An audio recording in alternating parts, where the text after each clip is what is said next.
Hello. What's up, everybody? Nasrallah, Sokaman, Mark, Rasta, Cassie, Sorrow, B-Side, Brew, Brandon, Fear, The Dawn. How's everyone doing? I feel like Fear the Dawn's very often the first person to say something when the stream actually starts, because I feel like that two-part Fear the Dawn like greeting often closes the salutations. I don't know, maybe it's just me.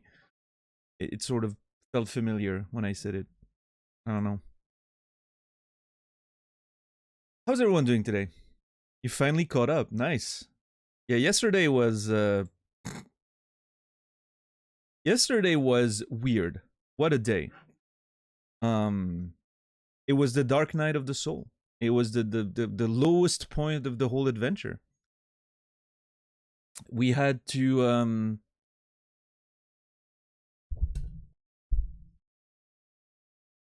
yeah, I mean it was just, I don't know.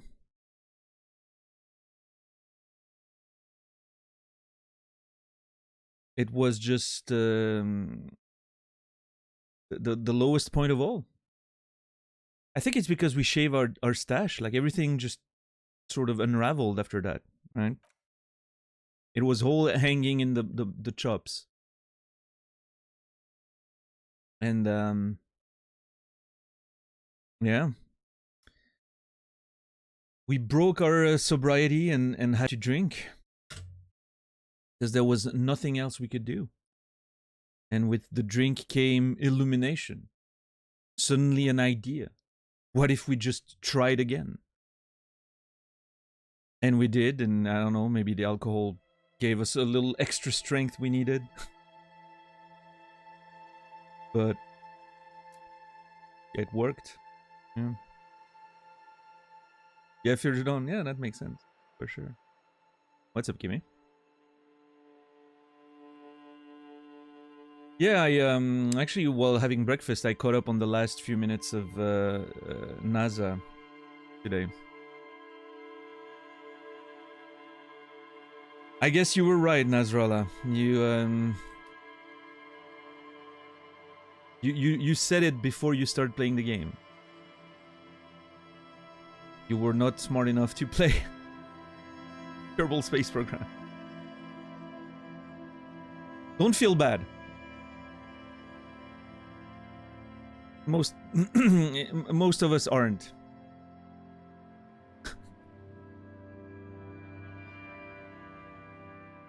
The game refuses to make itself accessible.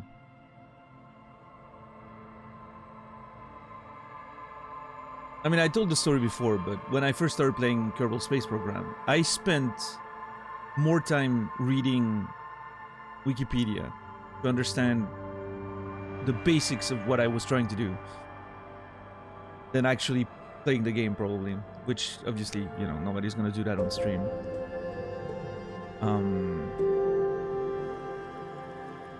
And I mean, even then, the learning curve was brutal.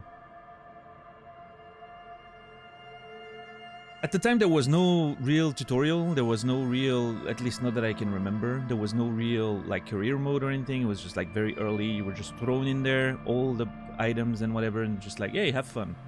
It's like getting a Lego box. You don't really know what you're gonna do, but you're gonna have fun with it.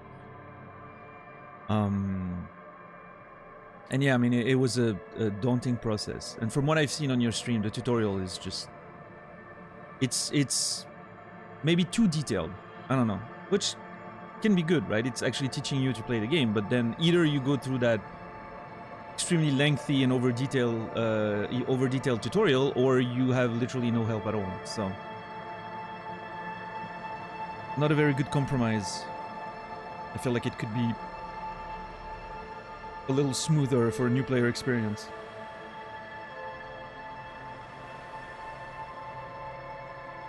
Yeah. Michelle, thank you so much for the Prime resub. 14 months. Thank you so much, Michelle. That's a long time. But I appreciate your Prime every month. Thank you so much. Michel, you will be remembered. Hope you're well.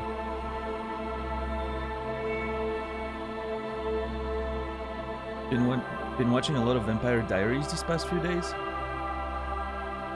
But why?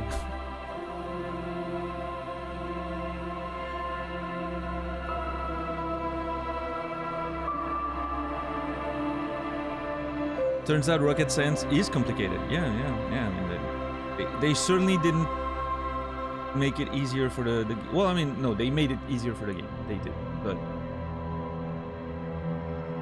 just, you know, much harder than your average video game would probably. On the rocket science topic, what is this?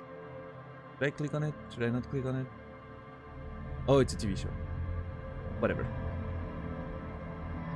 It's a comfort show for me. It's cringe, but good cringe. Enjoy the Vampire Diaries. When Final Fantasy Remake first came out, I wanted to get the most 90s, late 90s nostalgia experience ever while playing it. So one of the first shows that I was putting on the side of on my side monitor while playing Final Fantasy VII Remake was Dawson's Creek. Absolute masterpiece of cringe. Loved it. It brought me right back to the late 90s and it felt great. I was constantly pausing because Final Fantasy VII Remake keeps talking, but it's a nice companion show. It was a tragic day. Yeah, we did our best, but in the darkest moments of our adventure, unfortunately we cracked and went back to the bottom. It's very sad, but sort of a poetic story, right? Exactly 1 week after we started, 1 week later. We weren't there on the Sunday night where, you know, before the game started, but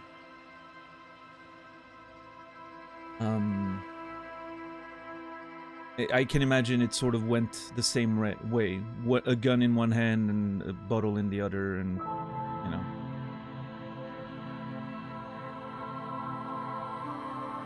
What's up, Taurus? Chipmunk? Mawpaw? You? You've got content addiction? I mean, it's not even that. Like, I was just stuck. Like, I literally had no other options. At least not that I knew of, at least.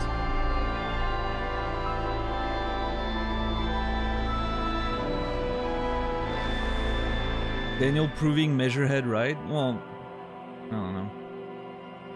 Did you play Final Fantasy VII Remake with English or Japanese voices? English, because there's so much conversation happening while you're playing or fighting or whatever. I didn't want to have to read subtitles while also, like, focusing on the game, right? I'm very much in favor of original voices, like if you watch anime or movies, because you have time to look at the subtitles, right? But when you're fighting a boss or something, you don't want to have to just, you know, you want to just be able to hear what they're saying. And I think the voice acting is done really well. Also, I don't know, I played the original, you know, originally, when I was a kid, I played the original in French, so I have literally no attachment to the Japanese language when it comes to Final Fantasy, so, yeah.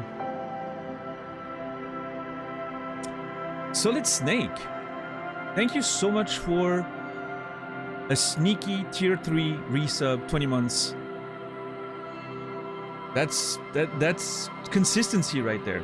I appreciate consistency in a person. Every month, you get a little Solid Snake, tier 3 resub, and then he goes back under his cardboard box, and we don't see him again for another month. I appreciate that in a person, you know. There's something reassuring about consistency.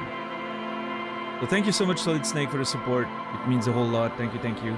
And Solid Snake, you will be remembered. Thank you.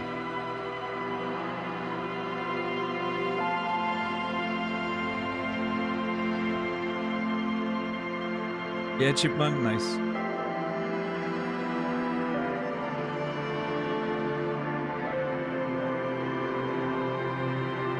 Subtitles don't include the random chatter from around you. Yeah, I don't know. I think the English voices are great, honestly. I mean, I haven't tried the Japanese ones, but I see no reason to go Japanese with this one.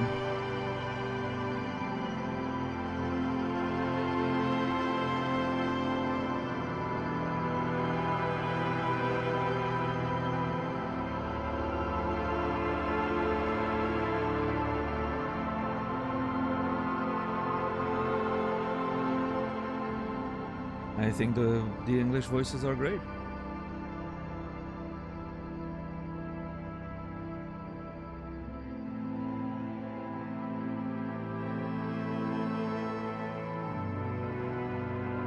Yeah, we'll see, we'll see.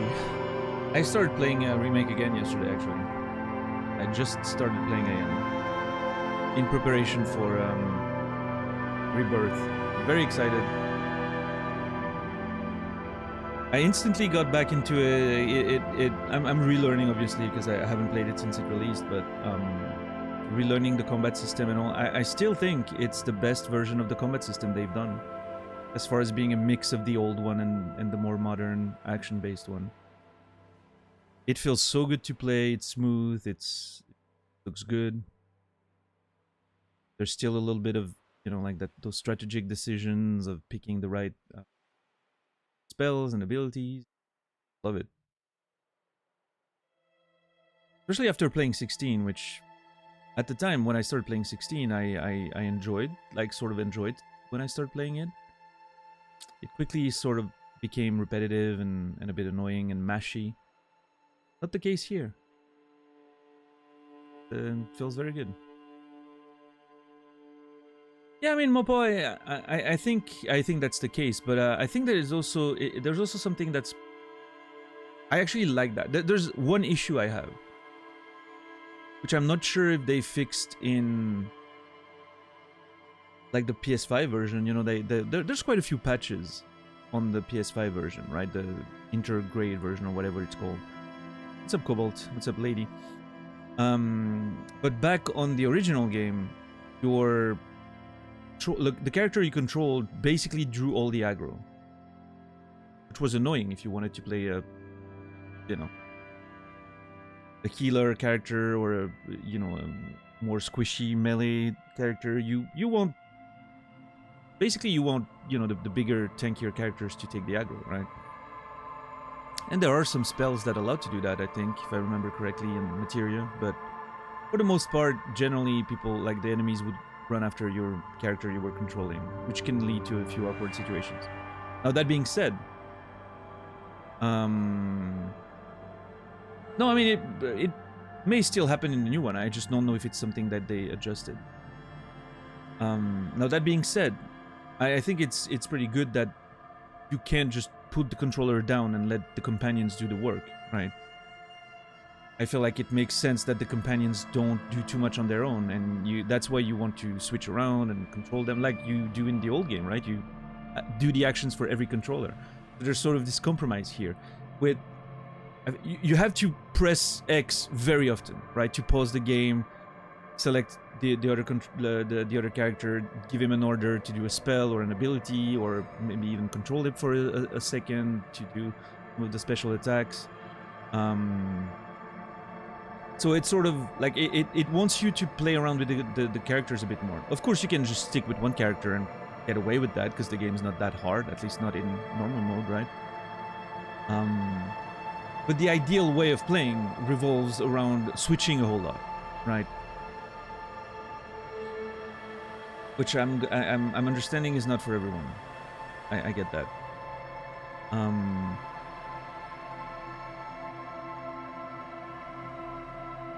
And yeah, but based on that system, you know, I understand also why the computer puts a little more pressure on the character you control.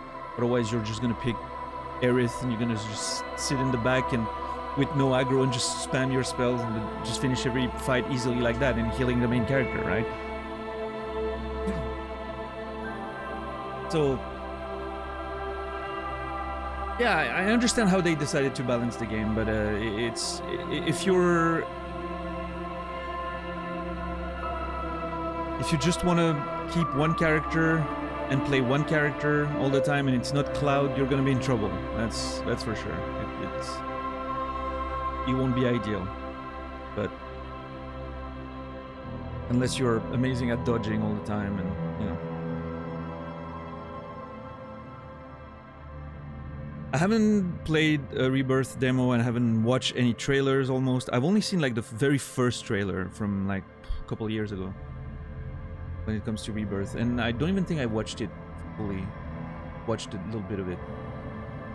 But then I started seeing some landscapes and I was like, ooh, I don't want to see that. So yeah, I know very little about Rebirth, but I'm excited to get into it. I'm excited to see which route they go when in terms of like changing a few things compared to the original, and if that's gonna happen or not, we'll see. An exciting time. That's the beauty of not really knowing if it's gonna be a sequel, if it's gonna be an actual remake. I don't know. Did you play the DLC for the remake? Not yet. I'm gonna do it this time. I didn't have the... I only had the original when it came out. So I have not played the DLC. Yeah. I know it involves Yuffie. I've heard about that when it released, but...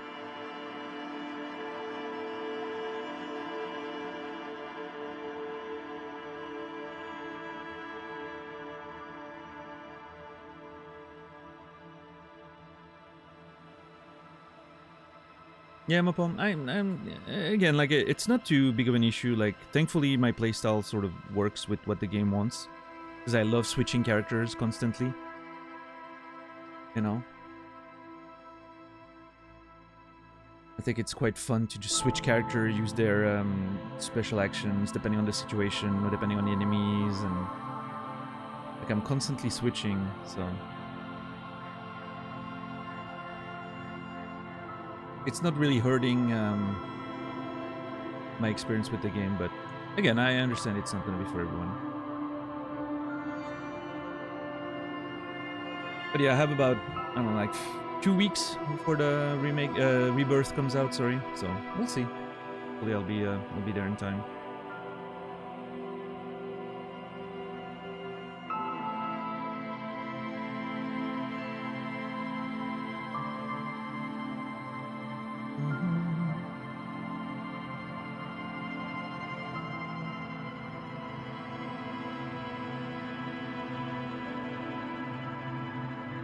Blade 1 and FF13. Yeah, I mean, FF13 system, I have so many complaints about this one. Just such a bad video game. Hate it. But no. But that's the thing, right? Like, after 10, they tried a lot of different systems. 12, which, I mean, I'm not a huge fan of the fun factor in the combat system in 12, but I think the good part about 12 is that the whole programming aspect of it is very interesting. Automation, right? But it doesn't make for a very fun video game experience, I think. It's just a fun system. But then, yeah, like 13's trash, 15's trash, 16's a bit better, but it's very action-based, and at the end of it all, the game didn't really demand much from the player, so I thought it was just like, eh. So I think 15 is sort of that... Again, I think it's the best modernization I've seen of the old school game. Like, it's the best modernization of the ATB system that I've seen. I like it.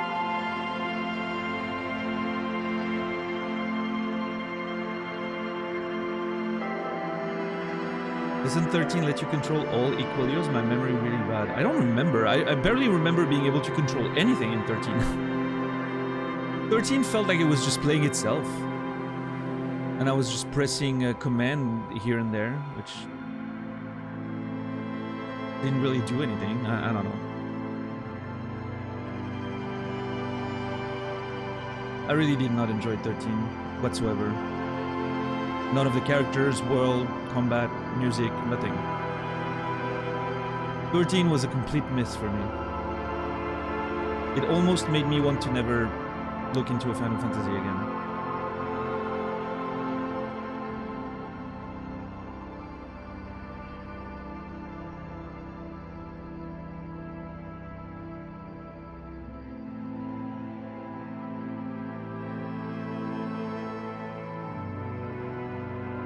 Have you played them all? Yeah. Over time I did, yeah. I think I didn't play 2 and 3, maybe. And I never finished 1. I never finished 5.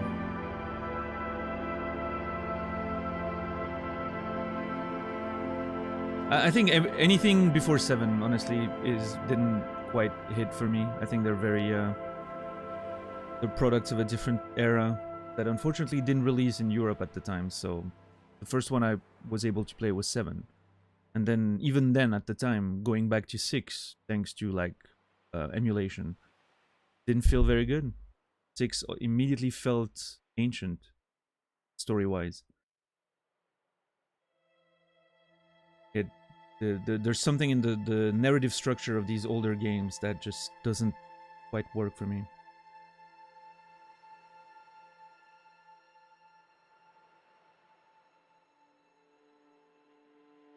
I'm sure it was great when it released, obviously, but yeah.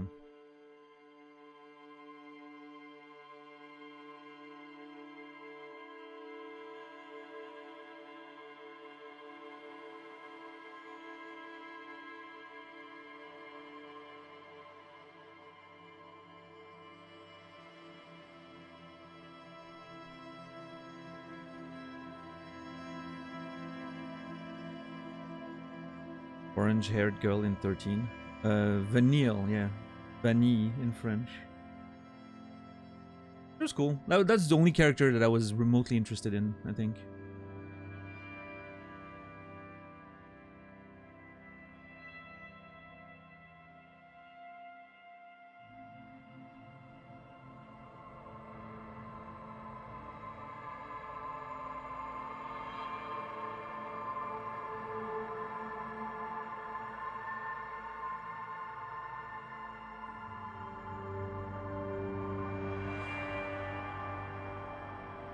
Yeah, Quasi.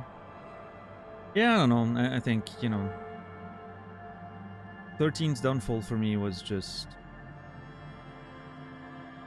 It sort of sets up a lot of things in the first part of the story, which I thought was very interesting. You know, when you're still in the early part of the game. And then as soon as you arrive into the quote-unquote, and the quotes are very important there, open world, it's just like, oh, story? Nah. Here, do one more hunting quest. I was so done. I was like, yeah, whatever. Not interested. If you're not gonna give me more story, I'm not interested. So yeah, I was somewhat interested in the story when it was like linear and interesting, and it was trying to like focus on the character and all that. As soon as it becomes a weird open world hunting game with barely any direction, I was like, ugh, no, not for me.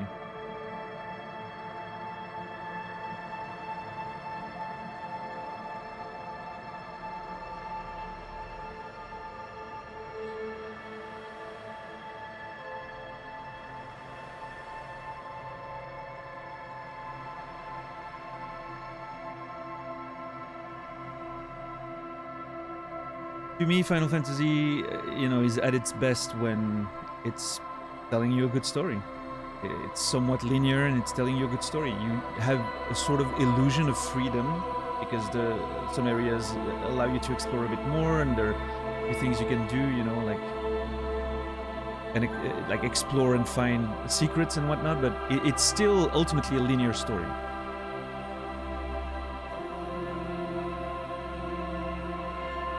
That's when, in my opinion, it's at its best, which is not surprising considering 7, 8, 9 are pretty much the only one I consider really good.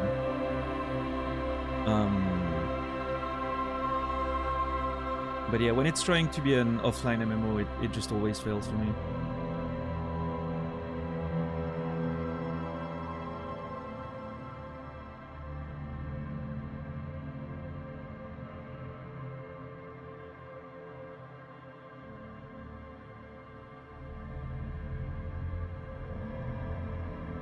But anyway, very at this point I'm pretty excited for Rebirth. We'll see. We will see.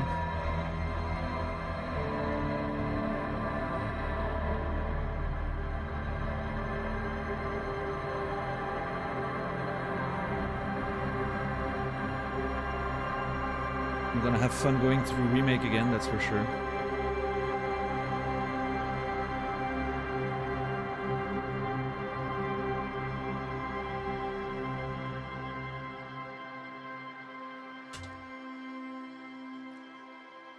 Alright, let's get in there.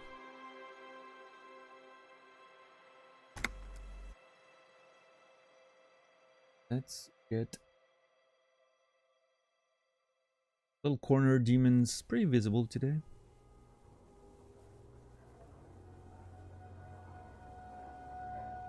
It seems to disappear over the course of the day. I noticed that yesterday. Oh, what's going on here? Becoming one. What's up, Redacted? Tomorrow you buy donuts? Nice.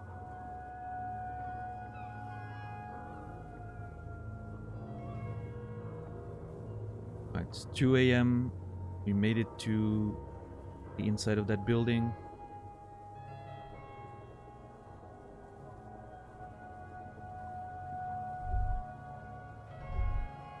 Not sure what I'm about to explore here. Hold on, do I actually need the torch?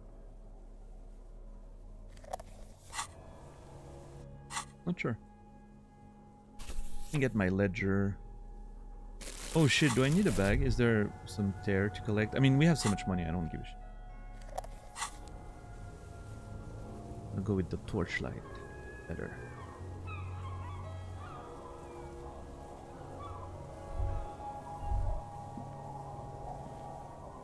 I'm still drunk.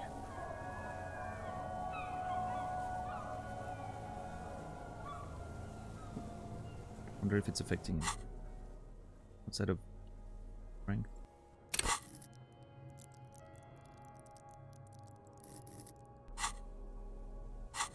Oh yeah, it lowered my morale. That's it. Right. Oh, that's fine. Yeah, Quasi, that's about it. That's how a lot of the more modern Final Fantasy feel to me.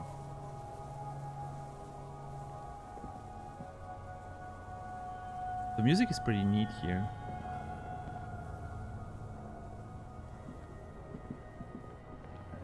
Oh shit. Look at that.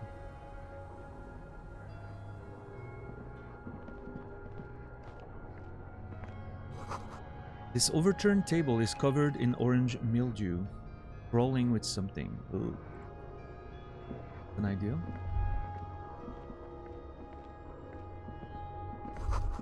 Antiquated office furniture, last century, maybe. Brought down and forgotten so long ago. This collapse nearly sealed the basement. One can barely squeeze in. Oh shit. It's actually a passage, it seems. Okay, I'm gonna explore before. What's up, Max?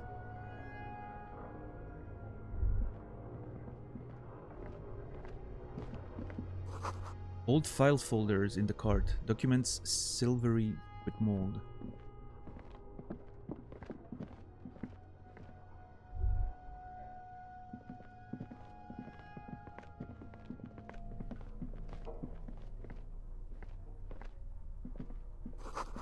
Series of thick, dusty panes of glass. Ooh! Interrissillary suit jacket, +1 subject. Whoa, whoa, whoa, whoa, whoa, whoa. You're running. Oh man. Too many clothes, again.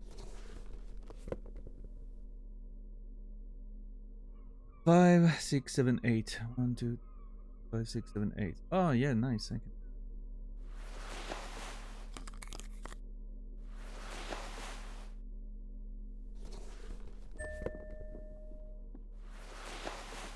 Excuse me, Kim. I'm just getting naked for a second so I can have more inventory space.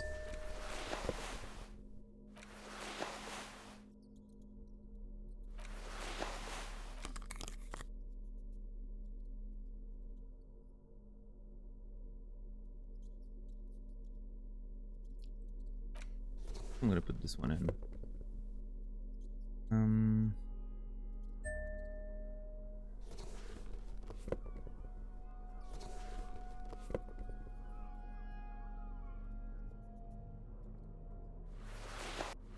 Pants, gloves, shirts.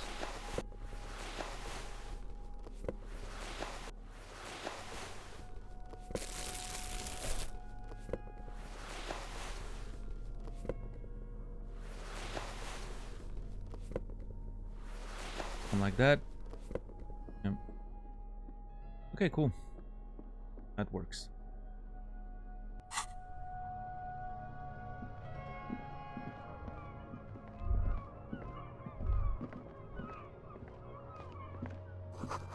Oh, in the beam of the flashlight, a crevice in the wall.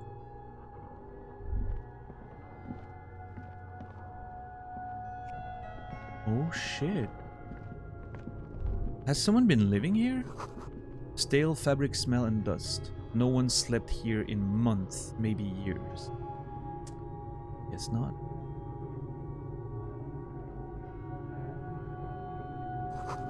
Revolutionary propaganda on the bunk bed, ancient flyers and brochures. These pots and plates are full of dust and spider webs. The same slit window you saw from the outside. Do I remember seeing it? Not sure, but... yeah, there's a few interactable items here. Let's see.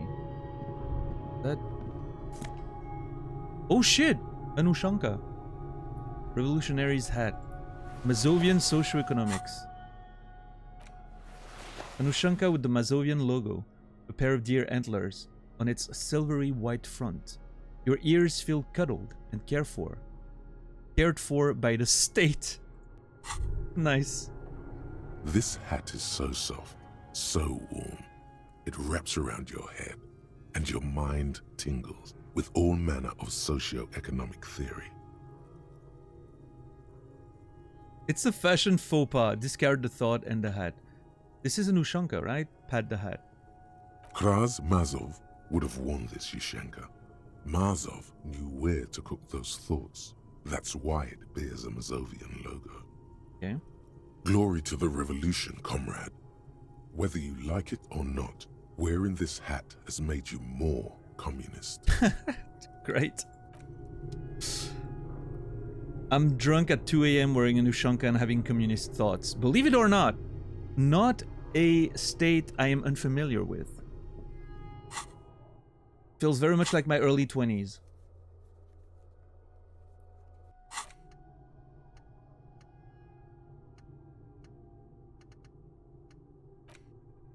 Oh, this gives me a bonus to Mazovian socioeconomics, right? Yeah. Friendly neighborhood communard. Oh, beautiful. Let me put my hat back on.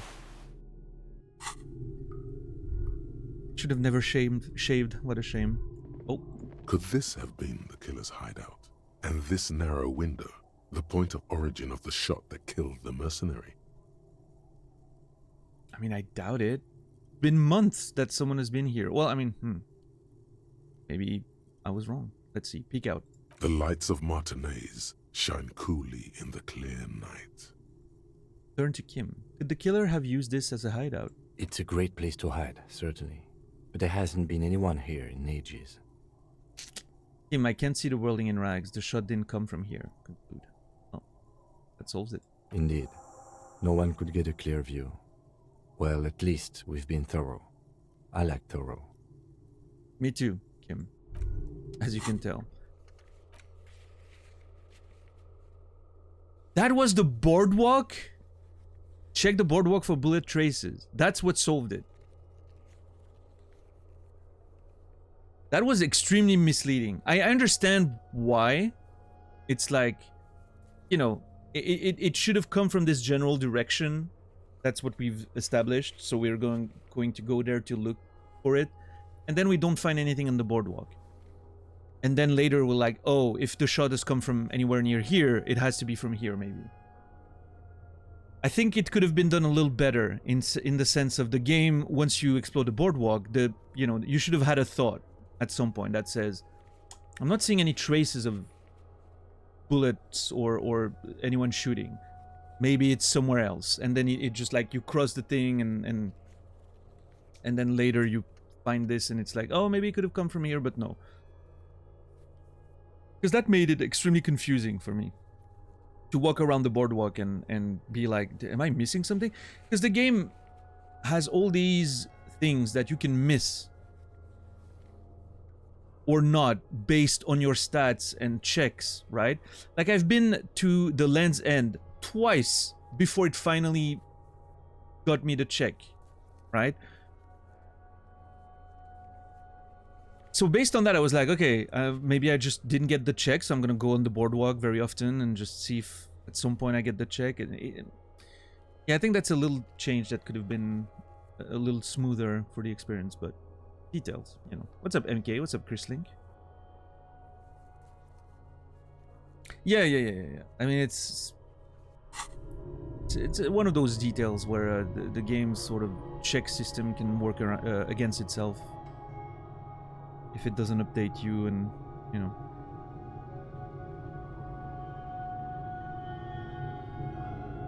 A mustachioed That and Krasnozov, mutton-chopped man, amateurishly depicted, gazes at you with sad eyes. The plaque reads, K. Mazov. There is a spider web in the lower left corner of the portrait. Beautiful mutton-chopped man. I wish I was still a mutton-chopped man. I shouldn't have shaved. That was a big mistake. I'm gonna wake up on the next day hungover and just regretting my actions.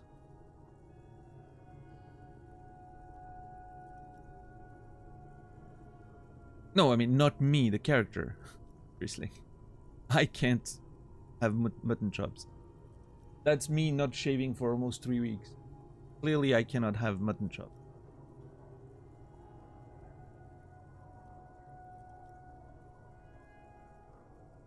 Brush the dust of the portrait. Look, Kim, it's Comrade Mazov.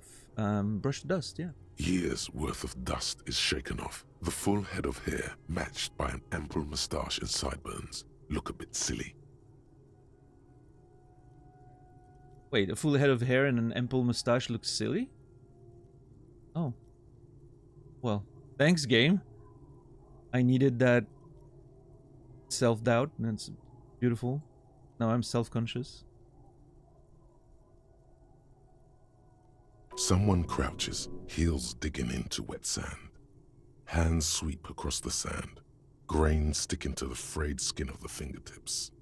An old man sits on a slab of concrete and taps his fingers against the glass of a scope. You shudder.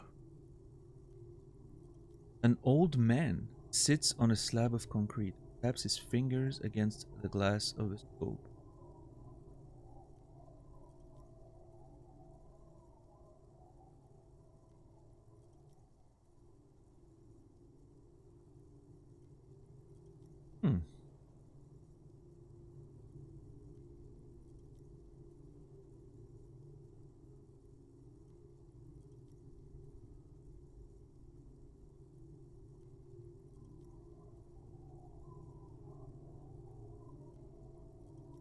Well, thank you, MK. Appreciate that. Look, Kim, it's Comrade Mazov. Yes, I can see that. Looks like some communists were hiding out here. They left a long time ago. The lieutenant does not seem to share your enthusiasm. A long time ago? How long? What would... Weapon, cache... I think I can do all of this. A long time ago? How long? Half a century? This was probably part of the network of defense posts the communards built against the amphibious landing. Sure. I think the purpose of this bunker was to produce propaganda. It would have had radio equipment back then, but that's all been looted. There. What's with all the secret weapon caches and secret bunkers? We have found a lot of those lately. I guess what most people think of as history tends to linger in rundown neighborhoods. Martinez being what it is, no one has gone through the trouble of cleaning out the old bunkers. Maybe I should move in here. Seems cozy. I won't stand in your way, but only after we're through with this case. Could this be connected to the Mazov bust we found in the students' room? Millions of depictions of Mazov have been produced. They're not all connected. Besides, that looked like some student. The youths always go for this kind of stuff. Alright, sure. Could someone have stopped through here recently? You mean like Ruby? No, I think we've stumbled on a piece of history. He looks at the dust. Sure. Well, that was neat nonetheless. Hold on, anything new with that? The Anything else? mustachio. Oh, okay. Good. Alright, that was cool.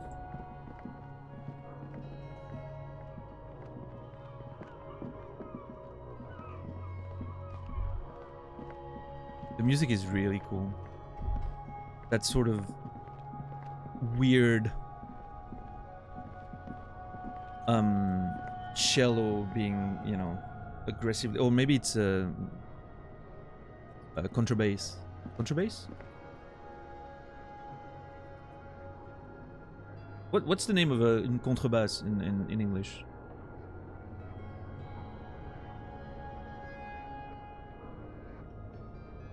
What's up, Infamous? Contrabass. Okay, I'm correct. Yeah, it sounds like either a cello or a contrabass that's being just like brutalized on the, you know.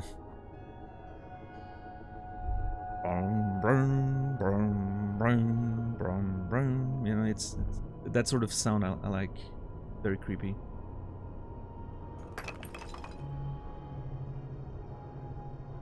The place collapsing? What's going on here? Oh shit, that's actually a...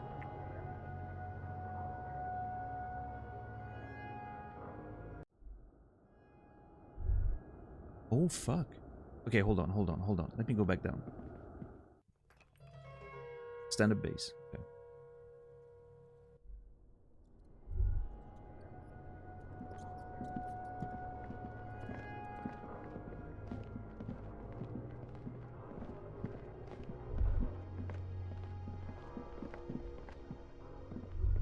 Sounds like a grand piano chord being pulled by hand. I'm pretty sure I hear bow on the string, but not always. But it feels like a very aggressive bow more than being pulling. Footprints in the sand. Fuck. Now I missed it because I was paying attention to that. Boot prints in the sand. Something. There's something in the air, an unnatural buzzing.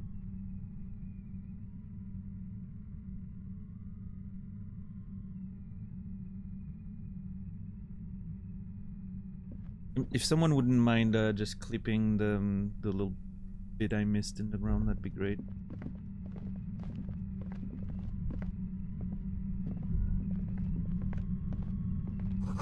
The tunnel collapsed.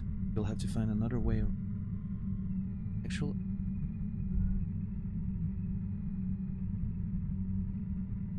That.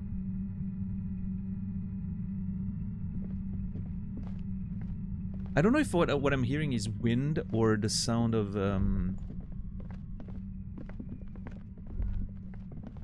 radio. Footprints. Oh, getting louder, the buzzing sound.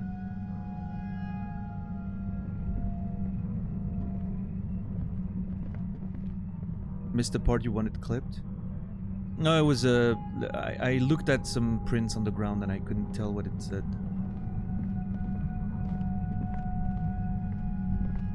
Oh. There it is again, like a swarm of hornets buzzing under your scalp. A strange tingling you can almost smell. One boot, more worn than the other. For reference in the future, I much prefer getting a clip than someone in chat posting it. Just for, you know, in order to sort of stick with the rules, right? It also prevents sometimes people... We've had the case in the past of someone trying to tell me what I missed, and they told me a completely different line, which I hadn't had yet. So, not in this game, but like in the previous game that we played.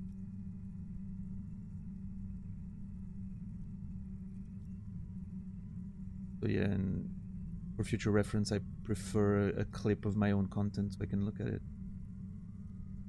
Then the game gives me the information that I need. But thank you.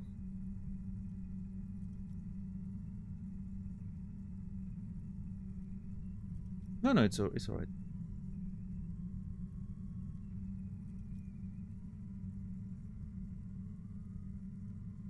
So clearly, I'm assuming the implications that Ruby's been around, right? With the, or at least the person wearing that uneven pair of boots, right? Which we're assuming is Ruby.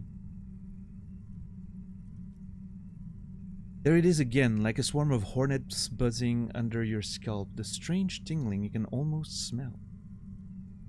Lieutenant, do you feel something? No. What do you mean? A pain, a strange tingling, a ghost, nothing, it's just my mind playing trick.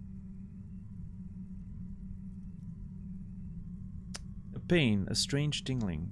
I don't feel it, but we should still be careful. There were footprints back there, and I'm pretty sure they were fresh. Hold on, you really don't feel anything? I saw them too, footprints with the right sole worn out. Hold on, you don't really, you don't feel anything? No, but you are the sensitive one. Yes, I am. It's not a quib. The situation is dangerous. I saw them too, footprints with the right sole worn. Looks like our suspect. If she's in here, we need to plan our next step carefully. Ooh, what do you mean? Once we detain a credible suspect, who knows what the Union and the Wild Pines will do? We'll set in motion events we have no control over.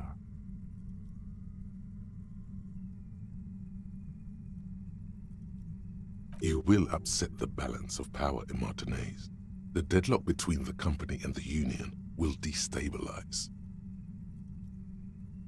Keep calm. Go over the whole situation in detail. Shit, hold on.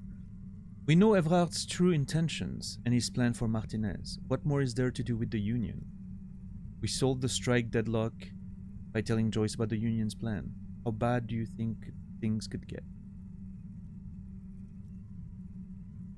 What do you think is waiting for us there? Okay, we know Everard's true intentions and his plan for Martinez. What more is there to do with the Union? I don't know. Little things. But you're right. We've gotten everything we can from the Union. We even opened that container. You've been very, very thorough there. Your fingers approve. Thank you! We solved the strike deadlock by telling Joyce about the Union's plan. I still don't think that was a good idea. But yes, our affairs with the Wild Pines are in order, since she isn't in Martinez anymore. Someone's been a very busy boy. Good on you. Thank you. How bad do you think things could get? Well, we are not responsible for what we can't predict, are we? I don't think the entire city will be razed to the ground. That uncertainty is concerning, I will say. He smiles in the dark. Oh. If you can't predict it, there's nothing you could have done. Okay. What do you think is waiting for us there? I think I see a cavern. Maybe more cellars? I think we've been careful enough. We still have the element of surprise. The lieutenant's whisper echoes down the tunnel. Or maybe not. Either way, once we go deeper, there will be no turning back. Once we go deeper, there will be no turning back.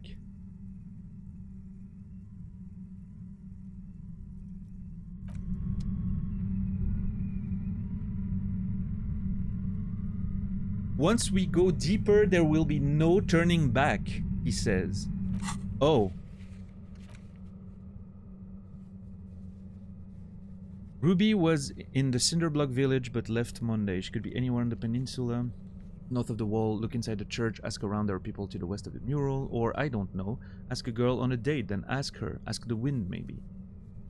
Enter the cavern below the Feld building when you're ready. Note, Union and cryptozoology business might end when you do. Ah.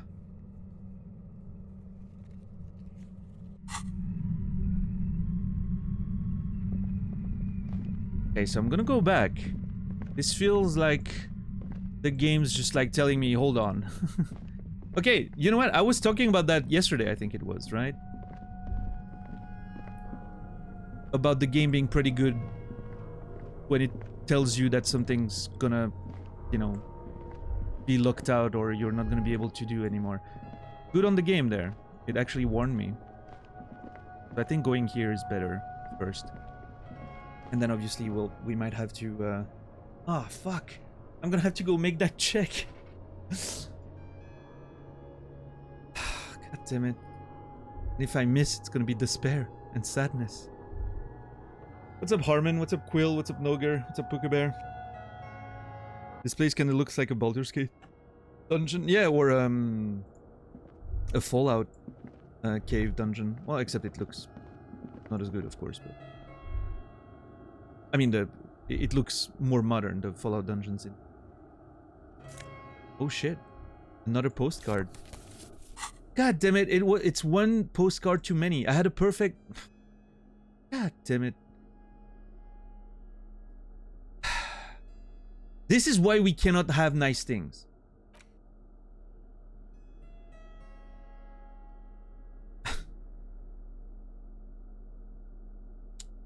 I had a perfectly organized inventory and now it's completely thrown off. Faded picture postcard from the end of the last century shows Martinez as it was before the revolution. It's the height of summer. Rue de Saint-Ghislain is teeming with parasol-wielding bourgeoisie, and Wild Pine's flags buttress the walkway. Nothing is written on the back. Yeah, I can even recognize that's the dock where we met Joyce, I think. And those are the apartments, right? The bridge on the side? Maybe? I don't know. Maybe not. It does seem like it a little bit. Oh, or maybe that's the library building. And that's the little... Yeah. And those are... This is where the view... Coin-operated viewers. That's the little thing under it. For Gaston and... Yeah, I think that's it. Very cool. What's up, Santa?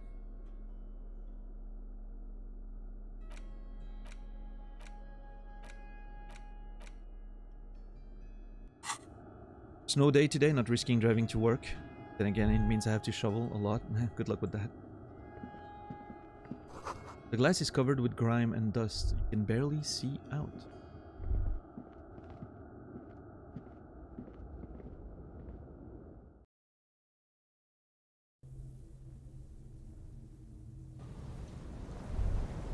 And now I'm up here. Stones fall. It's a long way down.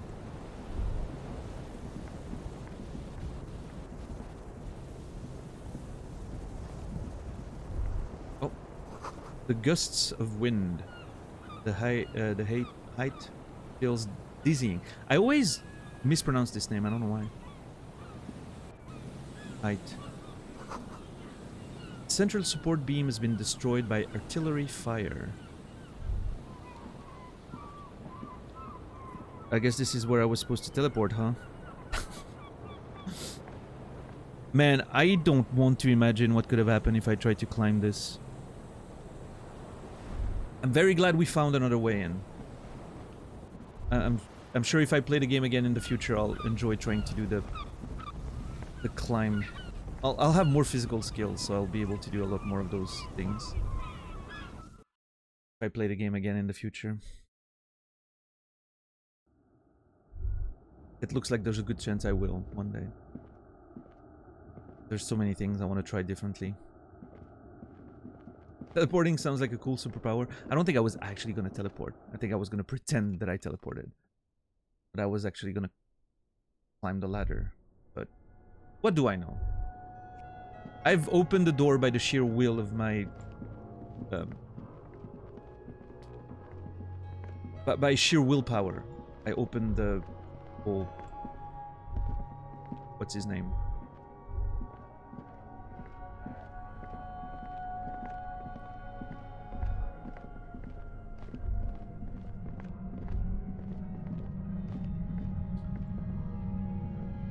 Okay, I really want to do this, but...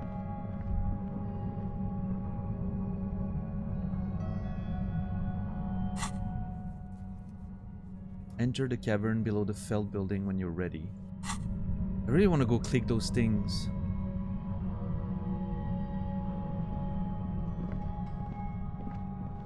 But I'm worried about, obviously, going too far, right?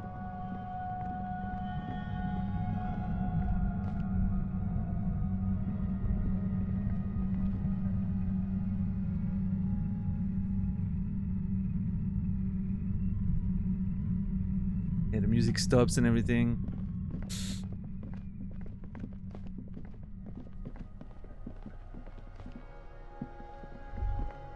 I did succumb to Al Ghul. I did. Yeah.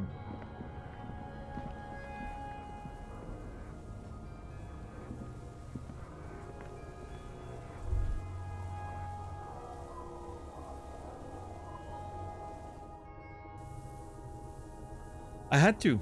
That was the only way I could upgrade my physical instrument and you know, do what I needed to do. All right, so I think that's it. We'll have to go back, but before doing that, we need to try and solve the church situation. Because I think this might be it. I think there's no turning back after this. Your head was right after all? Okay. Alright. Okay.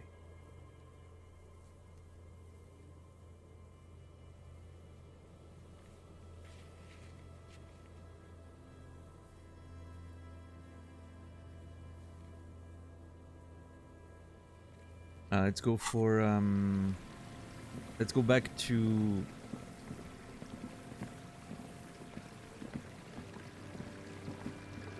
the doomed commercial area.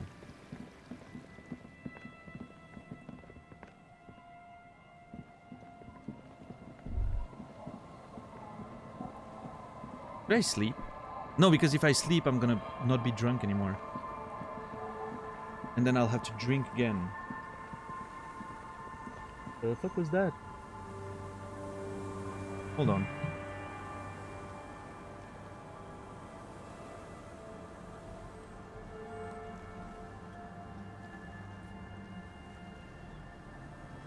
I don't know what it was, but it's gone.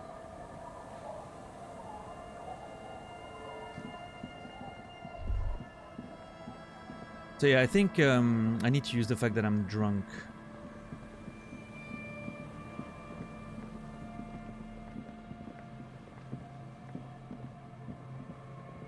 What if I... Okay, I wonder what happens if I'm not drunk anymore. This is gonna be kept, right? The 3 points, because I put them in, so it's stuck. Like composure, right? But what if I drink again? Is it gonna open an extra one again? Probably not, right? Oh wait, maybe now that I'm drunk, I'm gonna see something in the traps. The trap is full of poor thing. Nah. Oh man.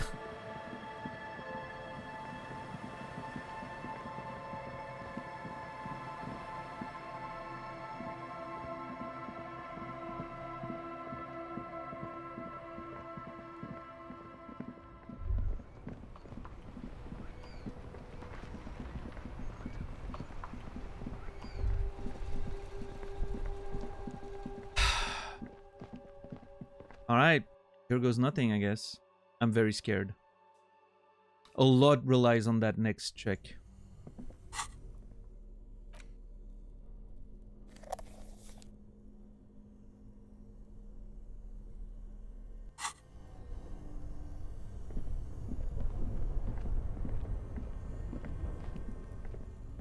This orange machine is dead still. It has a hand-cranked ice cream churner and an electric freezer. Oh, I put the wrong item. My bad.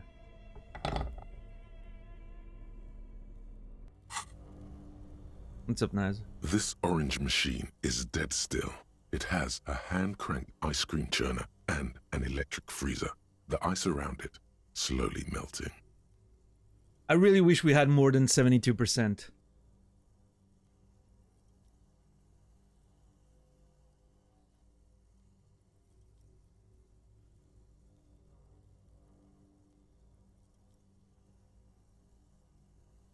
I really wish we had more than 72%.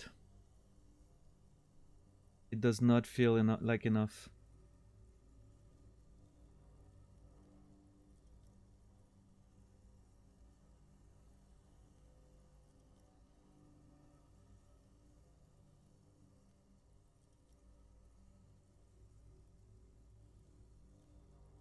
I'm committing arson on Minecraft. If you somehow fail this again, dude. How many tries on this one? 5 or 5? I think at this point, including the first time we tried, because it was just a white check. We didn't risk very much, right? But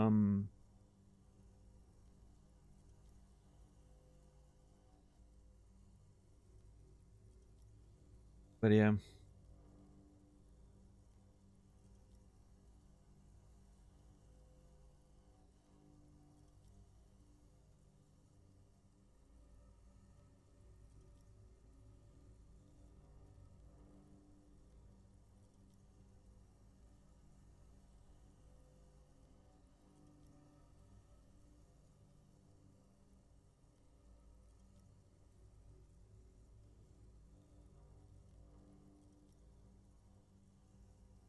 If you fail by a lottery ticket. I mean, I'm on 9 and I need 15, so I need a 6 or plus. I mean, it's not great. Like 6 is, you know, I've failed 6 checks very often. So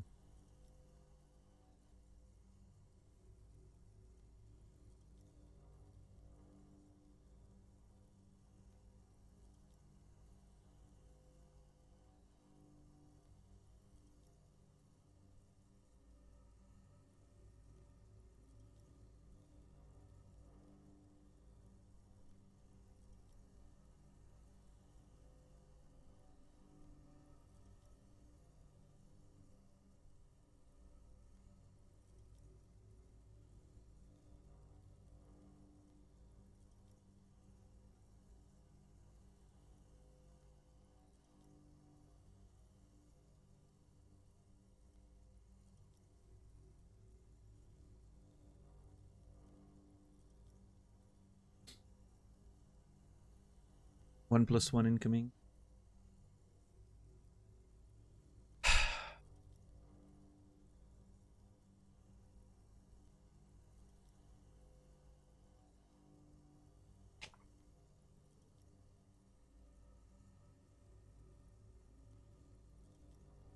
Man, if I fail this, I'm gonna be very, very upset.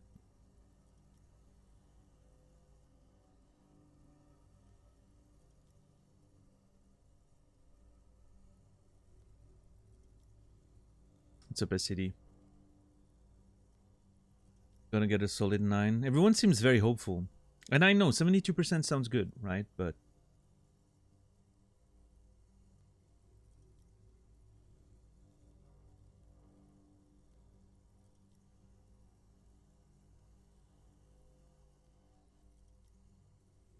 just want to make sure that I have everything that I need. Yeah, I only have this, right? Physical instrument. This What's orange up, Poseidon? machine is dead still. Gonna roll a 6 and a 2, you think? Hand-crank ice cream churner and an electric freezer. The ice around it slowly melting. Oh, speaking of dice rolls, have you guys looked into Spell Rogue? I just heard about that yesterday. I randomly saw a video when I was going through my usual stuff. Spell Rogue, it's a sort of Slay the Spire style game, except it's focused on rolling dice and then using those results to activate certain skills and abilities and all that. It looks fascinating, honestly. It looks really cool. I think it just came in early access yesterday. It already seems pretty, you know, there's quite a bit of content, it seems. And yeah, it looks really fucking cool. I think there's potential that it's going to be a very interesting game. It may, you know, may have a sort of a Slay the Spire-esque success. It looks very good to me. Might be something I play or stream in the future. Oh yeah, Naz? Did you watch the video? It looks interesting, right? I don't know how it's gonna play, right? But it looks really fucking interesting.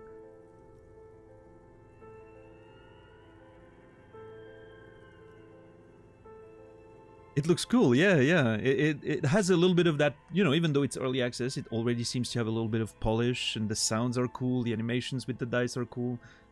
Like, yeah, it seems really neat. Spell Rogue, Keiko, is the one we're talking about. Spell Rogue, one word. Well, two words, but pushed together. Yeah, thank you, Taurus. It really looks cool.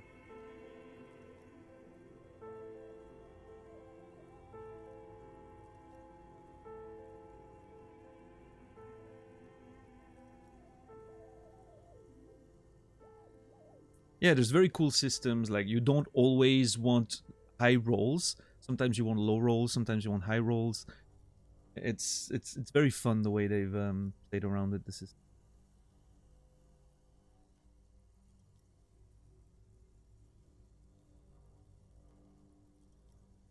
Man, if I miss this again, oh god, like this would be so tragic. Everything relies on this roll. All the church stuff. Sounds like Dicey Dungeons. Yeah, it's been mentioned like as a...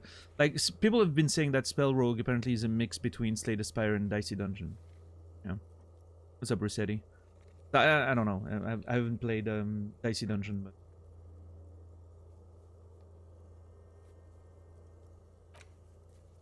All of these things are just completely collapsing if I miss that roll. None of this is gonna be doable anymore, I don't think.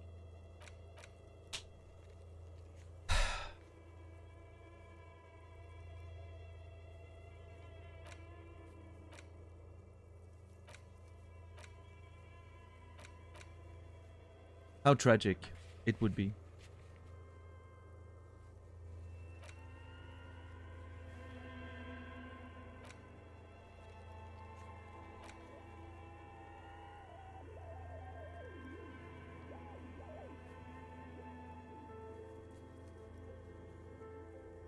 Oh shit, hold on. Spirit is eternal. The horrific necktie is ready for the end game. For the love of God, do not remove it till the magic happens. Whoops.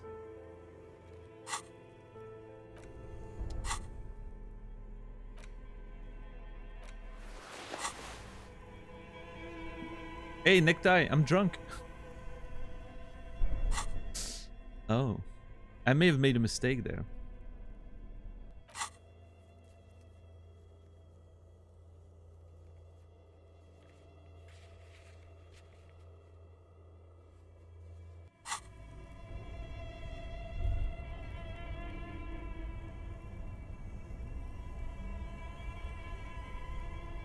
Just heard a very loud car outside.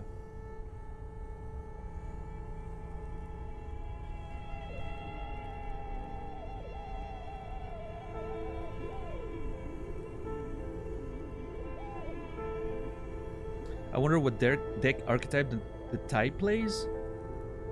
Probably mono red aggro or something. Screaming Bratan while putting creatures down and attacking face.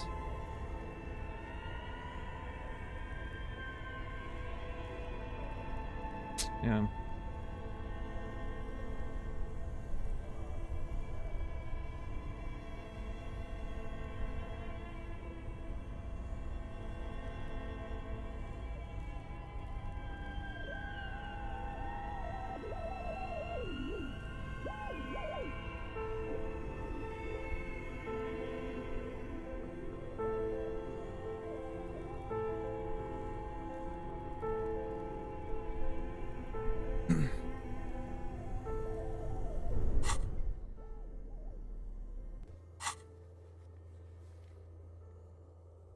The horrific necktie is getting ready for the end game. For the love of God, do not remove it till the magic happens.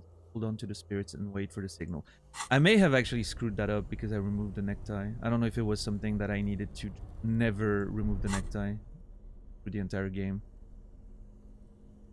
If that's the case, that would suck, but I guess I'll just keep it on just in case for the future. I don't know.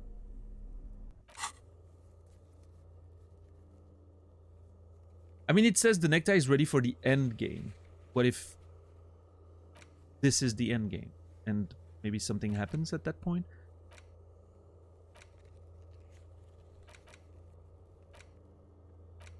There's a lot of things that feel like they're gonna just come together at the end, right?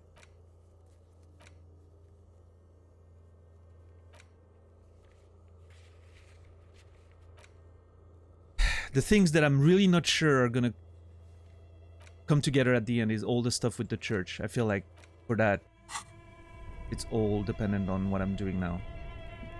This orange machine is All dead right. still. Here goes It has nothing. a I'm ready to be hand-cranked ice cream disappointed. churner and an electric freezer. The ice around it slowly melting.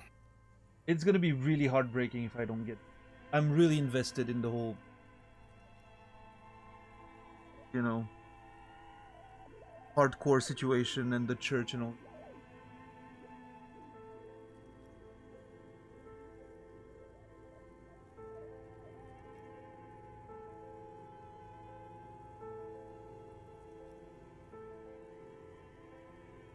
Ever wondered why most ice cream machines don't work at McDonald's branches?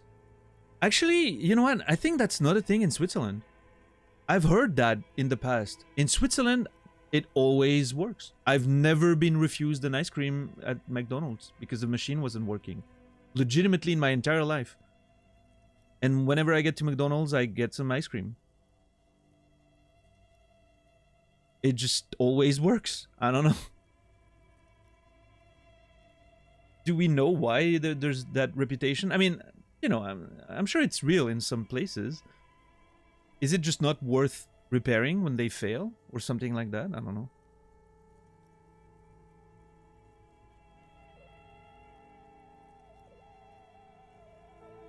The cleaning cycle takes a couple of hours, apparently. Well, yeah, that's why you do it when the customers are not here, right? Or in the morning. When you come in, you do a cleaning cycle. Nobody's gonna order ice cream before lunch, right? Well, maybe some people do. Maybe that's why I've never had that problem. I never order ice cream at hours. I see, $10. Yeah, I don't know. I will say, I don't know. I mean, I don't go to McDonald's very often, so maybe I was just lucky, right? But I've never had a situation where like, oh, the machine's not working, right? That has never happened to me once.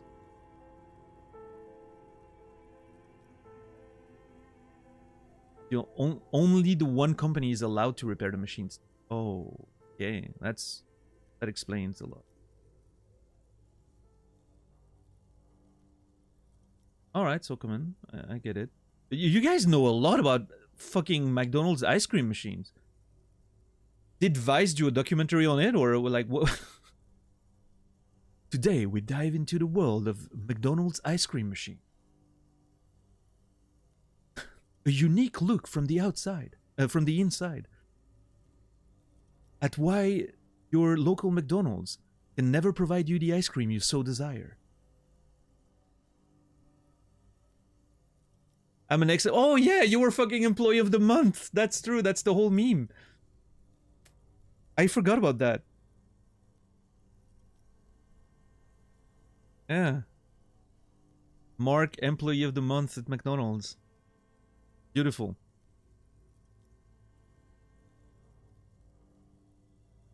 Cookie Bear as well? Okay. Alright, I guess everyone's just working at McDonald's, right?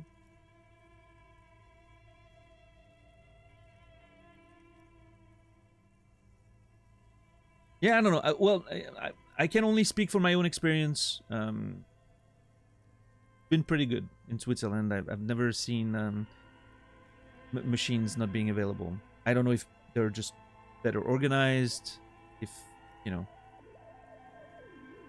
maybe workers in Switzerland are being paid more, so they're being a bit more, you know, conscientious. I don't know what I'm trying to say. Conscientious? But what's the word?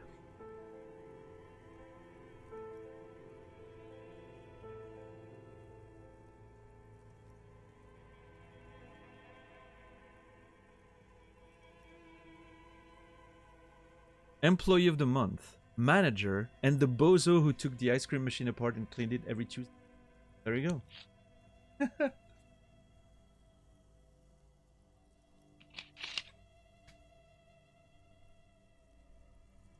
I appreciate you, Mark, for all that information and good work. Conscientious? Yeah, I think that's what I was trying to say. Like, maybe the employees in Switzerland are trying a bit harder because they're being paid a fair wage, right? Because the government here is not going to let employers get away with underpaying their workers, even in fast food. So.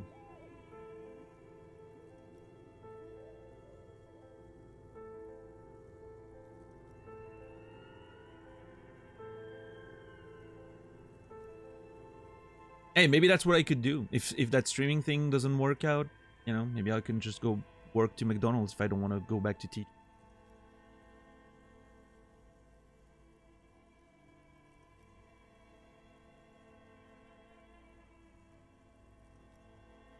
I heard the broken ice cream machine was some kind of scam. I don't know. I'd pull 18-hour shifts. What the fuck, Mark?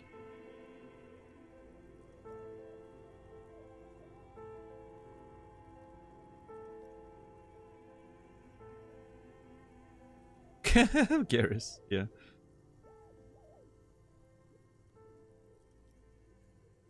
Thankfully, I'm no longer an employee of McDonald's.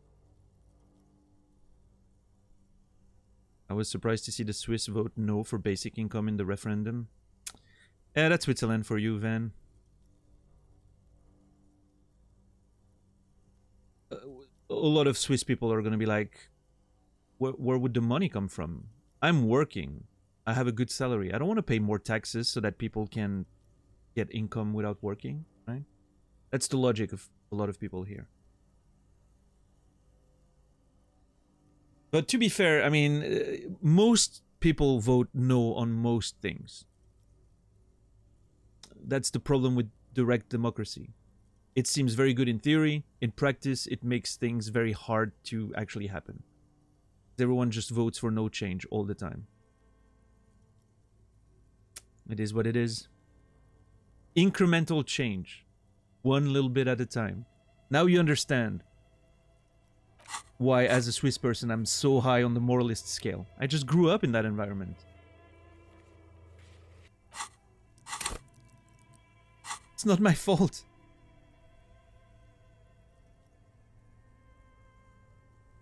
Yeah, we also voted no to more vacation time. Yeah. To the surprise of absolutely nobody.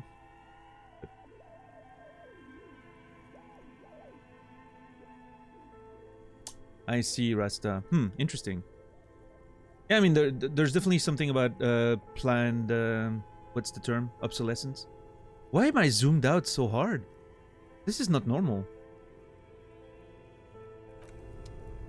This orange machine that's better. is dead still. Jeez. It has a hand-cranked ice cream churner and an electric freezer. The ice around it slowly melting. Will there be a referendum for remaking Dark Souls 2? If there was, people would vote no. Probably. You have to play Dark Souls 2 as it is. You have to suffer like the rest of us. It's not about making life easier. It's about everyone has to suffer as we suffered. That's the mentality of the Swiss voting population.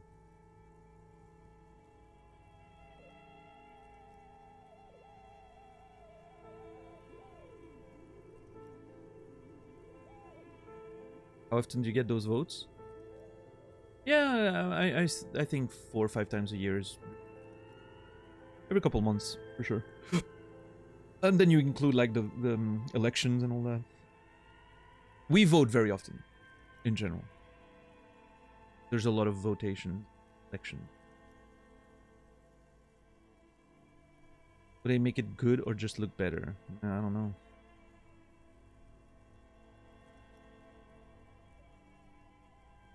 Can you tell that I'm scared to roll that dice here? So much fucking hangs on that 72%. I really wish I had a higher chance. I really wish.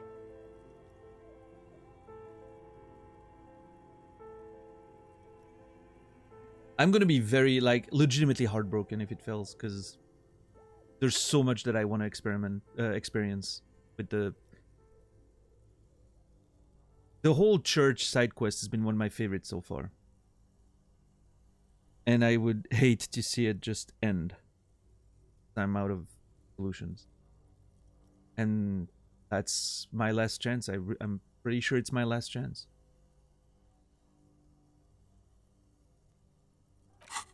Because I don't, not only do I not have any more skill points, I don't have any more room for growing. And I even think drinking more tomorrow is not going to help with that.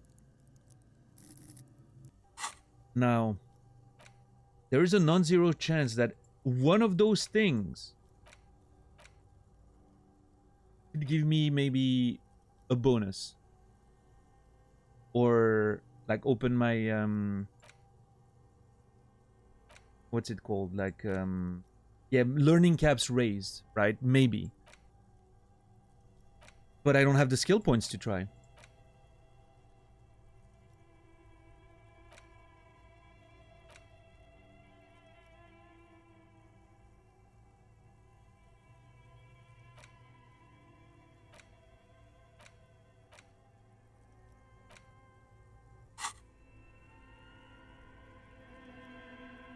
I have to go to the cardiologist tomorrow, and I'm not sure what I'm more anxious about, that or this check. I appreciate it, Ferdinand. I'm glad you're invested. I hope everything goes well tomorrow with your cardiologist appointment.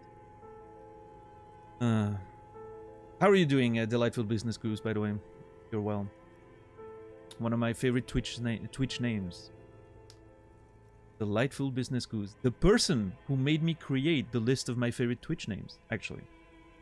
When I saw this name, I was like, I need to keep a list. And I started doing it. I'm not actually keeping it. I think $10 is the $10 is the master of the list, I think, at this point. The guardian of knowledge on this channel. Wears a lot of hat, this $10 guy. Let me tell you.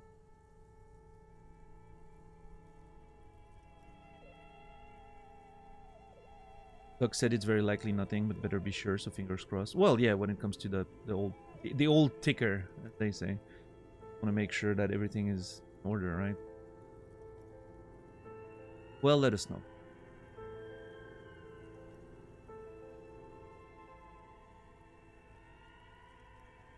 Alright, I need a 6 or better.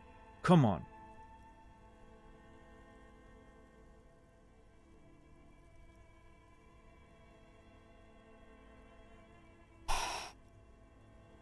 Fuck. I hate that it all comes down to this.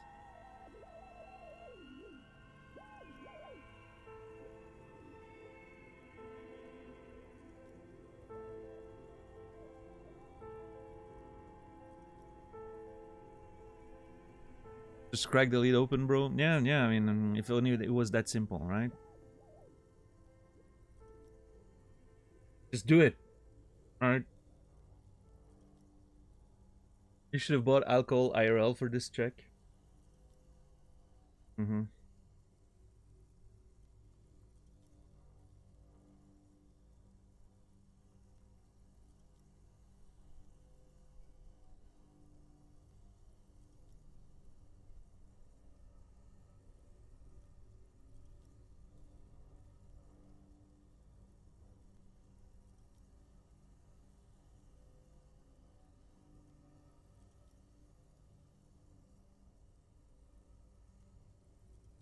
I hate this.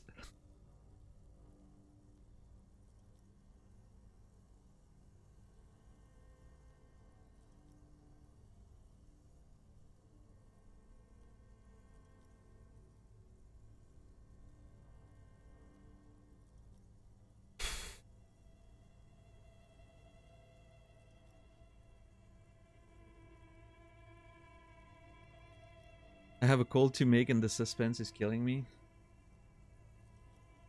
Gotta rip the band-aid off.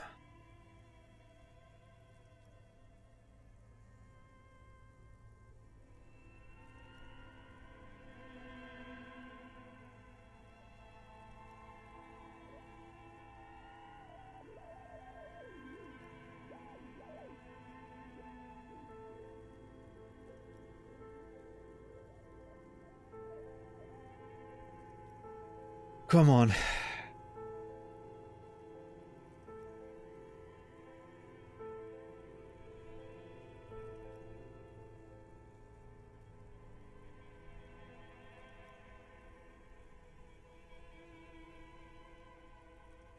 Have I tried lifting the barbell yet?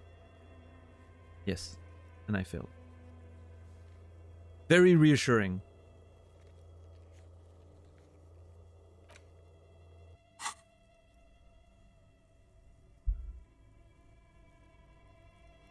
Does that say fart? The hell?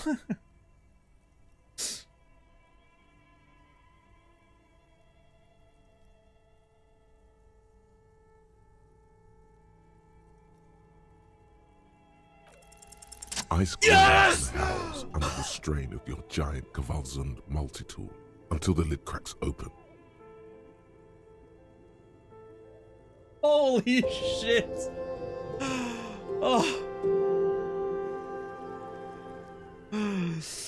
Oh. Oh, dude. When I saw that one, like, my brain went in slow motion. I saw the one before the green triggered, like before I registered the green in my head. I saw the one and I was like, oh no. Oh my god, dude. Oh, the emotions. Oh. Holy crap, dude. Video games, man.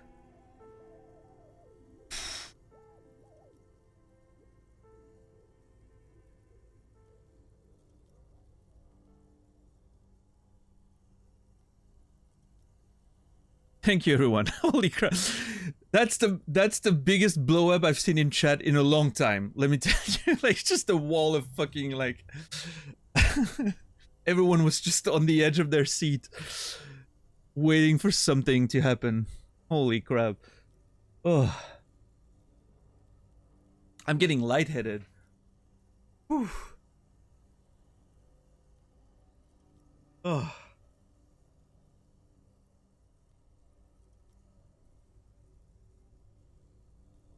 Oh. Oh. Jeez. That's the craziest emotions I've had in a video game for a while. Jeez. Chrisling, thank you so much for the tier 1 resub, 7 months. Appreciate it. Very good time to resub. I appreciate that. Thank you. Chrisling, you will be remembered. I'm at the gym and a girl started to dance next to me like she's possessed. I'm scared. Wow, Harmon, I don't know. Get an 8-pound barbell in your hand and then just, you know, be ready to smack her if she crosses the line. What's up, Captain Dax? Ice groans and howls under the strain of your giant Gewaltsund multi-tool until the lid cracks open. Dude, we had to... Do you realize how much we had to go through to open this shit? I had to grind the last little drops of XP that I could find in the world, talking to people, and getting conversations that I hadn't had before. Just to, like, suck the very last drop of XP.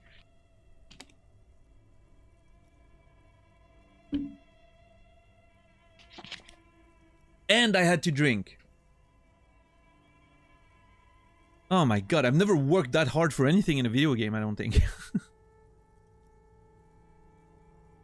Completing Boshi was easier than this. Maybe not, but... Oh, jeez. Darkness lies inside, but you can faintly make out an object, intricate and foreign. Let's go! Left there for a sub-zero beauty sleep, a filament memory with the words off-site copy written on its side. Take the filament memory. You gently lift the cube from its frosty bedding, careful not to damage it. We should take it back to Miss Lukanen killed as soon as possible. I'm not sure how well unused filaments tolerate room temperatures. All right. Yes, but aren't you curious to know what's on the I was precious gonna filament? say! There's a radio computer upstairs. I was gonna say, I really want to go to the computer upstairs. Just to be able to check what's on it before I give it to her. Yes, interfacing. Yes!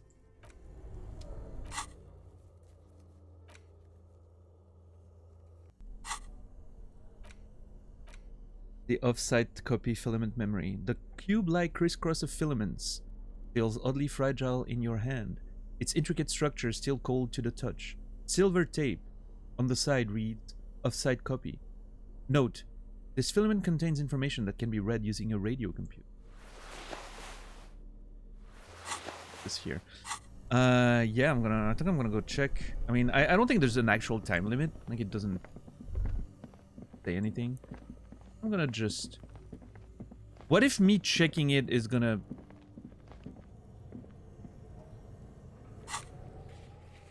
What if checking it... She's gonna know that I checked it. What if she's upset? Oh god, why have I... Oh, what am I doing?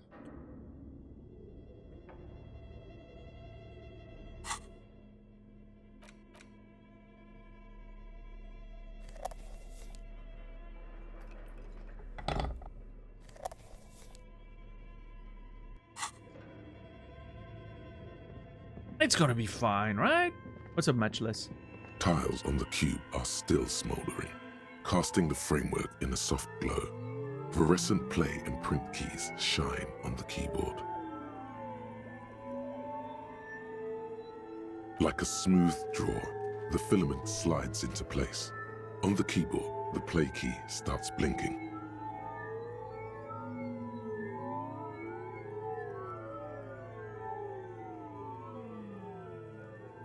The speaker comes to life. Static seeps through the machine's planar magnetic driver.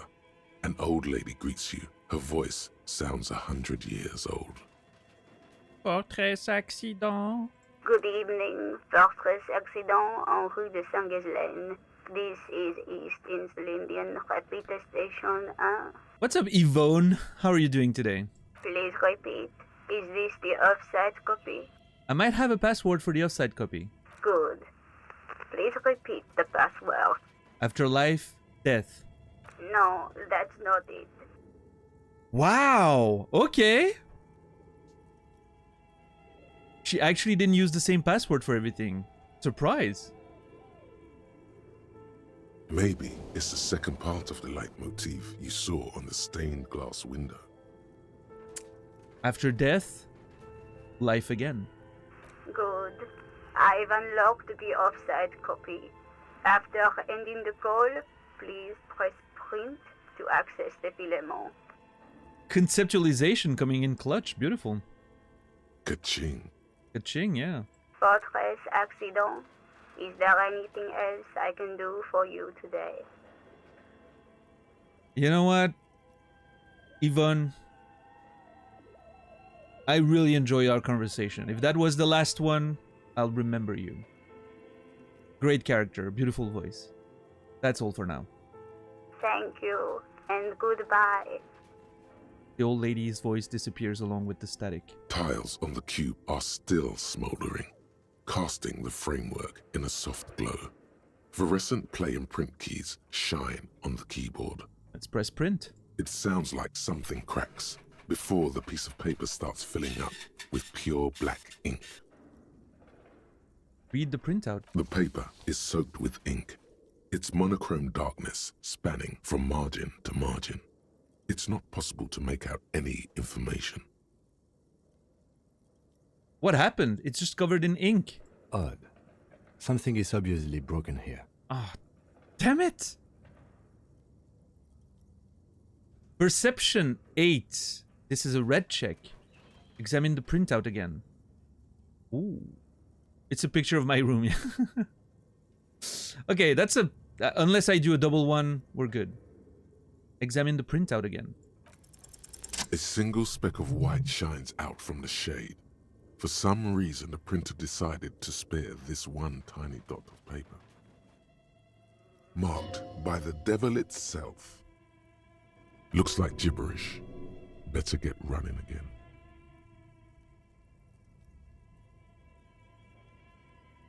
Well, that was useful, thank you. Tear off the printout. Tiles on the cube are still smoldering, casting the framework in a Right. soft glow. Remove the offside The rest copy. of the filament slides out of its glowing nest. Okay, well, god damn it. The bait and switch. I was really hoping to get some... And now Suna's gonna be mad at me because I looked at the fucking file, I'm sure.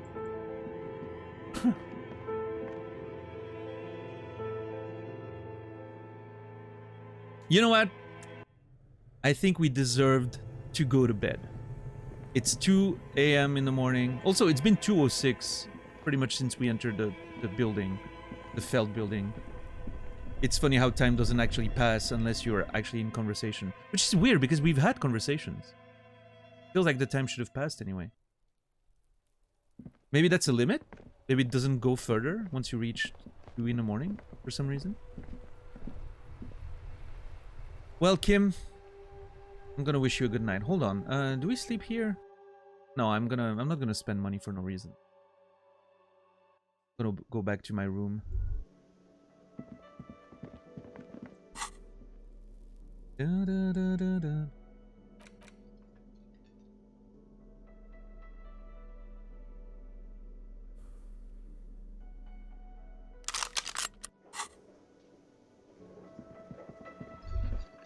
Hey, what's there? Nothing new with guard. Okay, well, Kim, I wish I could say goodbye to Kim here and then walk by myself to the thing, but I don't think that's possible. Actually, hold on. Maybe if I...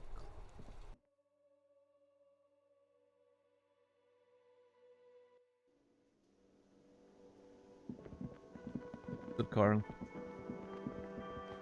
It's 2 a.m. for about 4 hours until it's suddenly 6. Ah, clever.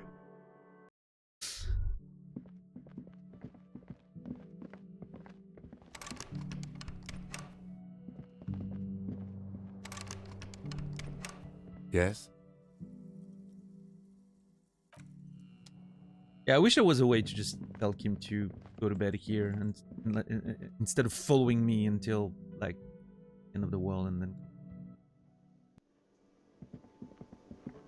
Anyway, doesn't matter. I have to go there anyway.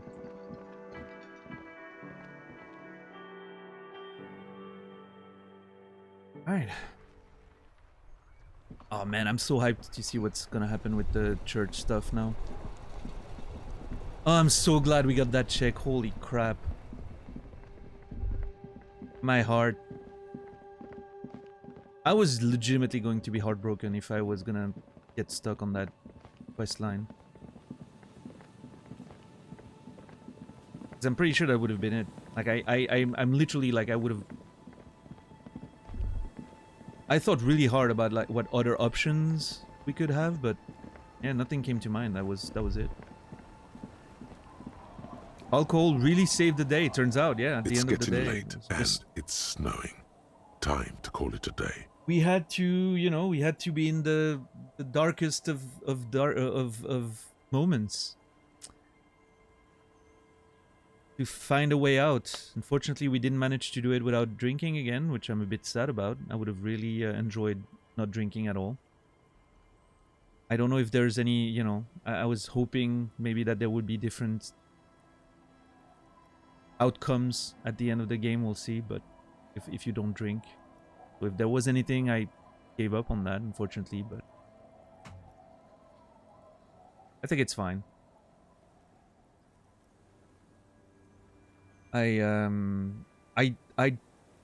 If I could do anything to try and push forward that sort of hardcore church quest, I was gonna do it.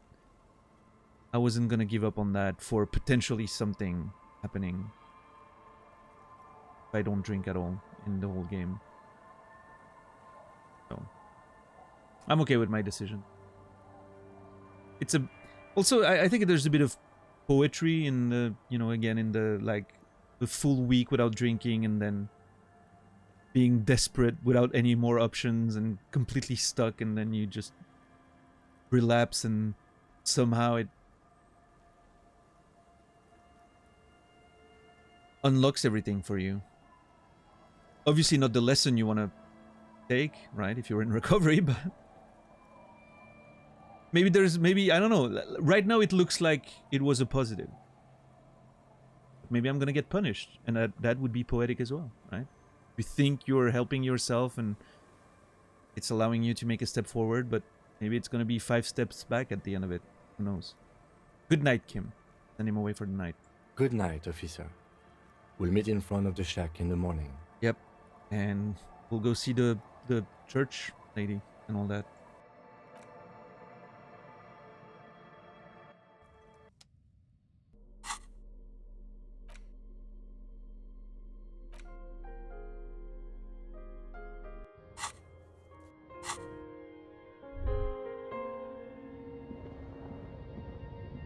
The bed is comforting, if a bit run down.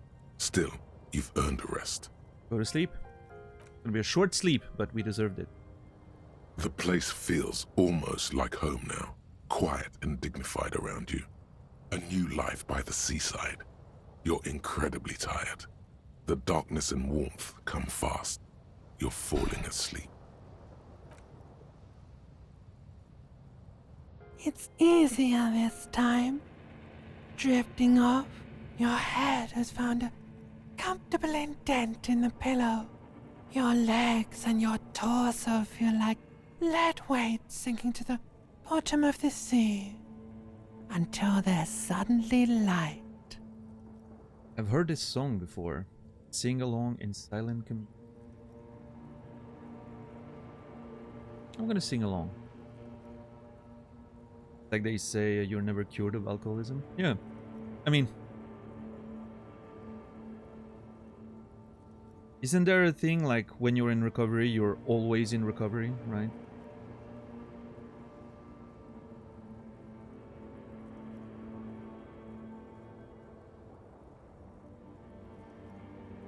Like you're never really away from that, right? I don't know. Maybe it feels different for different people, I don't know. Sing along in silent communion. Blackness, blackness, blackness. The ultimate disco. The ruins of your life behind you. Still smoldering. Ashes rise. But you're not looking. For now, a little while, you can. Sleep without words or images.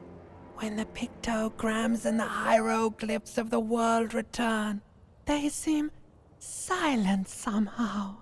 The alarm rings quietly too. You're ready. Open your eyes. Maybe for the last time, who knows? It seems like we're, you know, once we'll be done with the church stuff, it seems like we're gonna approach the end game. Based on what Kim told us. I mean, I don't know, maybe the church thing is gonna take us like 5 days. I doubt it, but you never know with this game. Maybe I should not be holding a gun at this time.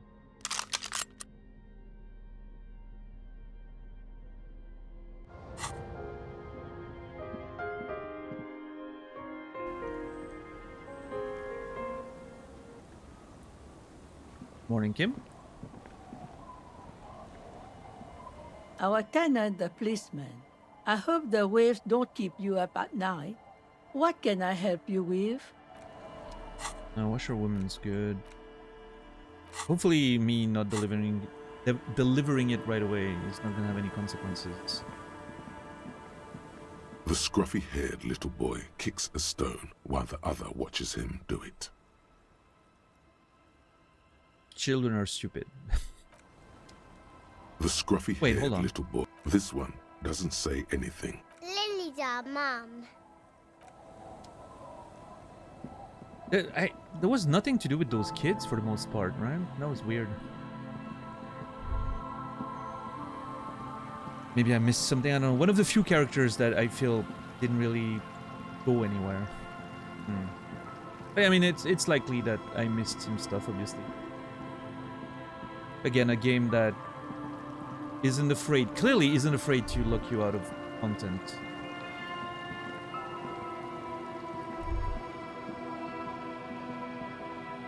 Which makes every playthrough unique, so I like that, even when it's frustrating.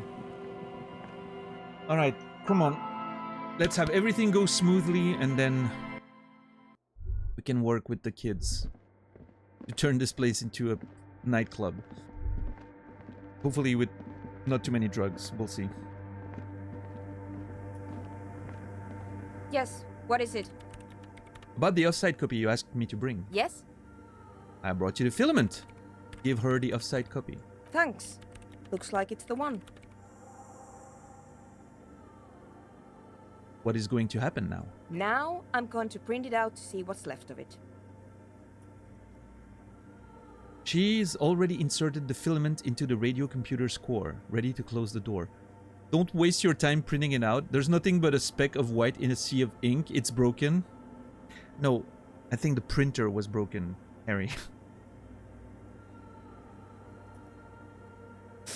That's a very hairy answer, I will say, but I think the printer was broken, not the filament. What are you even hoping to find?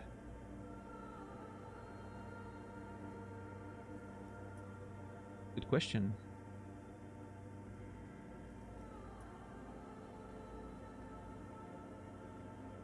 I really want to click this to see what she's gonna say.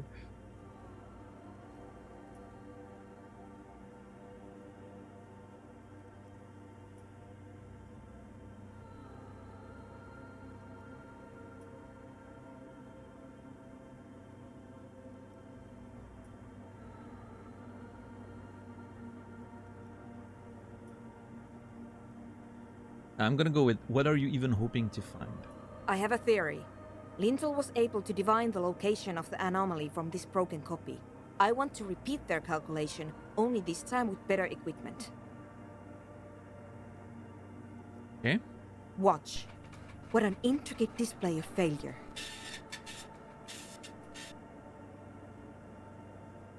The paper starts filling out with ink, soaking it in a gleaming blackness. Not a single line of data stands out. Oh, maybe it wasn't the printer after all.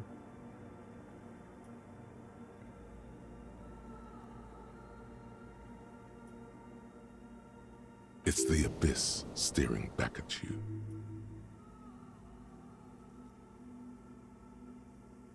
Ooh. Maybe there's more to it than I thought then.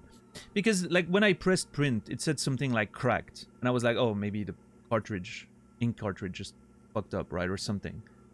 But apparently not. Apparently there's something. Play it cool. Now what? Oh, did I break it? Oh no, I hope I didn't break it.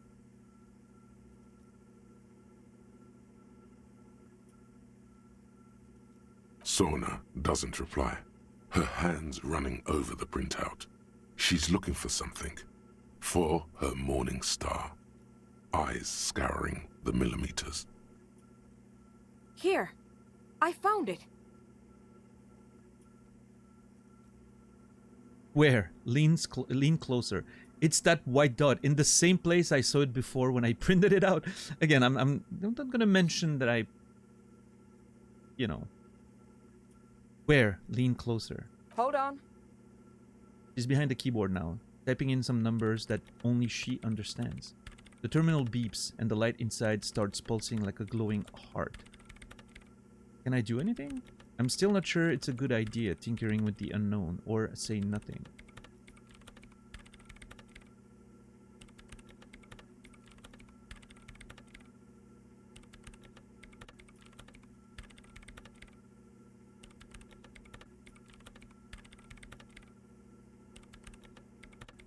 I'm gonna say nothing. Just give me a second. I'm almost... She clocks up her typing speed. I've never witnessed a programmer work before. Done. I've got it. I found the location of the anomaly. There's joy in her voice as she bumps her fist into air. You did it? You found the coordinates? Oh my god, congratulations. So where is it? Where's your 2mm hole in the world?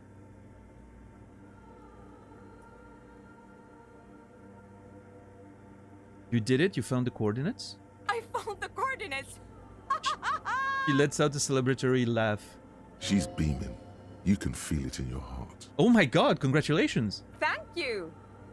She yells back with a grin. So where is it? Where's your 2mm hole in the world? There. In the swallow. She points at the other end of the church, where a group of water bowls forms a ritualistic arch. Think you can help me again? Sure. I need you to go move those water bowls for me. I need to double check my calculations. Right. Just walk over to the circle and follow my instructions. Move the third bowl 2 centimeters to the left, and the fourth bowl 5 centimeters to the right. This should do the trick. Third, 2 to the left, fourth, 5 to the right. I'm not sure if I need to remember that, but I'm going to try to remember just in case. Third, 2 to the left, fourth. So third and fourth, 2 to the left, 5 to the right. 2 left, 5 right. Thanks. Right. All right. Go do that.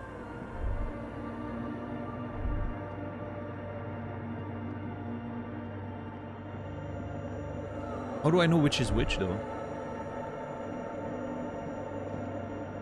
It's awfully silent again, as if someone turned off the entire world outside those walls. Water inside the bowls stands still. Measurements have been marked down around the bowls, each chalk-drawn line representing a centimeter on the floor. Well, at least I can't do it wrong, so that's good. Move the third bowl from the left, centimeters away. It moves like a ghost without creating a single trace of sound. Move the fourth from the left, 5 centimeters to the right. Some water spills out of the bowl, wetting the floor. You had one job, Harry. Come on. The lead programmer sends you an encouraging thumbs up from across the hall. Time to run back, or maybe walk. This is a sacred place, after all.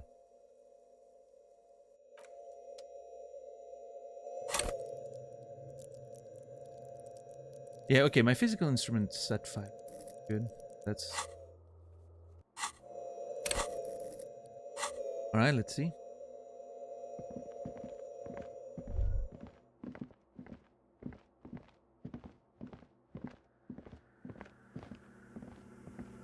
Yes, what is it?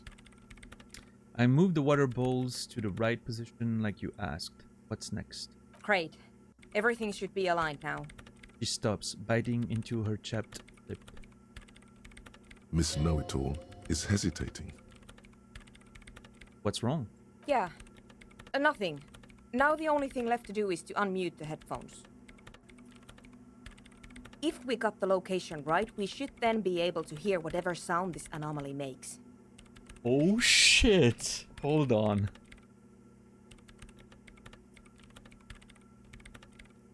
Why did you have your headphones on mute in the first place? Honestly, I'm a little scared. Isn't it going to be just silence and nothing else? I don't know. That's what I'm scared of. I don't know. It could be anything. This is fascinating. I don't know what we're studying, but it's I love stuff like that. Sort of,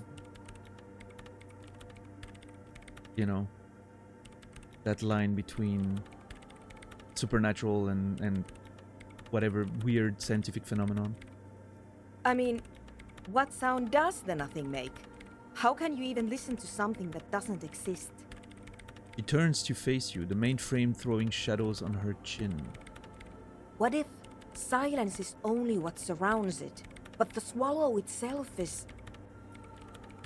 She grows silent, her face very pale in the cold light of electricity. What? You're overthinking this? You're right, we should be cautious. We don't know what we're dealing with here. Me telling her that she's overthinking would be super hilarious, I think. I'm gonna go with what? I don't know. I'm just scared. Maybe it's going to be something terrifying. Maybe it's going to tear the world apart. It should be fine. Like that evil ink that filled the printout, erasing coherence and meaning.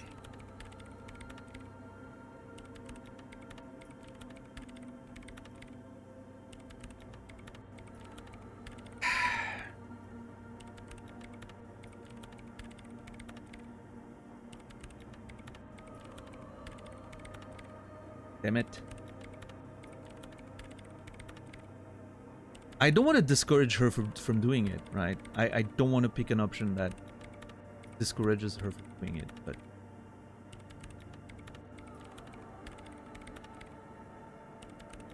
You're right, we should be cautious. We don't know what we're dealing with here. Maybe. Maybe I'm just tired. It's scary, but we have to face it. Nice. I don't think I want to do this anymore. It seems too dangerous. No. It's scary, but we have to face it. Let's go. Yeah. You're right. Let's do it. She puts on her oversized headphones, ready to press unmute on the keyboard. The lieutenant takes a step back. Look at Kim! Mr., you know, rationale suddenly being worried about something happening. And then, nothing. Nothing happens as Sona Lokanen-Kilda presses unmute on her keyboard. Nothing but silence. You can hear some small animal cross the floor in the chancel. It's that quiet in the sanctuary.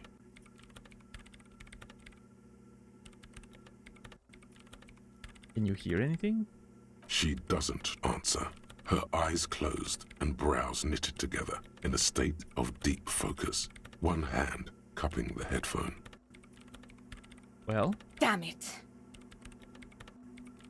She lets out a loud sigh before tearing off her headphones, still avoiding your gaze.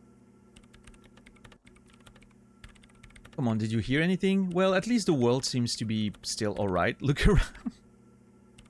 Yeah, I mean, at least the world seems to be still alright, right? Yeah. Yeah. Nothing happened. Let's move on. Despite her fear, she was hoping for something extraordinary to take place. What do you mean nothing happened? Did you find a swallow? No. She rests her face on her hands, massaging the forehead. No. My hypothesis was wrong. According to this, I should have heard something, if I got the coordinates right. Like I said, silence is only what surrounds it. But this is just another failure. Silence sounds like silence. That's all it is. She raises her head, staring at all the machines that litter the church, cables coiling up on the floor, like pests. You can try on the headphones. See if you can hear anything. But don't get your hopes up. Oh boy. Oh boy. Silence is silence? You're sure there's more to it? This can't be it. You should have a listen. Oh my god. Hold on.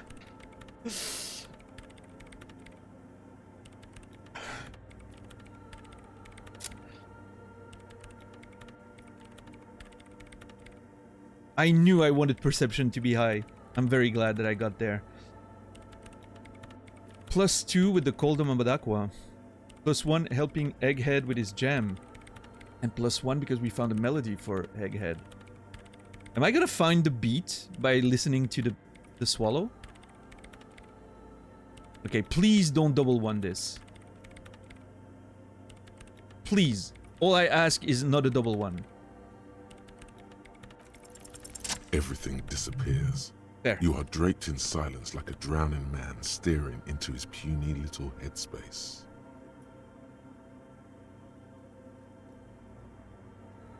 And then the pressure changes. What does it mean? It feels like flying on an aerostatic, or when your ears pop, or like a subtle difference in the atmosphere, a weather change hanging in the air. What if the sound you're looking for is too low for you to hear it? Suna, take off the headphones. What if we just needed a better sound system? Is that gonna be how I convince her to... Oh. A better sound system? Alright, but where would we get one? Well, as it so happens. Suddenly, a rhythmic beat permeates the walls, causing a small patch of decorative stucco to crumble onto the wooden floor.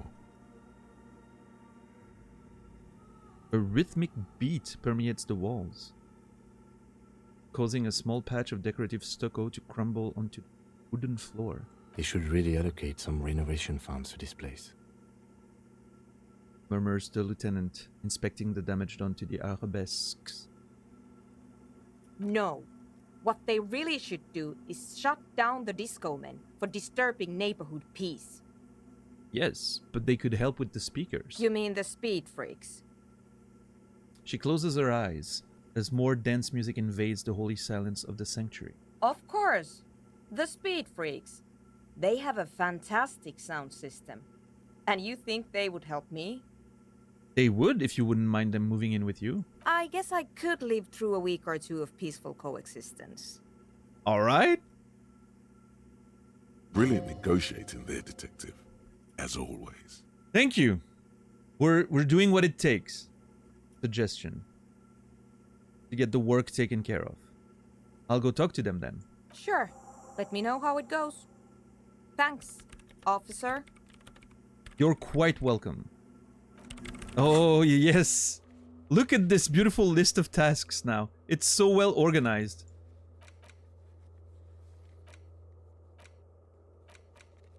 Everything's just... Oh, actually... I feel like it should still have the different days, but it doesn't.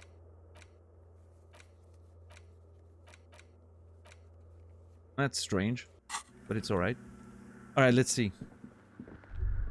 Man, what a journey this whole church situation has been. I just noticed... Hold on. There's a statue of a... I just noticed the person was carved into the pillar there. Very cool. I don't remember if I noticed that the first time I came in. Oh.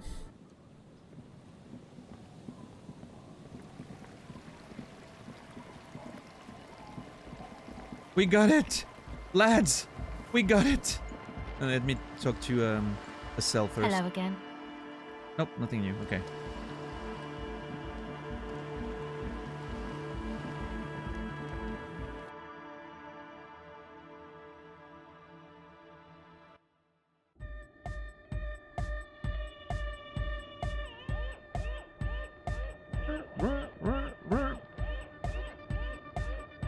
It's not even 8 in the morning. We're jamming. It's Monday, 1 week after we started the game.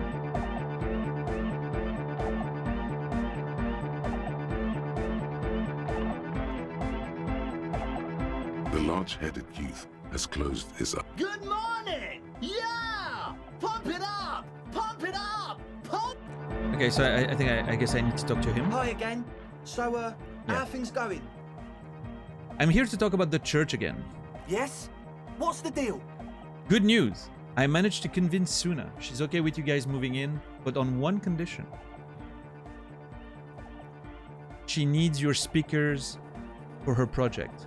We are grateful, Copman. You're an augury of a new era of anodic dance music. The Speed Freak smiles, happier than he's ever been before. You're going to have to share space for a couple of weeks until she gets her research finished. That's fine. We can manage. He grins, excited. And what about the side business? Have you made up your mind? You mean the drug lab? Yeah, that's not gonna happen. That's not going to happen. It's illegal, you see. Side business, I don't know what you're talking about. Turned a blind eye. Oh, man.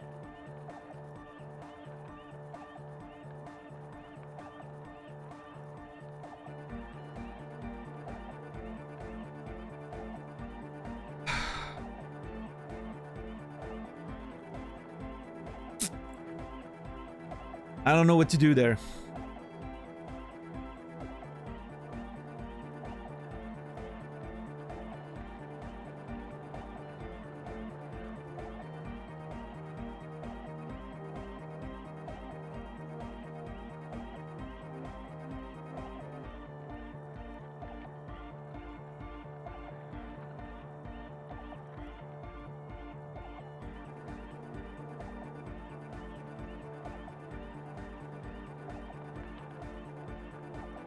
I don't know.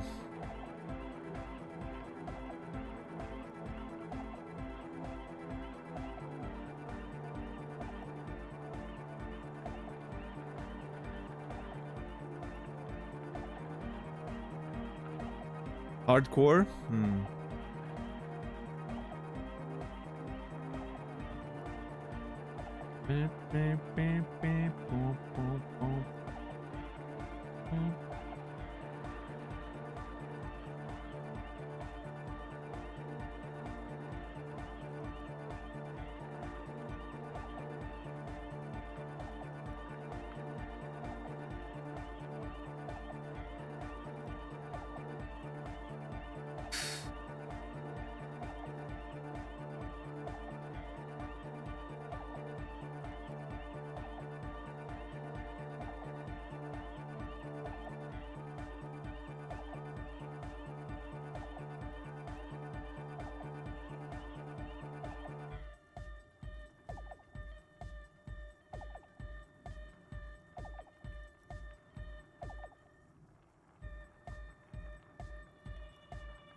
Man, those emotes, holy crap.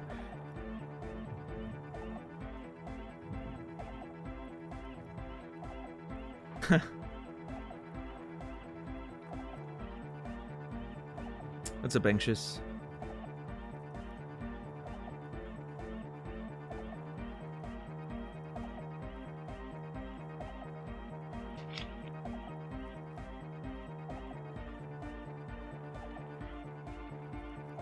I think I'm gonna refuse to set it up. I'm worried that it's gonna fuck things up.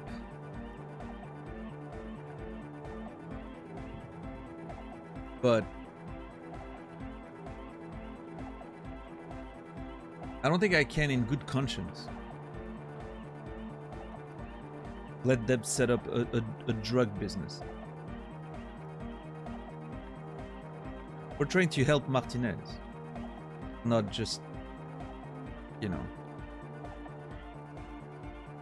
And I know they were very insistent that the drug lab part was the most important part, but maybe they're gonna have to learn to find another way.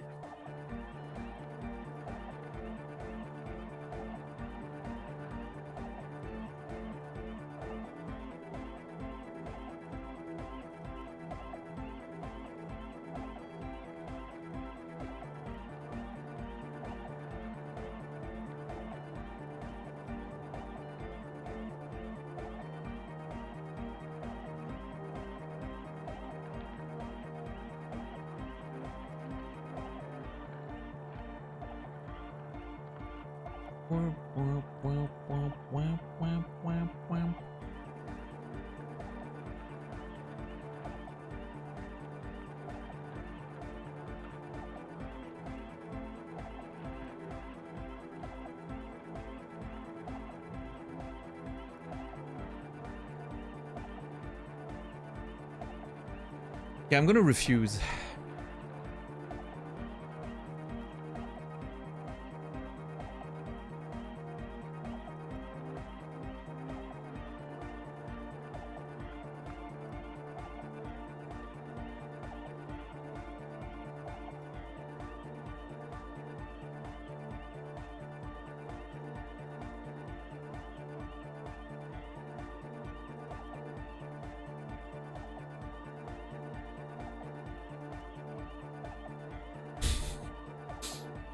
How many dance emotes is there on Twitch? Like, that's just insane.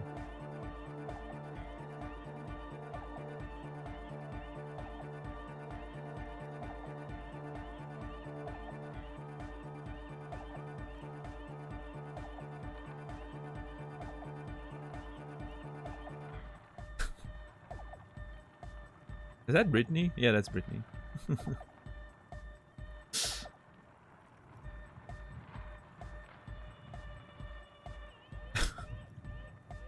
Alright, no drugs. After all this work, I'm about to fuck everything up by not allowing drugs. But I'm willing to take the risk.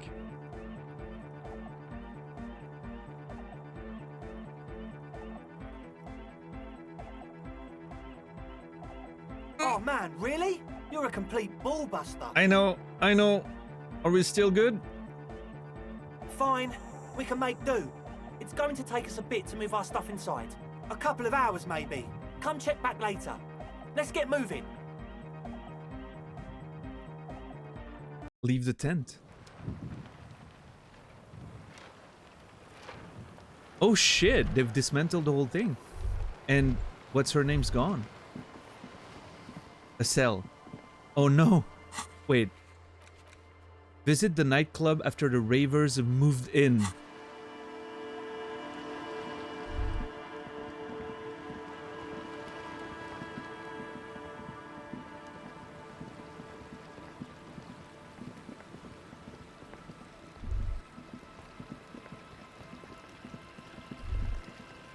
Oh my god, I'm so nervous.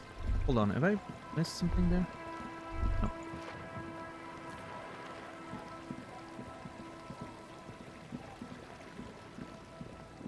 They said a couple hours, but...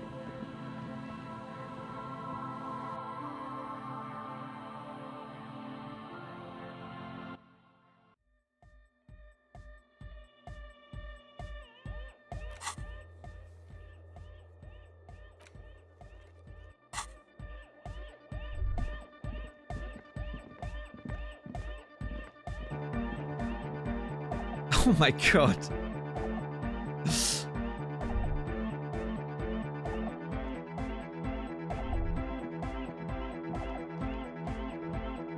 Yeah, it's all set up, man. Can you already imagine 1,000 people in here? 10,000. He waves his hands in an unbelievably lame, non-hardcore manner. Ecstatic vibrations, totally transcendent. And I've finished setting up the new compressor too. He looks at the imposing black box in the corner that's churning out the sound. Now the only thing left to do is the name of the club. Will you do the honors, detective? Oh, the music changed! With the melody we found. We didn't find the beat though.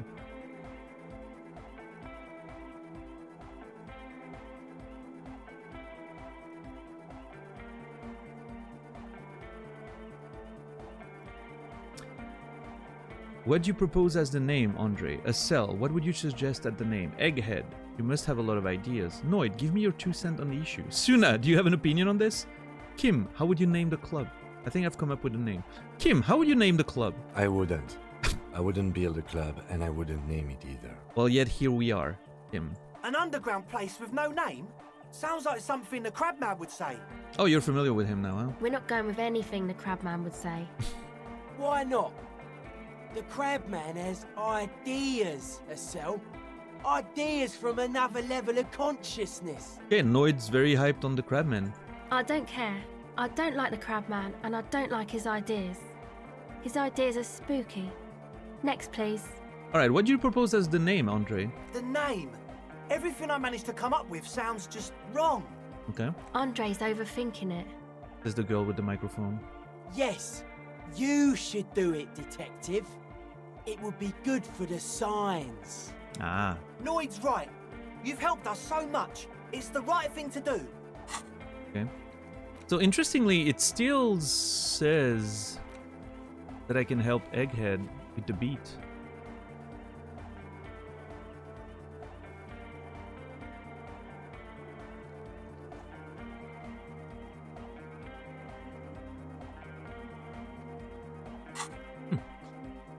Estelle, what would you suggest as the name? How about something simple? Like the club? Well, that's kind of lame. Too modern and too ironic. We don't want ironic. We want real. Real and true and beautiful. Like a morning after the rave. Egghead, you must have a lot of ideas. Oh boy, I'm willing to hear those. Yakukata! Yakukata! The place to be! You know what? That sounds pretty good. Yeko Qatar, the zone of ecological catastrophe. That's too morbid, Egg. Oh, come on. Got anything else? Hardcore! Hardcore to the mega! All right. No, it has to be bigger than hardcore. Yes, it has to be even bigger than hardcore to the mega. It has to be bigger than the scene. That's a lot of pressure, guys. Noid, give me your 2 cents on the issue. The amnesia. There's actually a bar in Switzerland that's called the Amnesia. I don't know if it's still open, but it used to be a thing back in the day. Sorrow probably knows. If it's still open, you probably heard about it because it's in Lausanne, I think.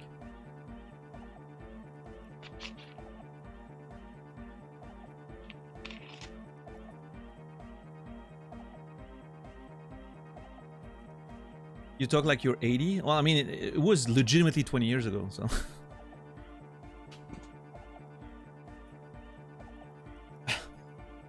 The good chance it doesn't exist anymore. You know what? I've been in clubs before I was allowed to be. Before I was 18, I've been in clubs a few times. I've almost never been to a club once I was of legal age.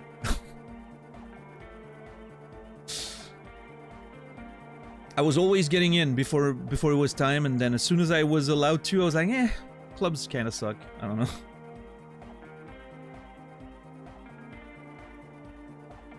With a mustache like that, no wonder they let you in. Actually, I didn't have the stash at the time.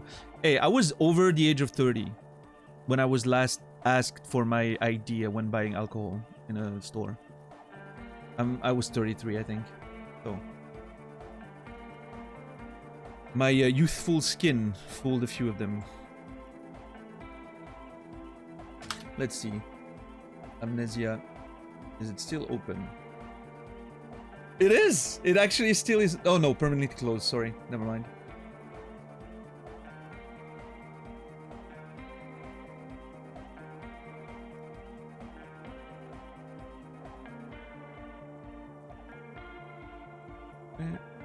Yeah, apparently 2016 is when it stopped.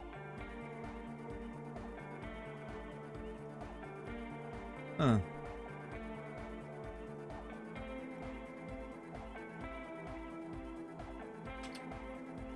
Ta-da.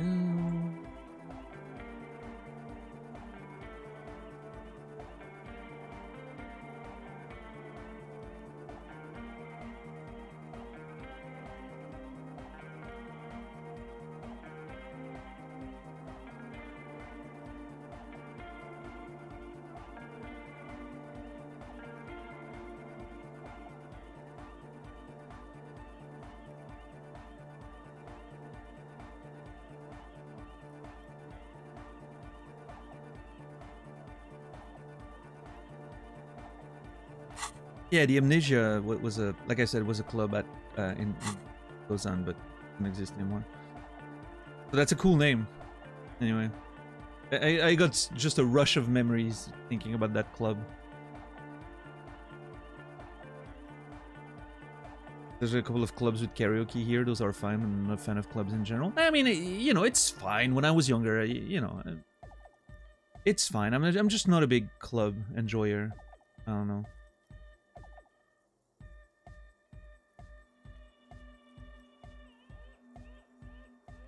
Sorry about that. 1 second.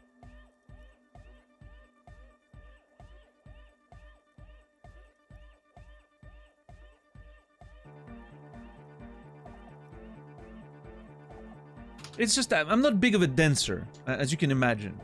I'm not a big dancer, so. Like the, I can't remember the name of the club, Amnesia. Yeah, that's clever, Estelle, isn't it? Amnesia! Oh, well, Egghead likes it. It's not amnesia, guys. Why not? Suna, do you have an opinion on this? I don't. Fair. Good. We have too many opinions anyway. Consider me surprised that you're not much of a dancer? Yeah, I know. I think I've come up with a name. Proceed. Oh yeah, I have, Harry? You're gonna have to help me there. You have? Well, what's the name?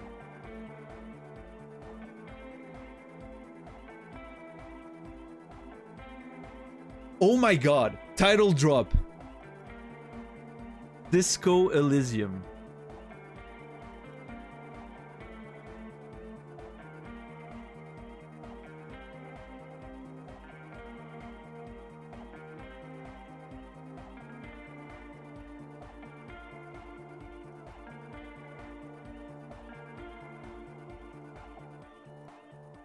That's so interesting that it comes like this, suddenly like, oh.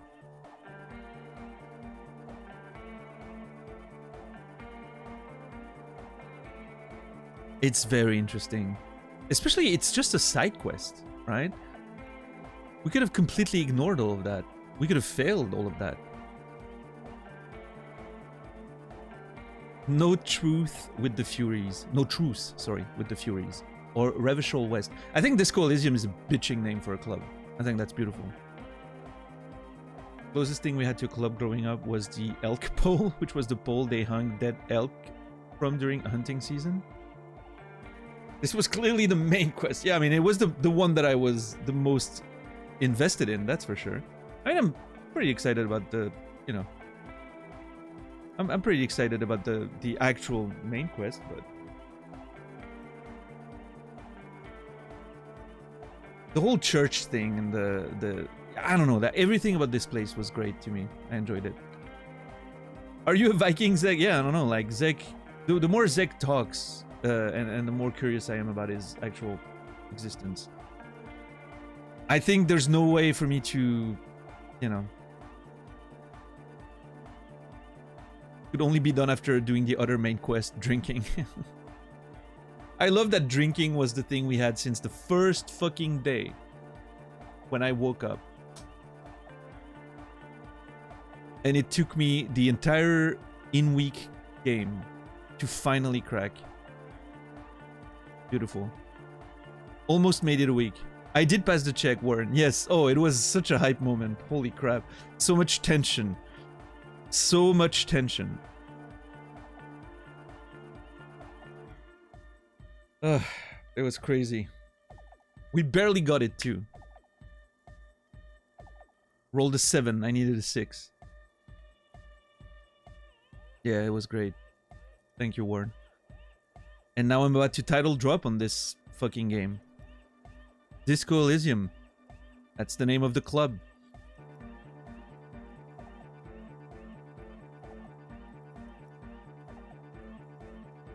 Like that DeLorean word for the world, you mean?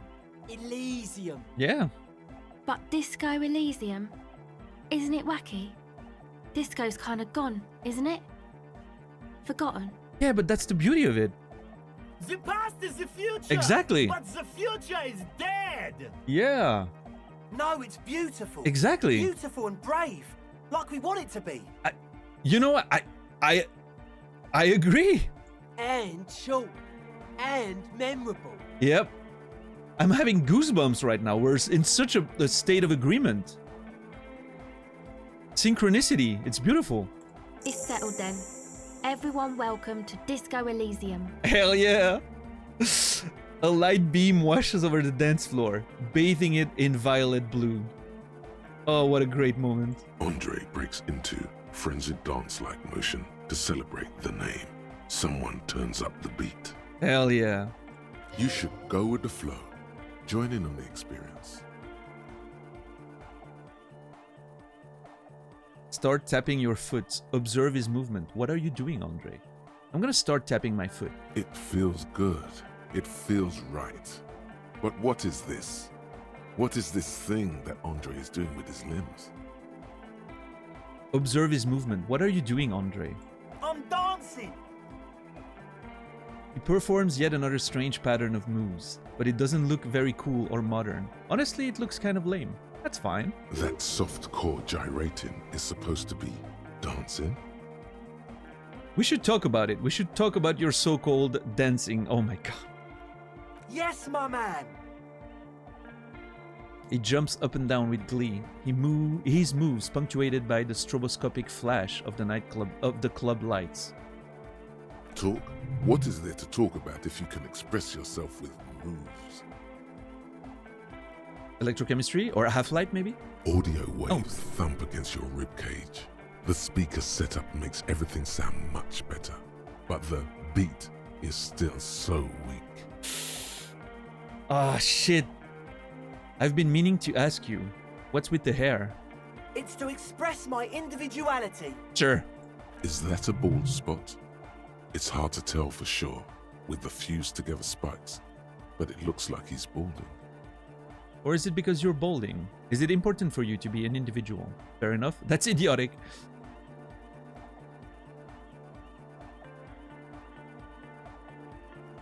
I'm not gonna call him out on his balding. That's just rude. Is it important for you to be an individual? Of course it is. Otherwise, I'd just be another poor guy with no education and no money. General issue, man. Now I'm all that, and I have radical spikes. Okay, or is it because you're balding? Or because I'm balding, yes. I want to fuse the remains of my hair together before it leaves me. I love how he's just taking it. I want to show my hair. I don't give a fuck how old you think I am. I'm 20. How old are you, Andre? Not 20. Fair enough. Maybe it was a bad idea. Anyway.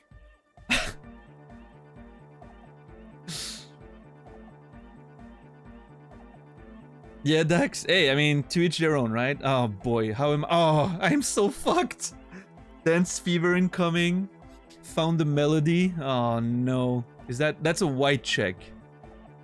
Hey, at least I have a couple of attempts, considering I have a point now. That's it for now. Or, hold on. Or should I be keeping my point to try and put the Cup of the Apocalypse in?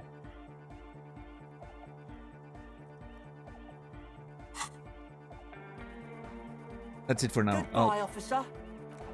Hold on. Wait a minute. Hey, man. No words, just dance. Goodbye, yeah. officer. I mean.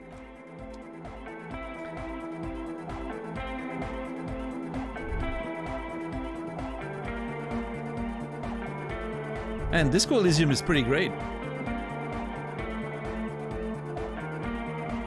You got us in, cop. I can't believe you got us in. I did. He looks around the hall, examining the carpentry. With wonder in his sharp eyes. Hell yeah. Between you and me, I don't know if you've noticed this about me. I'm a little suspicious of authority. Oh, you really are? No. You really came through for the hardcore underground. Thank you, Noid. Yes, you really came through for the hardcore underground. How come? You don't have to say it like that, Kim.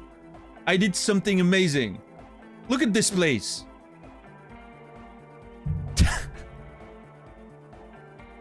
Andre is busy cutting some slightly less lame, but still quite ungainly shapes on the church floor, sweating profusely. I will have Kim dancing on this floor before the end of tonight.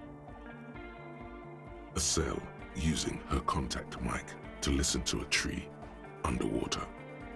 No. The one with the large head is blasting the dance track on repeat, while the stained glass window behind him is rattling from the base.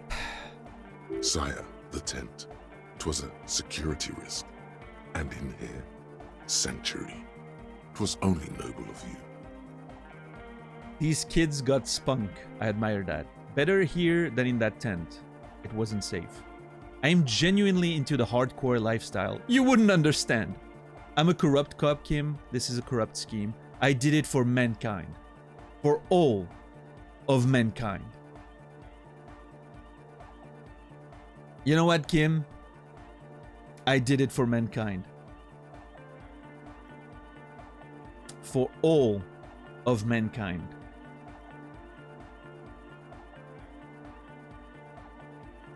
I should be made an innocent for my actions today. Frankly.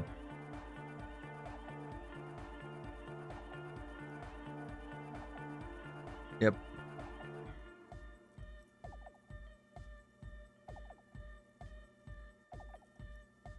Okay.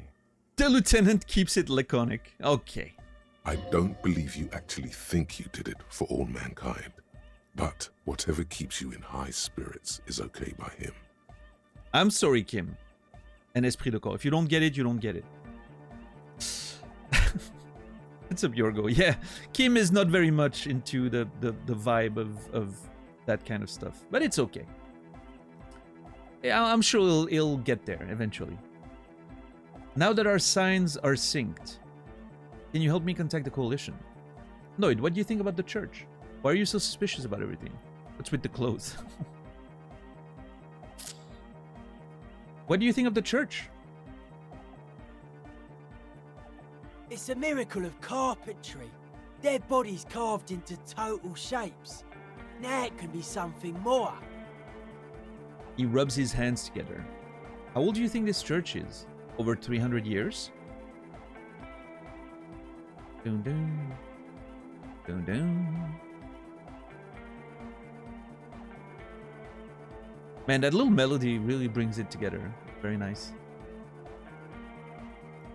What style is this church built in? What did you mean by dead bodies? How do you like the glasswork? Point to the stained glass window.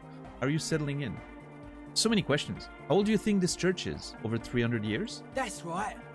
The first settlers built it, plus 6 more like it, on the coast here. Was one of the first things they did. Must have been really scared of something, but I understand. Alright, Noger, good luck, man.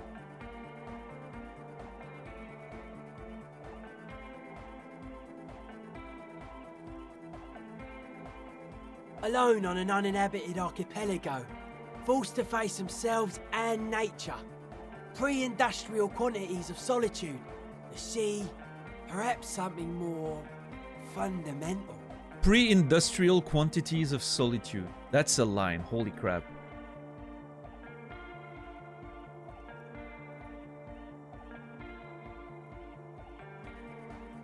Pre-industrial quantities of solitude. Love it. He means something paranatural. He must... I would want to build a safe place for myself and my own as well. His voice echoes in the wooden cavern of the church. What style is this church built in? A cop who's into building critique. Okay then. Alright. This is folk DeLoreanism. Lawmonger, huh? It's a subset of early DeLorean architecture. I'm not just a cop, I'm an art cop. Okay, and what is a DeLorean architecture like? Enough architecture.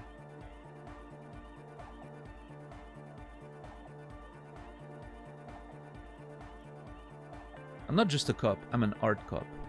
Art of core. Hard of core, yeah, thank you. What is DeLorean architecture like? Total. Everything between an ancient concrete cathedral and a glass cube is DeLoreanism. This is just an homespun version of it. Folksy stuff. Early mass production. They made thousands like this. Does that help you out? What would a DeLorean building look like? Like that woman there. Vertical, thin, white. A false image of grandeur. The source of the system is up there. You're at the bottom.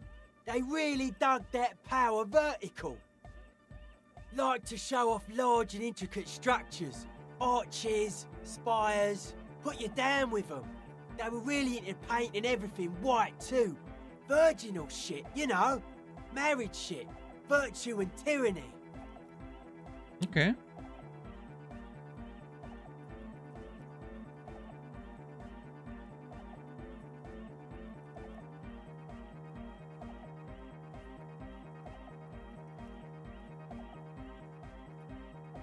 Virginal shit sounds like a band. That could have been the name of the club too. Marriage is shit. Yeah, marriage is great. Marriage is sacred. This church isn't painted white, as far as I can tell.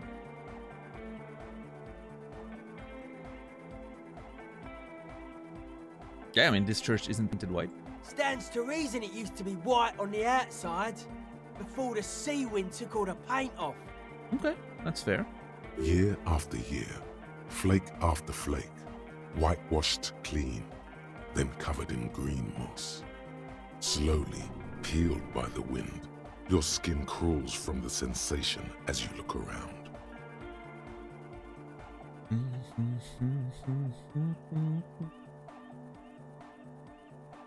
What did you mean by dead bodies? Dead bodies of perennial plants. Sigma functions have left this place. It's a good thing we came along. The spiritual collapse has been total. A spiritual collapse? Wait, hold on. Oh, we're not done with this, by the way. Spiritual collapse.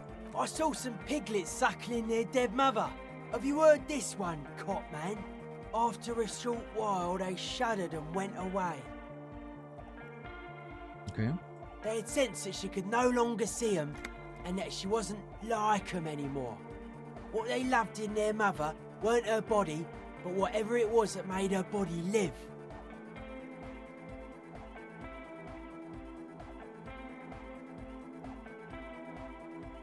That's a sad story. End of quote. This is an high-quality carcass.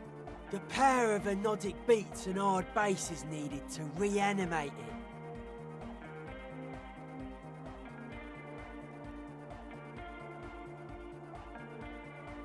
That's an interesting metaphor that he's using there.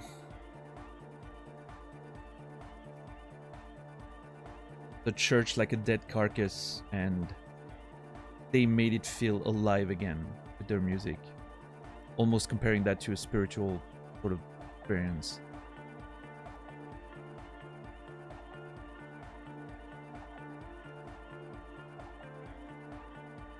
First, where's that quote from? A Sarais man who lived a long time ago, an ancient hardcore brother. What you're saying is you're not a big fan of the Innocentic system. What you're saying is religions have stopped being hardcore? Not a fan of the Innocentic system. A 3,000-year-old tyrannical regime of history, built and maintained by hundreds of generations of self-appointed intellectuals. It's false core. False core. That's a cool name.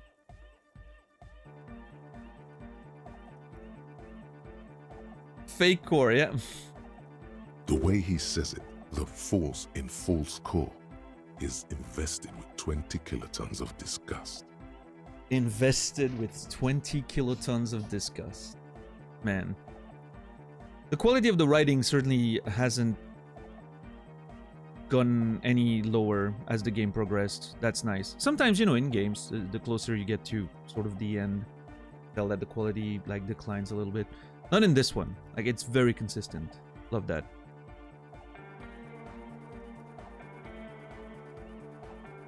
But you guys said the Ecclesiastes were all about love and hardcore before, remember? I even agreed with you about this Ecclesiastes being okay with this. And you propose dance music will supplant this system.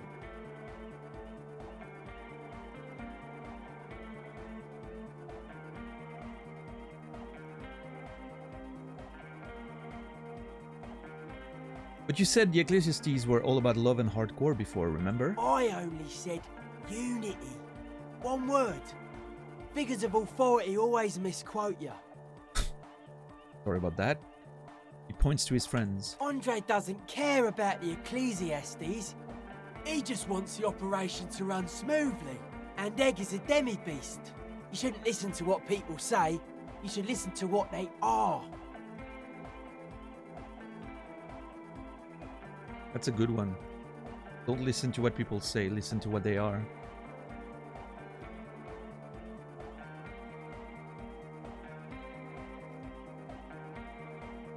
And you propose dance music will supplant the system. Anodic dance music. Regular dance music wasn't hard enough. And yes, I do. Alright. How do you like the glass work? Point to the stained glass window. I don't. Fuck her giving me the evil eye. That's her innocence Dolores Day. Mind your words. Getting some real negative vibrations from her too. You wanted to get inside the church and now you don't like the glass stained window?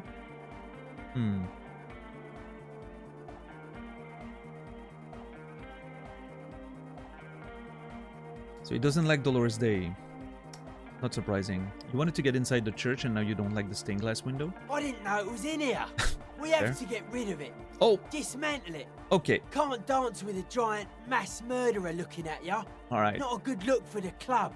Not sure about that. I think it looks great, but... Mellow, man, mellow. No one's a mass murderer. This is a house of love. Mass murder on the floor! Oh boy. Mass murder on the floor. But she's the innocence of humanism. Humanism seems to be a pretty big deal around here. But she's pretty. Okay. But like, who isn't accused of being a mass murderer these days? I don't know. Who is? The resettlement programs were totally okay. I'm a big fan of resettlement programs. For some reason, I do feel there is something terrifying about her. Isn't she supposed to be an embodiment of the world spirit? Would you say she was, you know, human? Yeah, I'm done talking about her. I don't want to think about her anymore. I mean, I do feel like there's something a little terrifying about her. That's something we mentioned.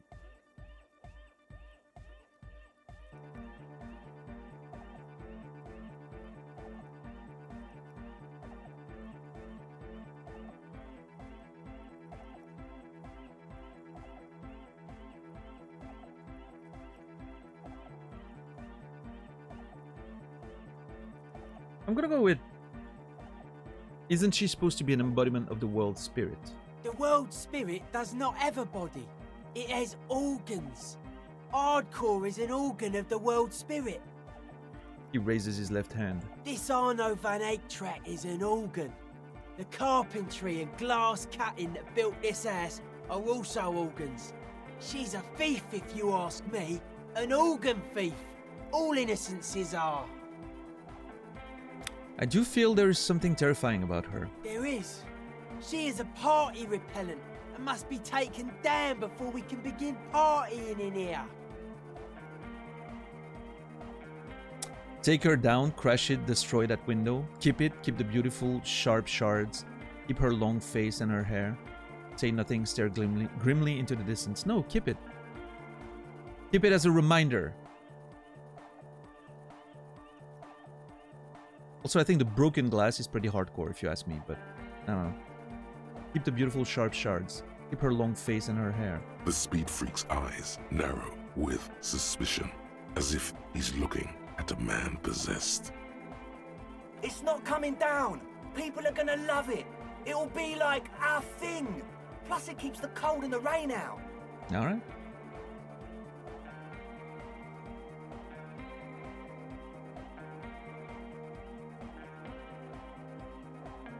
I wonder what he has to say about some of those other things. Let's see. She's the innocence of humanism. Humanism seems to be a pretty big deal around here. Humanism leads to eating sugar and pigs. Humanism was invented to mass-produce billions of humans. Oh.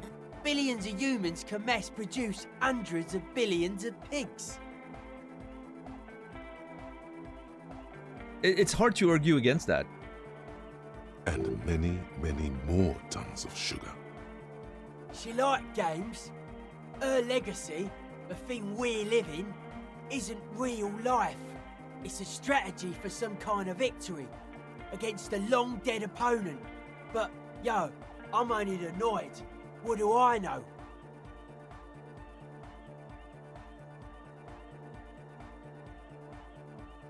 But she's pretty. She invented the beauty you're feeling. She and her glass cutters and iconographers. You set the standard, all right? He turns to look up at her face. Then you meet it. It's effective like that, but it is also very soft of core. That so-called beauty of hers. You're right, I like it harder core. Then it seems I like it soft because it's anything but soft core. It's terrifying.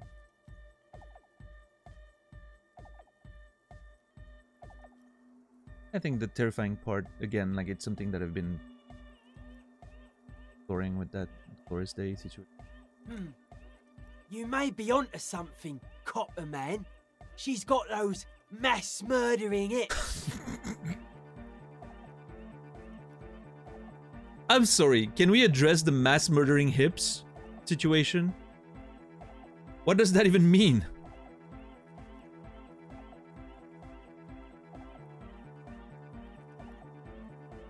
Mass murdering hips.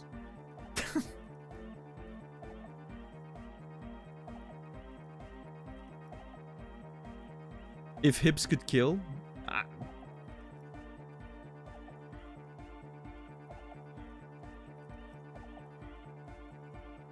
Yeah, but like, who isn't accused of being a mass murderer these days? Thick as a bowl of mass murder. The dream to have mass murdering hips. Yeah, Kimmy? You don't have those?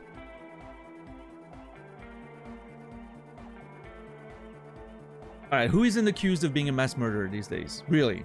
No one says Arno van Eyck is a mass murderer. Oh. The Anodic pioneer Rietveld is not a mass murderer. He is not accused of mass murder. Alright. Likewise, no one says Jermaine Egghead or Andre are mass murderers. You can live entirely outside that suspicion. Billions of people go about not being guilty of mass murder. Just not her. He's made his point. Would you say she was, you know, human? I like this question, Cop Man. She did not live the life of a human. She lived like someone who's playing a game. The life of an operator. That's not the life that humans live. She was adored. Humans aren't. I don't know about you, but they hate me. And they do not think I'm innocent or some shit like that.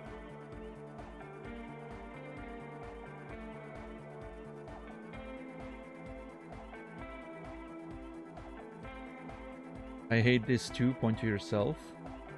I don't know what you're talking about. I have thousands of fans. I'm surrounded by love and support all the time. Oh. She was a player. She played us all. It's just a game to her. I hate this too. Point to yourself. Well, they loved her. They put all their love in her and forgot all about the rest of us. The young man lets go of the suspenders and they hit his chest with a slap.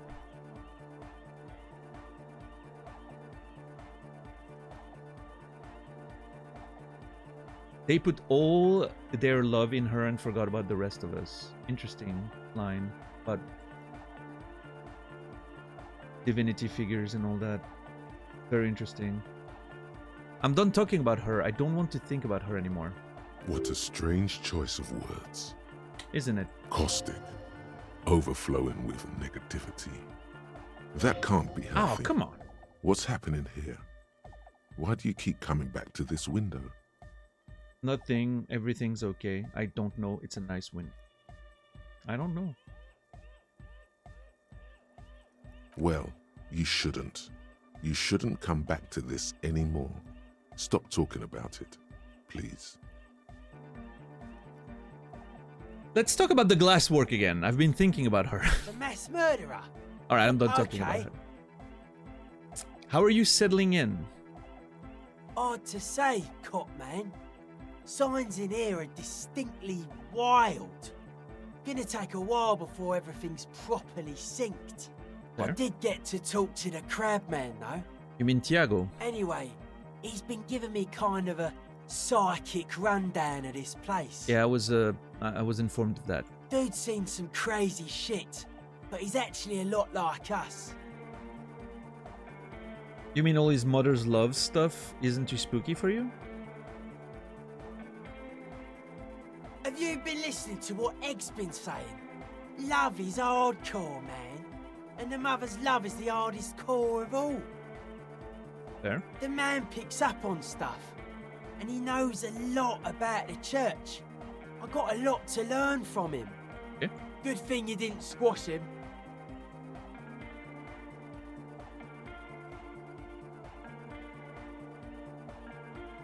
That's the one we just went through, right? Dead body? Yep. Sure. What did Tiago tell you about the church? The crabman's been lurking here for a while. He's experienced things. Things that give off bad signs.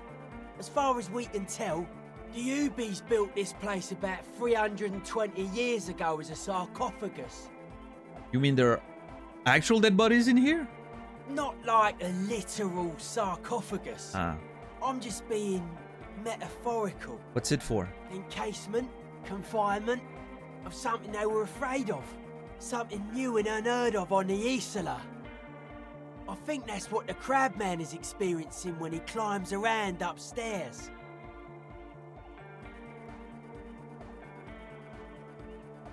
Is it related to the swallow thing? Wonder.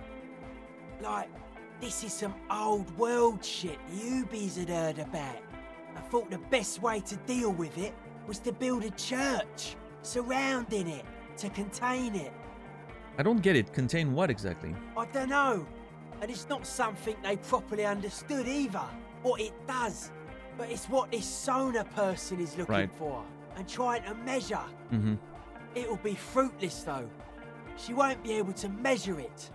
People like that always want to measure everything. All those things they really can't. Okay. The wood creaks as a gale blows by. Outside, dust particles fall through the darkness, settling down on the age-bleached floorboards. The structure does not feel particularly durable. This building seems less than structurally sound. What makes you think Suna is gonna fail? This building seems less than structurally sound. No, it's pretty fucking unsound if you ask me.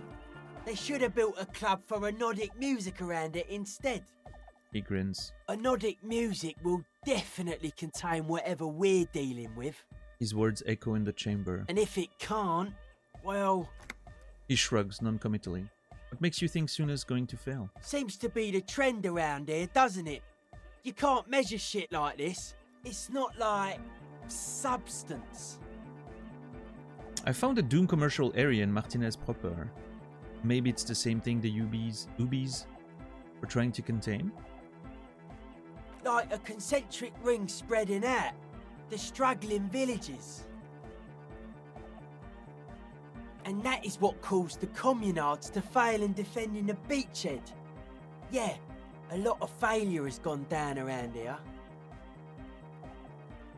I mean, it seems interesting to want to attribute all of that to sort of supernatural powers, but I think there's any merit to the theory? I don't know. Maybe, maybe not. It's not a thing we can answer, Copman. Even I have limits. I'm a limited psi person. Well, if it's without substance, I guess there's nothing to worry about. Maybe you can figure things out, Copman. I think we got on a good level here. The signs are syncing up well. Hey, wonderful. Why are you so suspicious about everything? Suspicious people are esoteric people.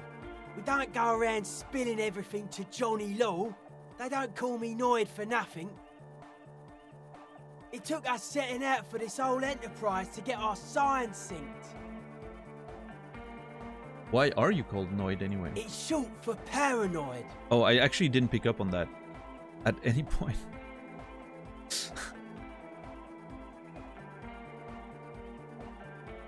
May I ask why? What good is being suspicious? A reasonable question. Say I get hurt. I want to make sure it never happens again. So I analyse the situation. Exercise caution.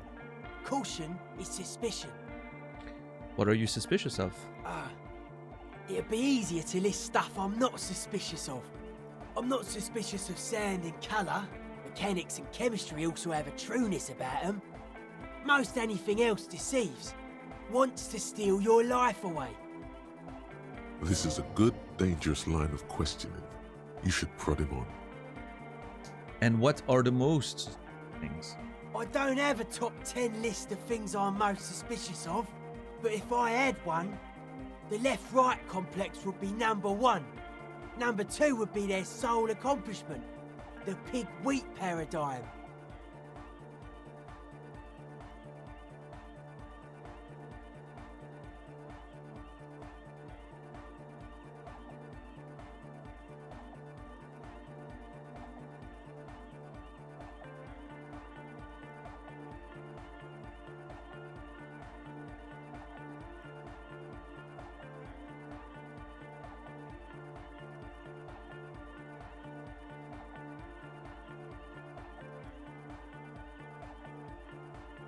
Pig wheat paradigm.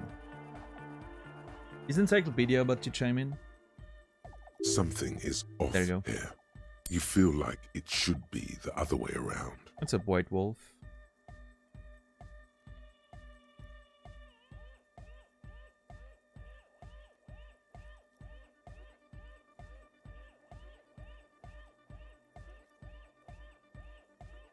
Does this mean you are mentally ill? Don't you mean the left-right paradigm and the pig-wheat complex? Tell me more about the left-right business. What's suspicious about the production of pork and wheat?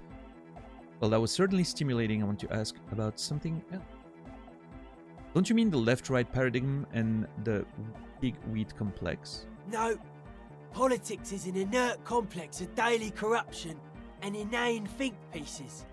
The real paradigm is economic, and it concerns pig and wheat. Paradigm, okay. This is where the innovation happens.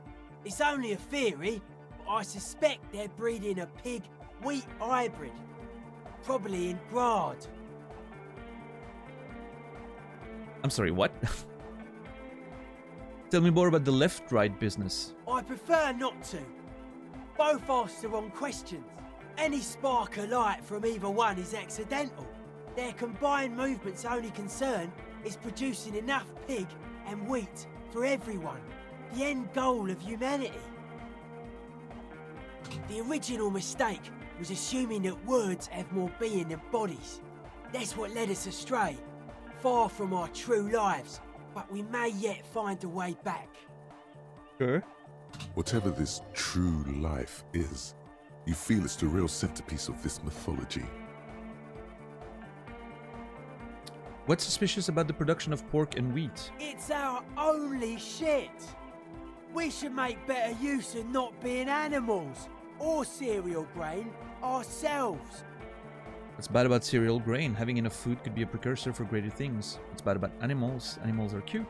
Yeah, it's our only shit and we fucking suck at it.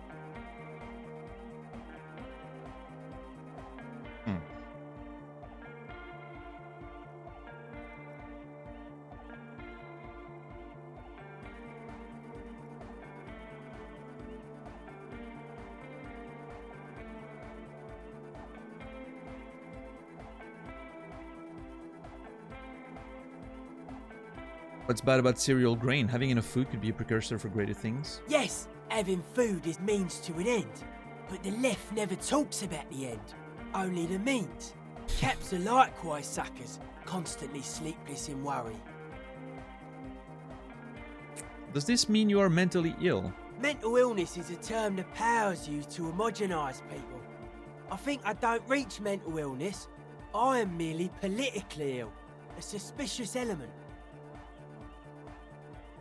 Well, that was certainly stimulating. I want to ask you about something else now. His eyes flicker. You mentioned true life. What would that be like? Well, first of all, what's with the clothes? They're hardcore. You look like a woman with those earrings? Wow. Not gonna say that. That's it? They're just clothes. Are they? They look outlandish. I thought there would be more of it. Okay then.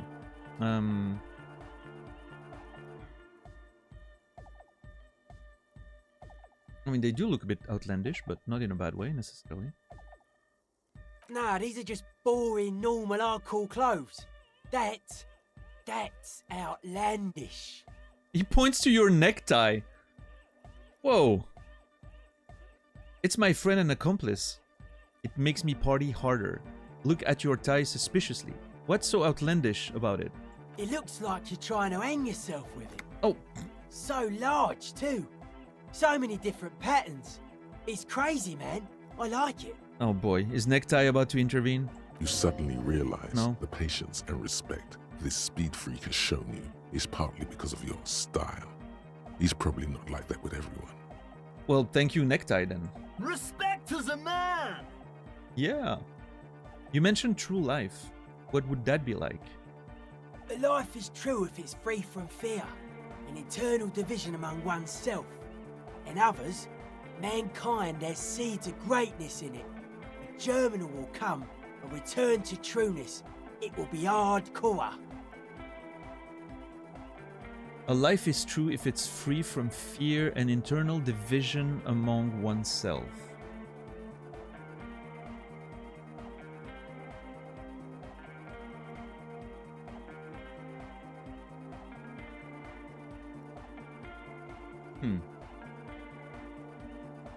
How would you go about returning to this true life? Beats and bright lights to shatter falsehoods. Nerve impulses for the collective body. We are very much alike in basic structure.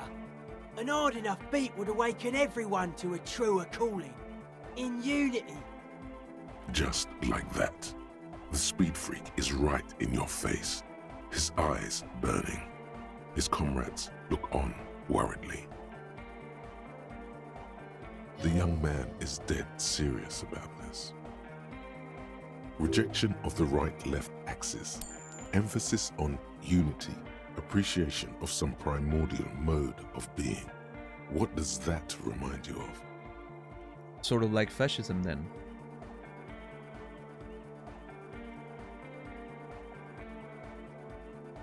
Nationalism, militarism, racism, and emphasis on a leader character are totally absent in hardcore. The words echoed through the church majestically. Fair enough, just making an observation. I didn't mean it as a bad thing. But shouldn't the ones that are more hardcore rule over the ones that are less hardcore? Offer them guidance.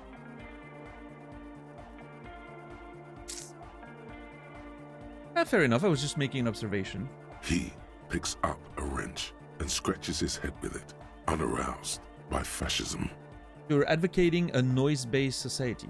You keep mentioning hardcore. What does it mean to you? Utmost dedication.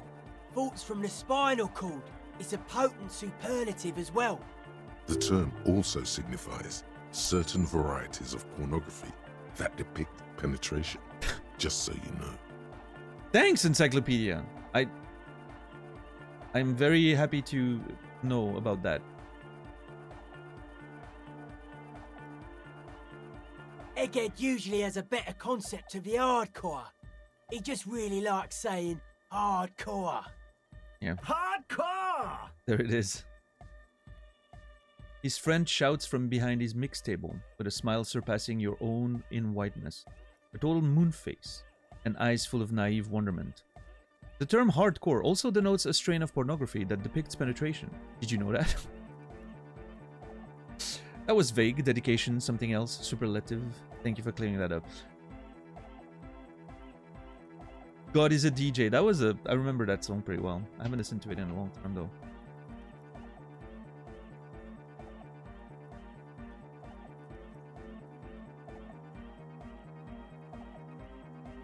I'm gonna mention it, see what they say. That's a pretty hardcore coincidence, don't you think? It may be. Yeah! So you're advocating a noise-based society. Many non-Occidental cultures share a beat at their art. Thus, they are closer to true hardcore life. There's just never been enough of them, and they had to rely on some extremely basic percussion. Okay. Let's change the subject. Oh yeah, sure thing. Oh man. Internalize the hardcore aesthetic. Don't just nod along, really feel it. Another 72% check.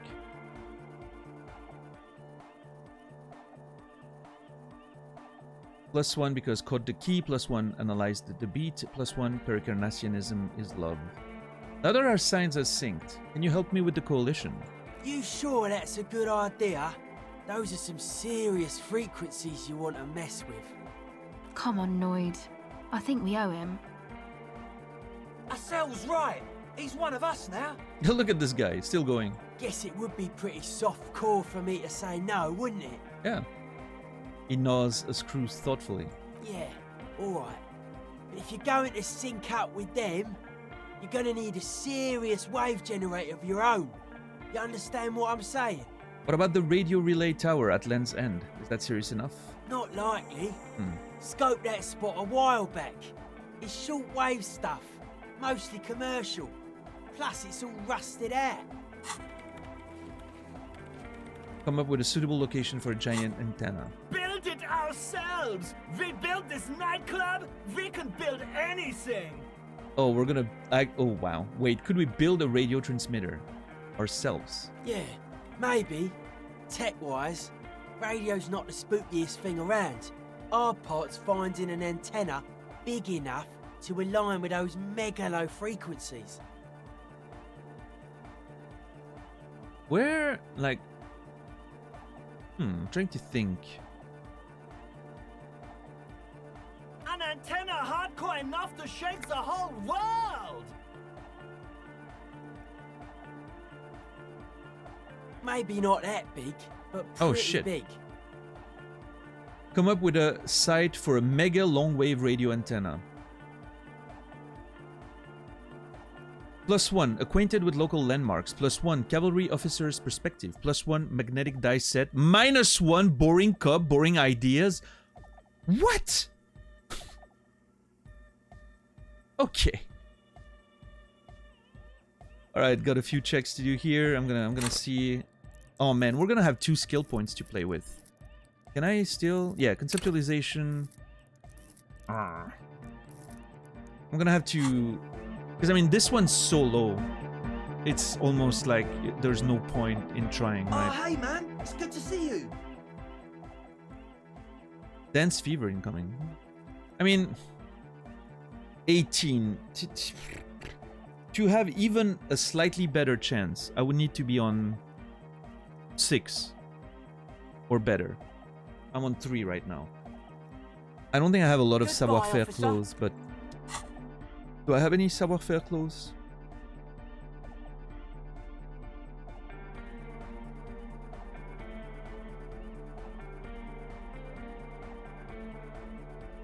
Oh, yep, +1 here.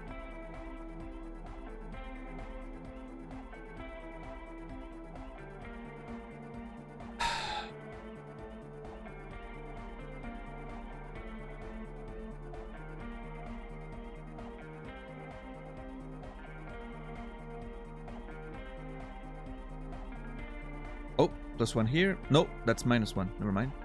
Oh, no.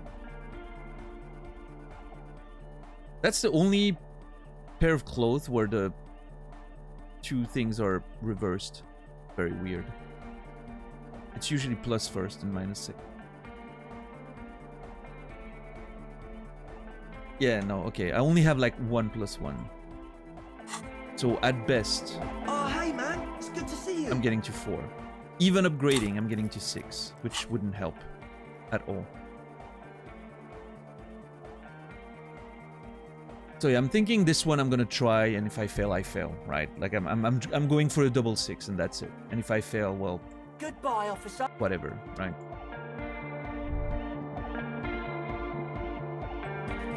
She's whistling a melody, her trusty contact mic attached to a wooden pulpit.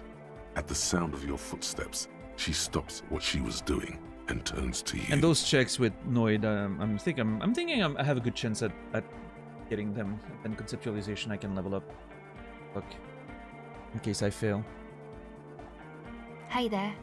Hey. I've been recording some new audio from all these beams and rafters. The sounds travelling through the wood are pretty cool. Creaks and stuff. Like you're underwater, you know? But like, underwater inside a tree. Sure. And no, it's got nothing to do with Contact Mike. I wasn't going to, but Contact Mike is... Okay, fine. I wasn't going to... No. I actually wanted to thank you for getting me and my friends in here. And we even found some new associates, such as they are. How's everyone doing? Good, I think. Noid is getting a read on the place.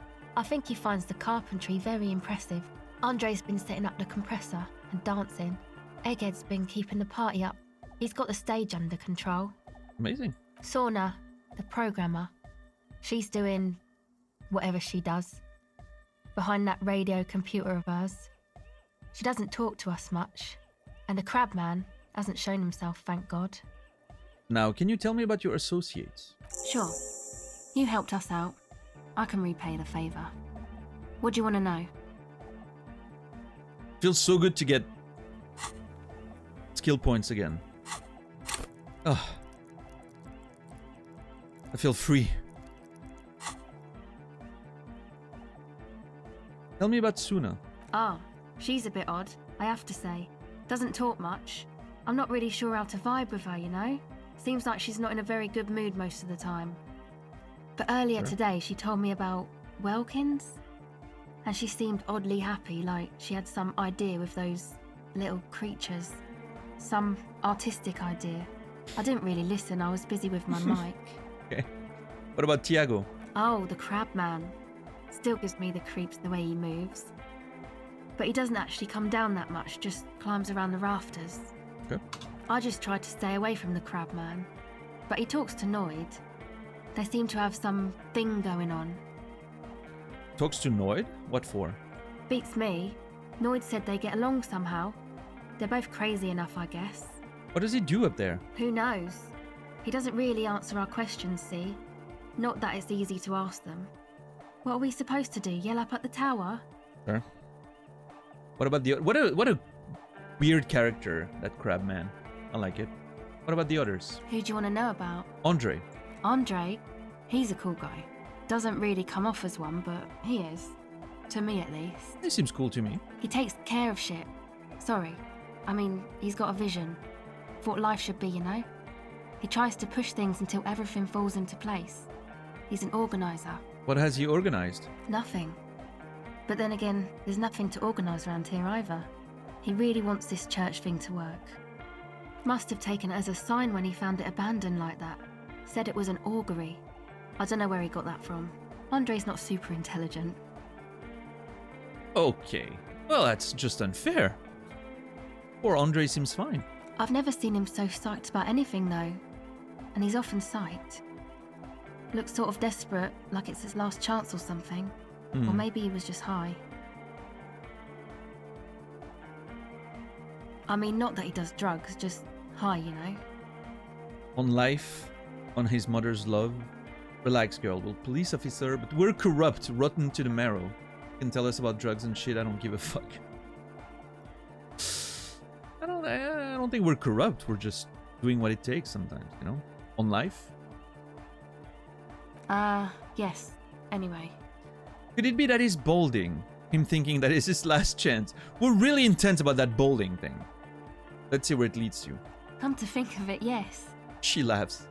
This is the first time you've heard her laugh. Yeah. He's in some kind of a self-destruction mode with that hair of his. Bleaching it like that. Probably wants to get rid of it altogether. Is Andre your boyfriend? Yes. Oh, tell me about the others. Who do you want to know about? Not super intelligent crew? Eh. I don't know, intelligence is a weird thing.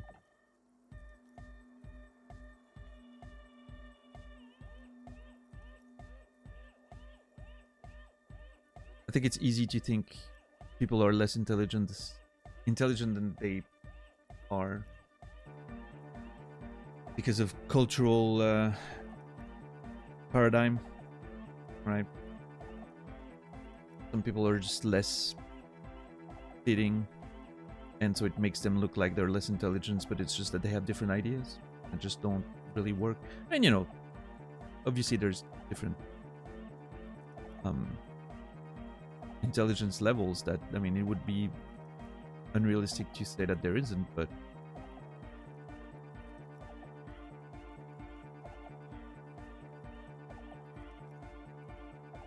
it seems to be a bit arbitrary how we determine intelligence. I don't know.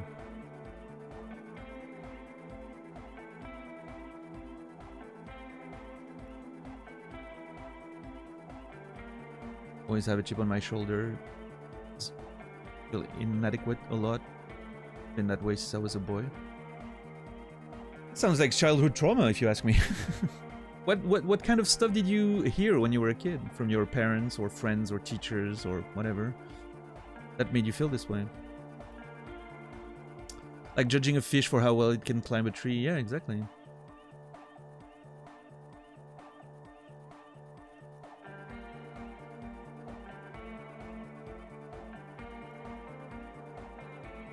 A lot? Well, there you go.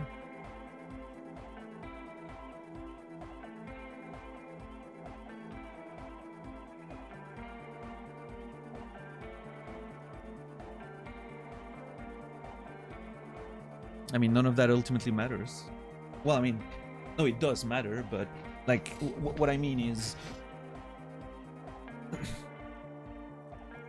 all the stuff you hear and thinking that you're less intelligent. Ultimately, it doesn't matter. Like, despite believing that, you can still manage to have a very successful life, you know, a very fulfilling life.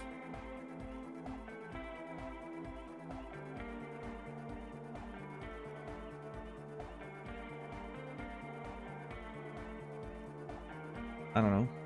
You seem to be doing just fine. So.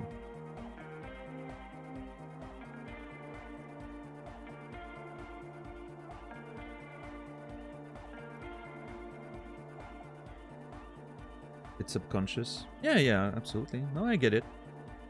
Stupid people have better lives. I mean, that's what we say, right? There's some sort of bliss in ignorance and you know. There's definitely I'm pretty sure there's a research correlation between higher intelligence and depression, right? For instance.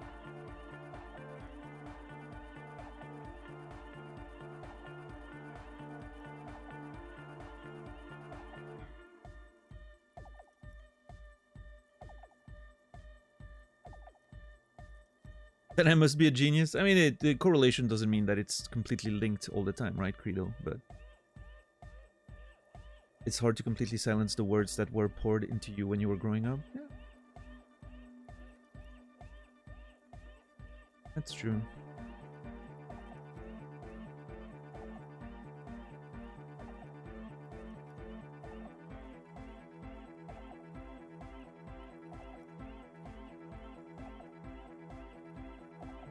Then I'm just a depressed idiot. I'm not saying that either. I think you're pretty smart, but then again, I just know you through a screen. Like, you're just words on a screen, right? Oh, and a picture. I've seen your... Actually, I've seen videos of you speak. I have a pretty good sense that you're someone quite intelligent, but I don't know. Using your intelligence for evil.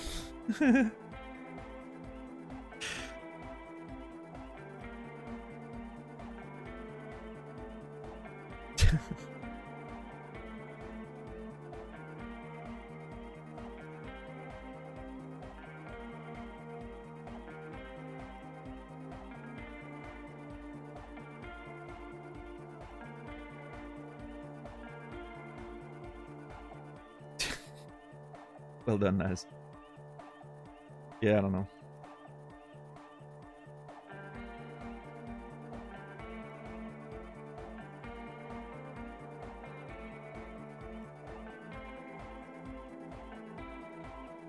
Oh, you... Okay, I didn't pick up on that joke, Credo. Sorry. For the record, I have not received personal videos from Credo. Just to clarify.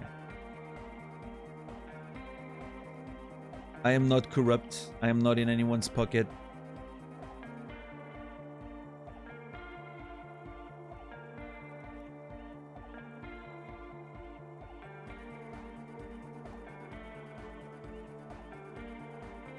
Yet, okay. No. Now I'm scared. Tell me about Noid. He's a four-burger, I guess, like the rest of us. Okay, maybe not Egg, I don't know about him, but Noid and the rest are from Forberg, making the pilgrimage up north to visit the Palaceum. Okay. He's real hardcore about the lifestyle. What does he do? What is this pilgrimage you're talking about? It's just something poor Forberg kids do every spring. To pass the time, we walk the entire length of Boogie Street, up to Jamrock, or as much as possible.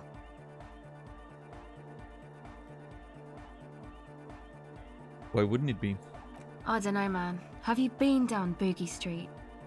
It's a little bewildering. Let's say I haven't been down Boogie Street. Oh, I'm sorry. Have I not told you I'm a raging alcoholic who recently drank himself into an oblivion so deep he can't even remember what sounds like the biggest street in the city? Let's just say I haven't been down Boogie Street. Okay. Then you should go and take a look, I guess. Boogie Street is cool. It's got a lot of immigrants and all kinds of different people. I might just do that if I make it there alive. It's unlikely I make it there. Chest pains. Need to continue drinking, but thank you. Wow, jeez. I might just do that if I make it there alive. Yeah. I hope you do. And what does he do? What do you mean do? Like for a living? No, I meant for breakfast. Of course, for a living. Oh my god, so rude. Yes. He's a carpenter. Oh trained shit. And all. He's very good. He just doesn't have the mindset to work like that. In a shop somewhere. I did not take him as a carpenter. I mean, he did mention carpentry and was very surprised when we knew about the architecture and stuff, but... Is that because of his beliefs? Too hardcore? And the ribs, the spinal cord and stuff? Not to sound too dramatic, but I wouldn't make light of his belief system when he's around. Noid's a serious person. He's serious about the lifestyle. Okay, actually tell me about the others. Who do you want to know about? Egghead. What's the deal with Egghead? What do you mean? What does he think he's doing when he yells all that stuff? Where's he from? How long has he been with you guys? Tell me about the others. Yeah, what does he think he's doing when he yells all that stuff? Oh, that. He's the party boy. Told me as much, but what exactly is a party boy? Anodic music doesn't really do vocals in the traditional sense. Vocals are thought of as rock. That's to say they're a bit backward. No offense if you like rock music though. Rock music's cool by me. Okay. Pachoo, pachoo, swish. Your credentials as the resident future man of Revachol are being questioned. Show her you're hip with the times, Gramps. Oh, that's gonna go over very well. That's gonna be some W-Riz type situation right there. Exactly. Goddamn right, rock music is the coolest. Rock music forever. No offense taken, go on. You don't have to tell me rock is backward. I am the future man. I abandoned rock in the 30s. Stupid rock. Spit.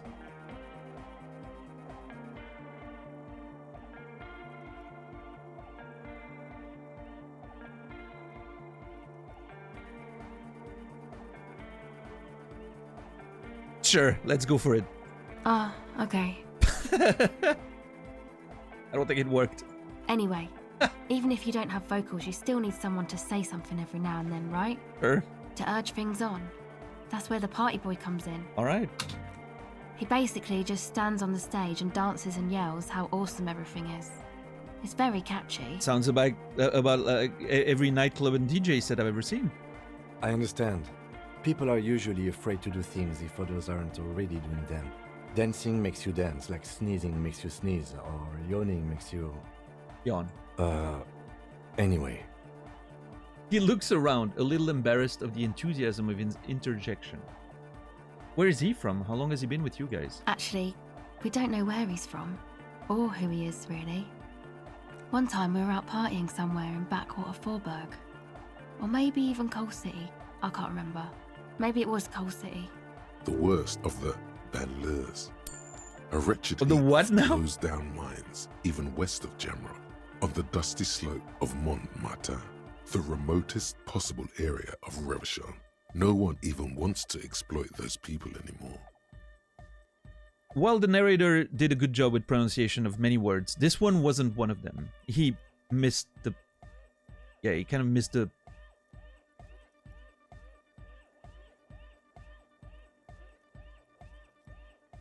What word am I trying to...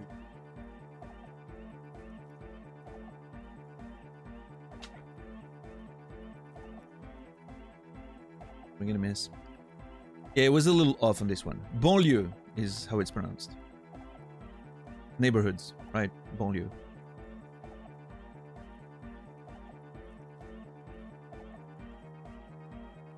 The remotest possible area of Revachol. No one even wants to exploit those people anymore. Egg was yelling along to some jam someone was spinning, all night long. Just kept yelling until he didn't have a shred of voice left. When the sun came up over the mines. There were mines? Yeah, it was in Coal City. There you go. You found her way back in her memory. Egg came with us. He made this wheezing puppy dog sound all the way back. Couldn't even speak. It was definitely Coal City, because it took us 2 days to walk back to the fort. He just wheezed the whole way. We never really asked why he came with us, or who he was. I think his name is Jermaine. Germaine, People are sweet. she says quietly. Oh, well. You can see it must have been a great night. The memory causes her to go silent for a moment or two. You wish you'd been there. Yeah, it must have been nice. Tell me about the others. Who do you want to know about? Actually, do tell me about yourself. Me? Again? Yes, I forgot. Tell me about yourself. I told you, I'm a silver bird. What does that mean? It means I don't answer questions about myself. Fair enough. Thank you. I still kind of want to press her, maybe. Maybe not. I don't know.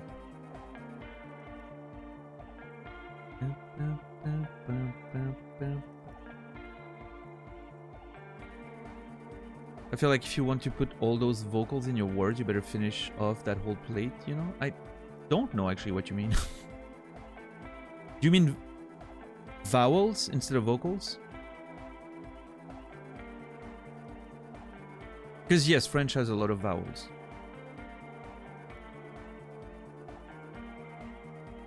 Yeah. Hey, I mean, you know, with the Eastern Europe taking so many consonants, have you looked at, like, Hungarian? They took all of the consonants, so we had to do something with the vowels, right? We made French. That's what happened.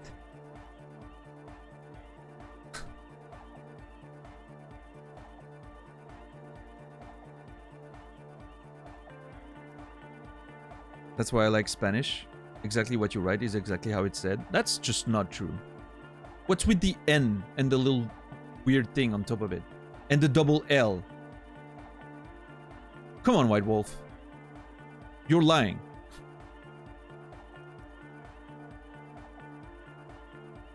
And the J, yeah.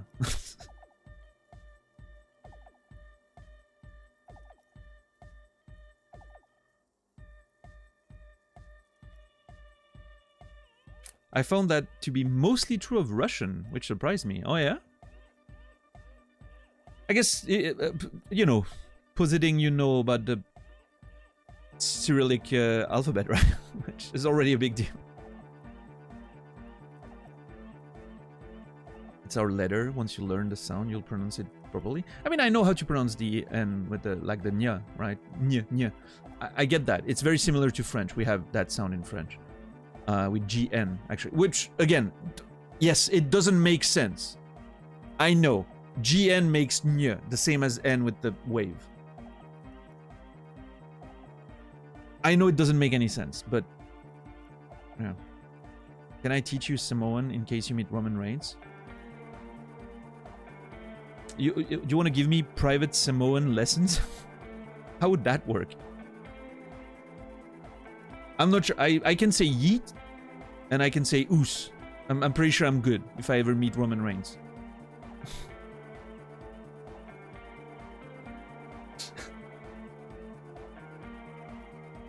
Yeet. Yep.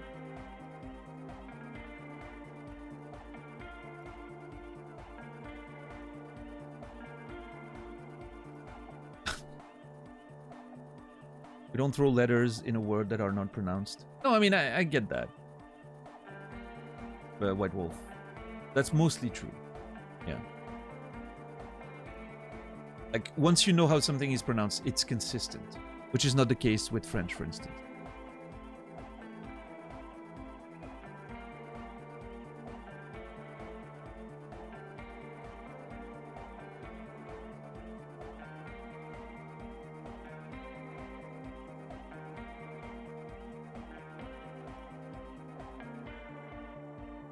Thank you. Some other questions? Sure. No, actually, that's it for now. All right. We've been doing great progress. I'm going to talk to Hardcore Man, but I'm just going around the room. Oh, hold on. There was something I wanted to check.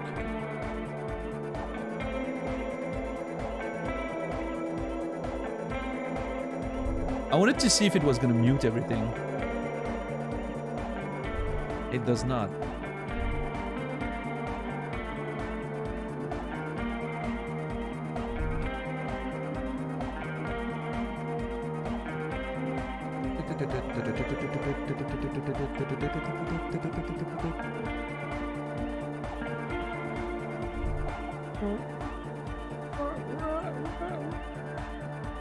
The mother of humanism stands above you.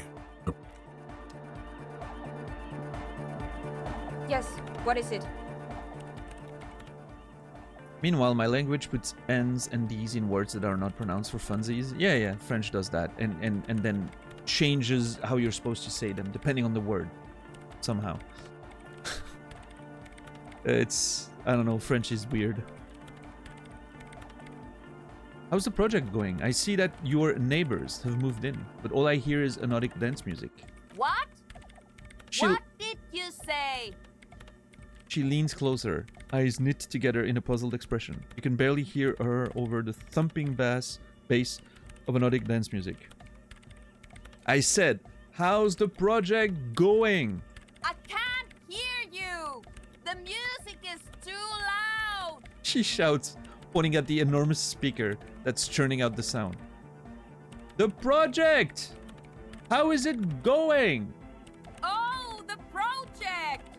It's not going well! Love it.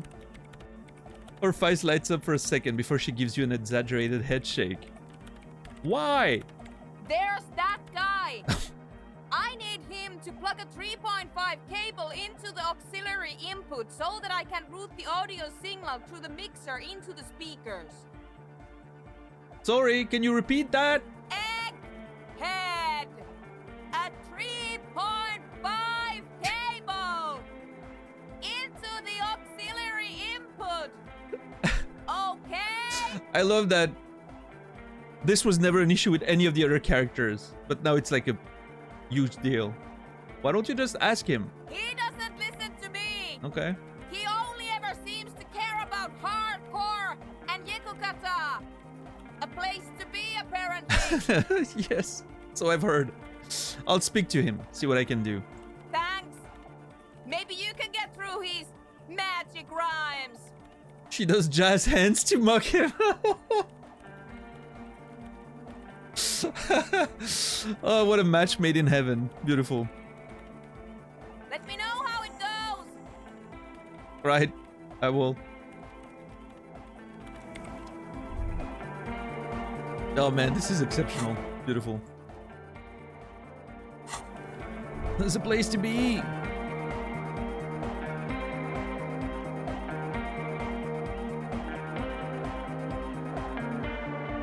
Delorean Church, the place to be. All right. Make some noise, my church people. Large speakers are set up behind the young man, blasting a familiar song. Continue. What's up, Rose? Rosie? Maybe. I'm shipping soon an egghead. Yeah, that's fair. Souphead. Why did I want to call you Souphead? Do we have a viewer named Souphead? Maybe. Santa.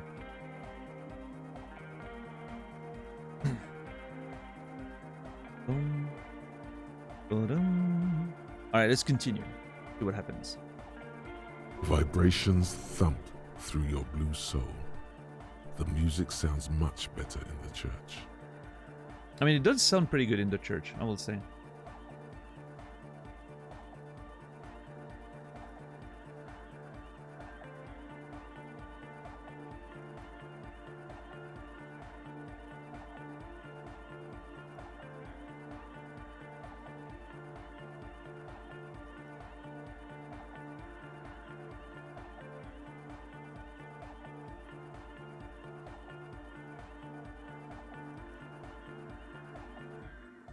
Yeah, don't worry about it, Rosie. We just have pretty strict rules about, like, you know, potential information about the game. So maybe a message that appears completely innocent to you could influence me in one way or another, and the mods know when to, you know,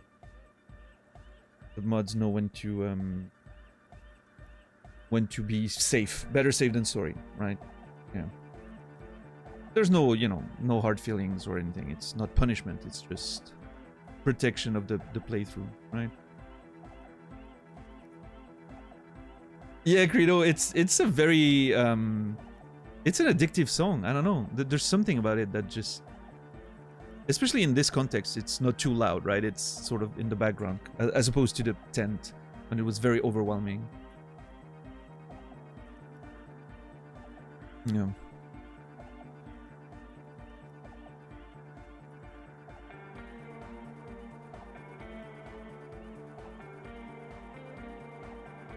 A hawthorn tree on Rue de Saint-Gilles Lane, tangled in its branches, something bronze flutters in the wind.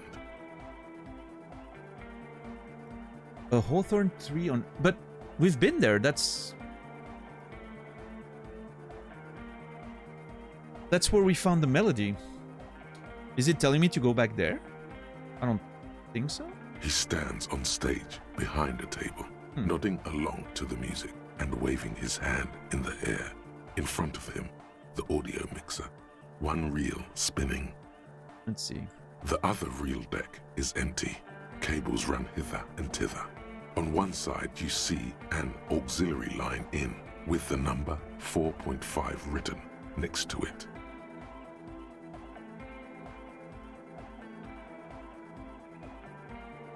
Can you please route soon a signal through your speakers? How do you like it in the church? Nothing about the beat. I haven't found a beat yet. That's very upsetting. It's still open, I think. Yeah, the quest is still open. So maybe I didn't lock myself out of this, but... Maybe that's a hint. Going back to the tree. Played this game drunk? That seems to be thematically appropriate.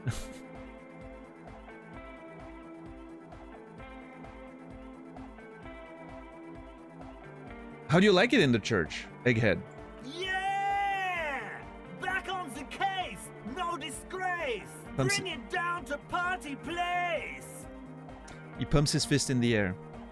The first page of the second chapter! Okay, whatever that means. His voice echoes all around the grand hall. Could it be?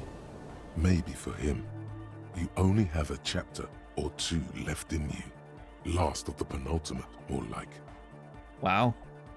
I think conceptualization is calling us old.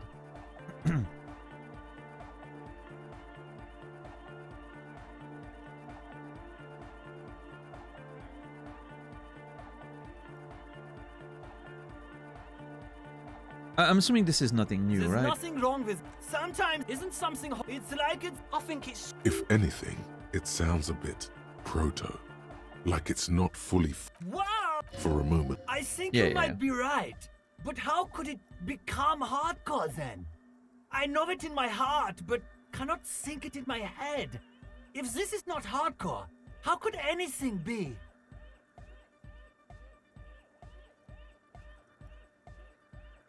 What? Oh yeah. But you're not. I know. So does mine. No. How do I get out of this? This is the answer. I can't help you with this right now. I need something else, something extra. Wait, I just remember something. I'm the police. Uh-huh.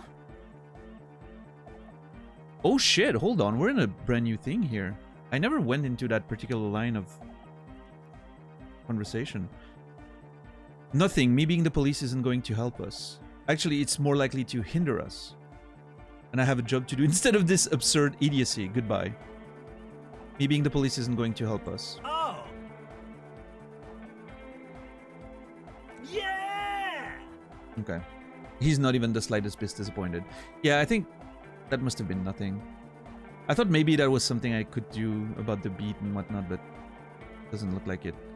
Anyway, let's see if we can help with Suna's signal. Egg, can you please route Suna's signal through your speakers? To the mega! Yeah! I can route it through auxiliary. What kind of a cable does she use? 3.5 or 4.5? It's 3.5, no doubt about it. It's the one on the ground. Point to it. Oh, she uses 3.5. Yeah. The auxiliary lining is 4.5 millimeter. These two don't mix. Okay, do I need to find an adapter? Oh no. We're going to be in this church forever. Okay, Kim, please.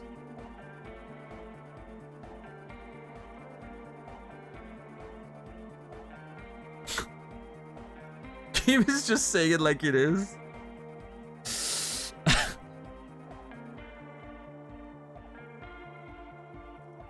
Don't worry, I have an adapter Oh, for it right well, there you here. go. He searches for the cable on the ground and picks it up, looking at the jack. What's up, JR? How are you doing today?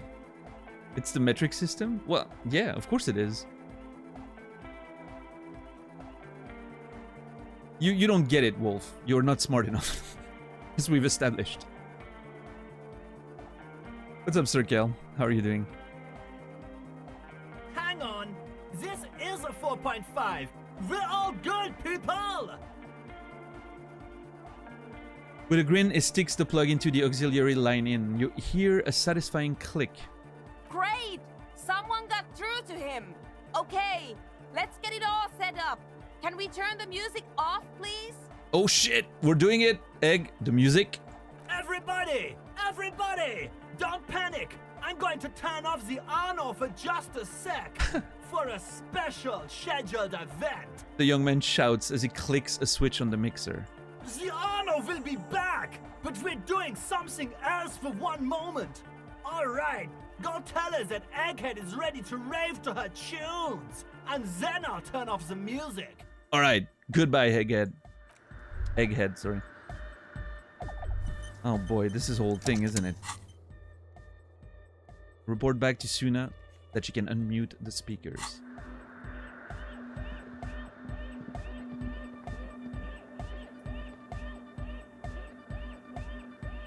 I wonder if I should... Wonder if I should do some of those checks first. Oh, hey, man. It's good to see you. Oh shit, hold on, we got another bonus here. Higher quality audio. I'm getting random bonuses. That I'm not sure where they're coming out. Yeah, they're coming from, but...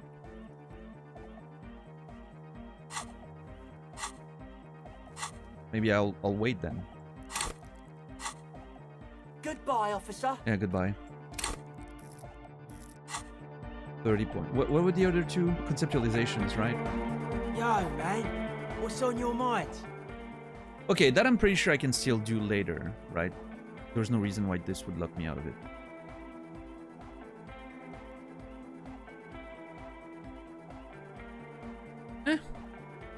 It's probably fine.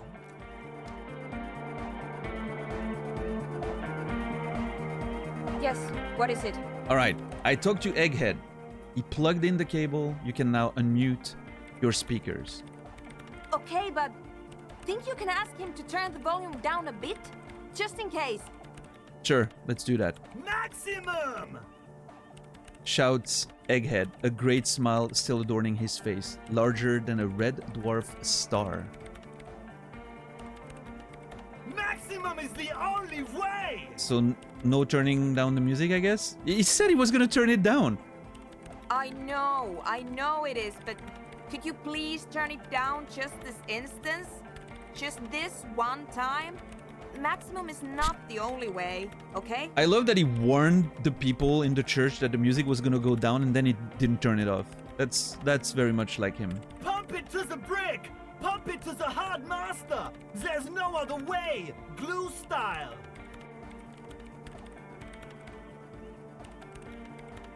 Glue style? I'm confused. I think Egghead lost me at some point. I was on board, like I was following when it was still hardcore to the Mega. But pump it to the hard master glue style?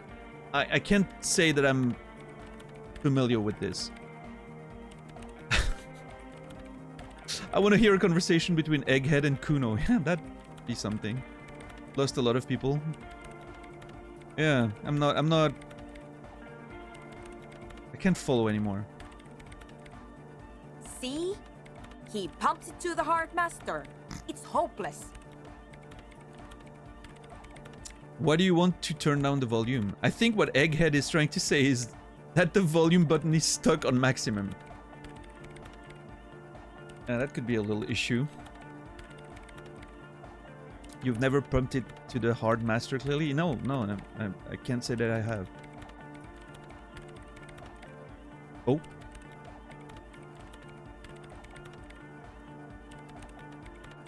Little sneaky sneeze.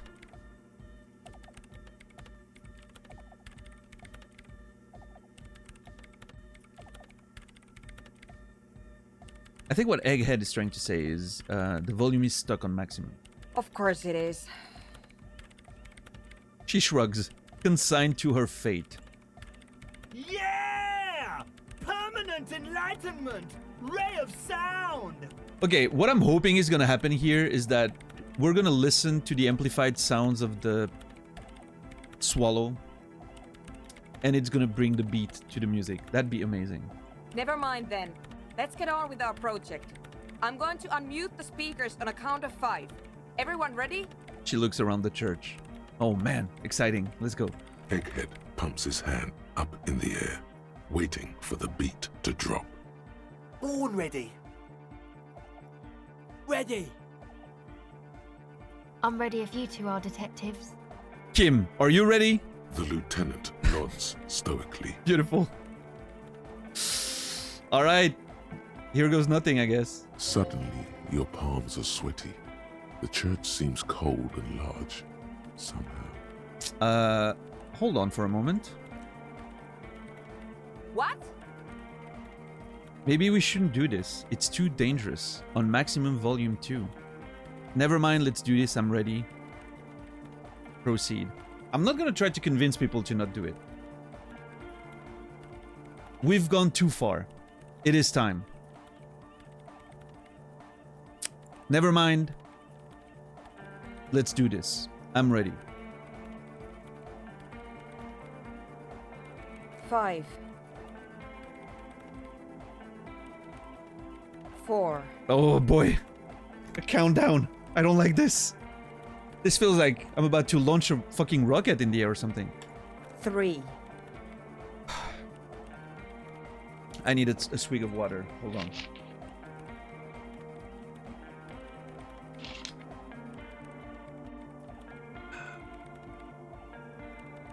Two. No. Hold on. Blowing my nose real quick. 1 sec. I'm not doing it on purpose, I swear. I just have to.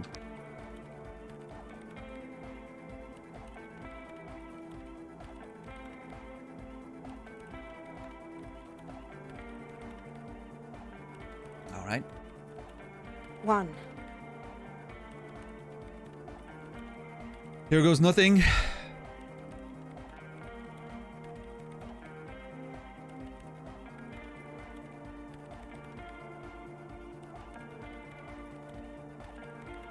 Mute disengaged. She lifts her hand from the keyboard. Complete silence fills the room. I feel like my brain just shut off.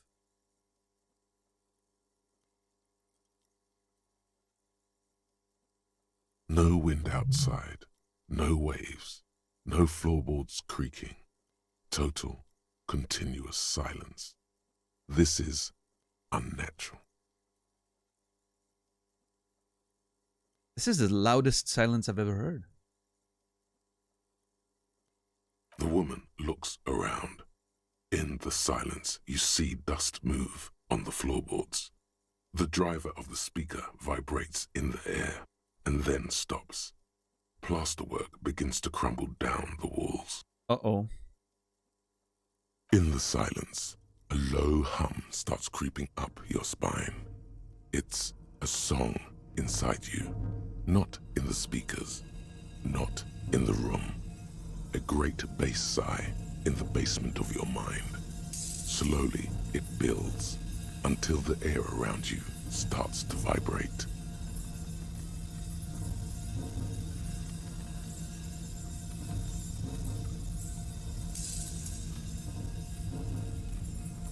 It's out there now, in the world, made manifest.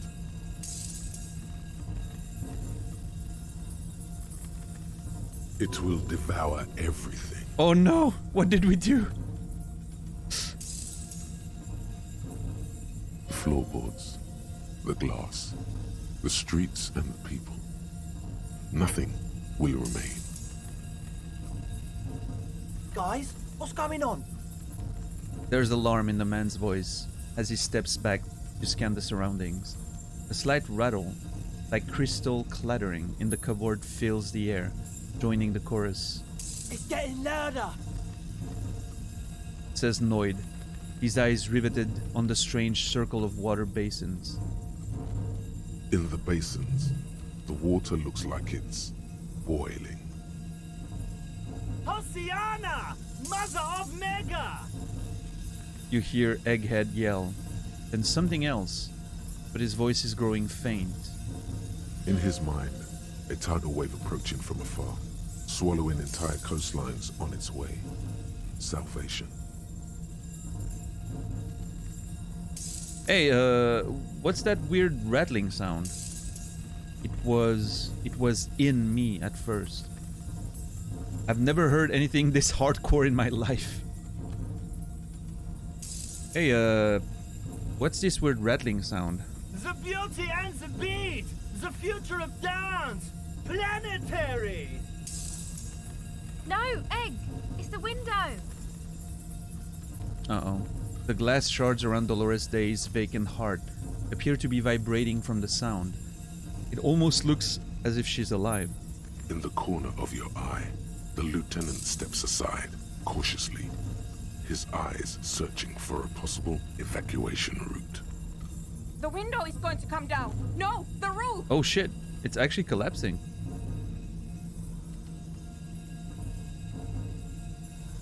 She looks up. A screech fills the air, a scream of wood and nails. The pillars of the church twist and creak above and around you. Cracks appear on the stained glass window. Cracks run up the wooden pillars in the dark. Oh no. Come down to us! Love! No, Egghead, please. Below it, all the bass grows, like the jaws of a giant compressor gnawing on metal and wood. It does not sound benevolent at all. It's shaking the building's foundation. The floor twists. A great pulse arises in your flesh. That's it. I'm muting it. She reaches for the keyboard. Oh, I want to dance with somebody. Start tapping your foot. Yeah, we should stop. Sona, mute it. Everybody don't panic, it's beautiful.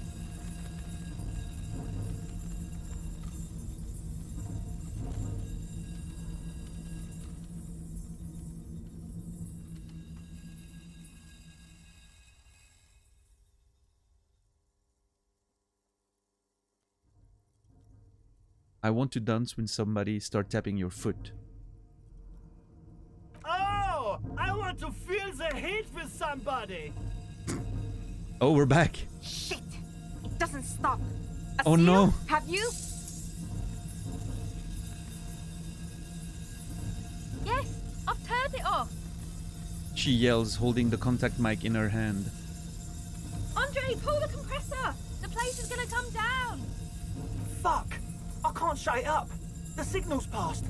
It's not in here. It's... In the mixing desk now, building into a positive feedback loop. This is it. A great roar. The vault of the roof twists above you. Glass shatters somewhere near the door. It's coming down. Oh god.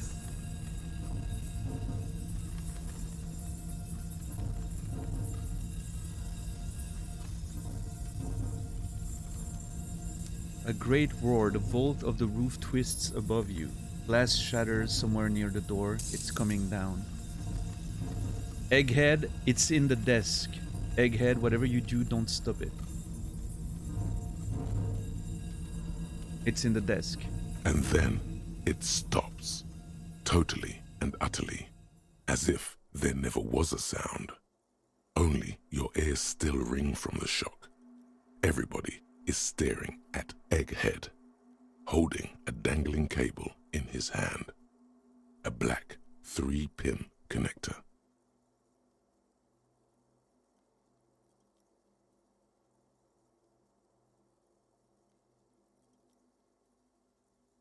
Egg. I pulled the plug. It was getting too hardcore. You did good, Egg. Most of the place seems to be intact. Fucking hell. Programmer lady, tell me you were recording that. 4 years.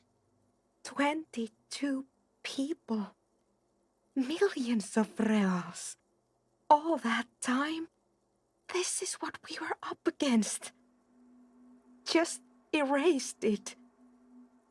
Suliswolf isn't gonna believe this. Yeah, but did you record it though? It was dope. I think we can use it. Yes, Andre. I recorded it. Damn, I need to send some letters now.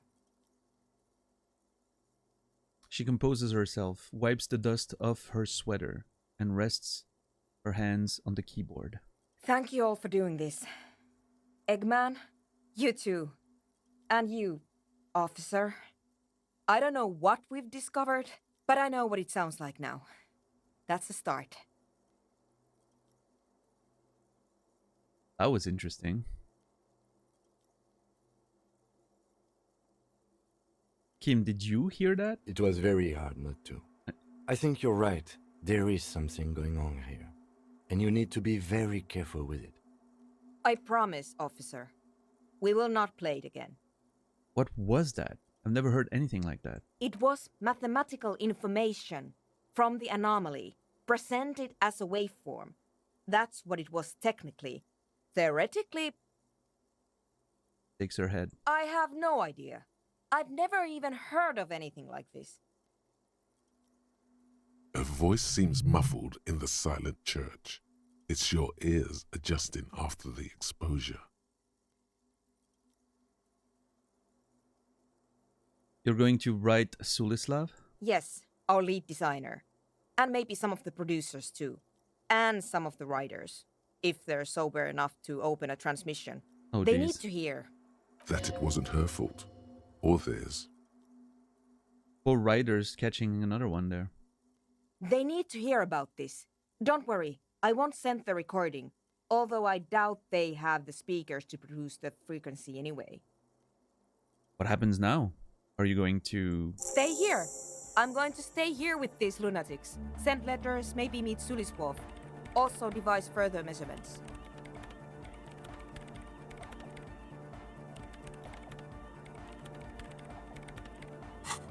Wow, that was...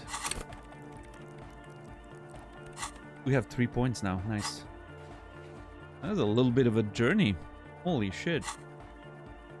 I want you to know that's totally chill with us. Thanks, Andre. I don't care, but thank you anyway. That's the best she can manage for Andre. It's quite a lot in truth.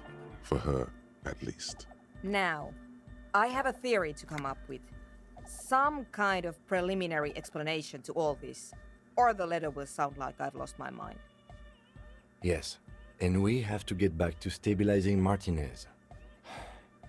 Instead of demolishing it with loud bass noise of unknown origins. Okay, Kim. Listen, I know we have an important investigation to do, and we will return to it. But... Some tiny hard thing lets go in your stomach.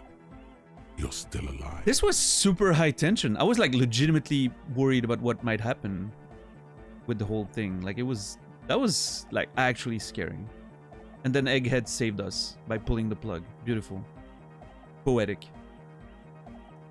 You have an explanation for all this. Somewhere deep in you, you know. The person you were knows. Tell me that's not a red check.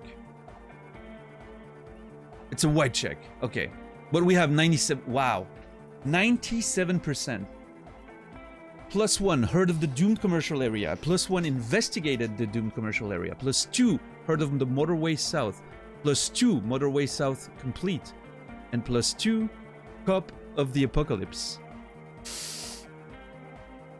We're harvesting the fruit of our labor right now. We're reaping the what's the expression? We're reaping what we sowed, whatever. We worked hard, and now we're getting everything. It's beautiful.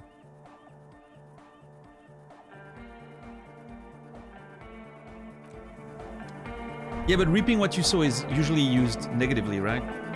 Isn't it?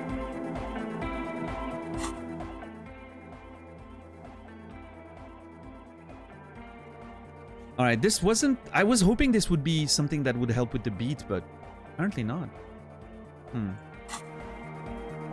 The fruits of our labor. Yeah, I guess so. Not always. You can sow positive things. Okay. I've heard it mostly used in negative circumstances, I guess, so...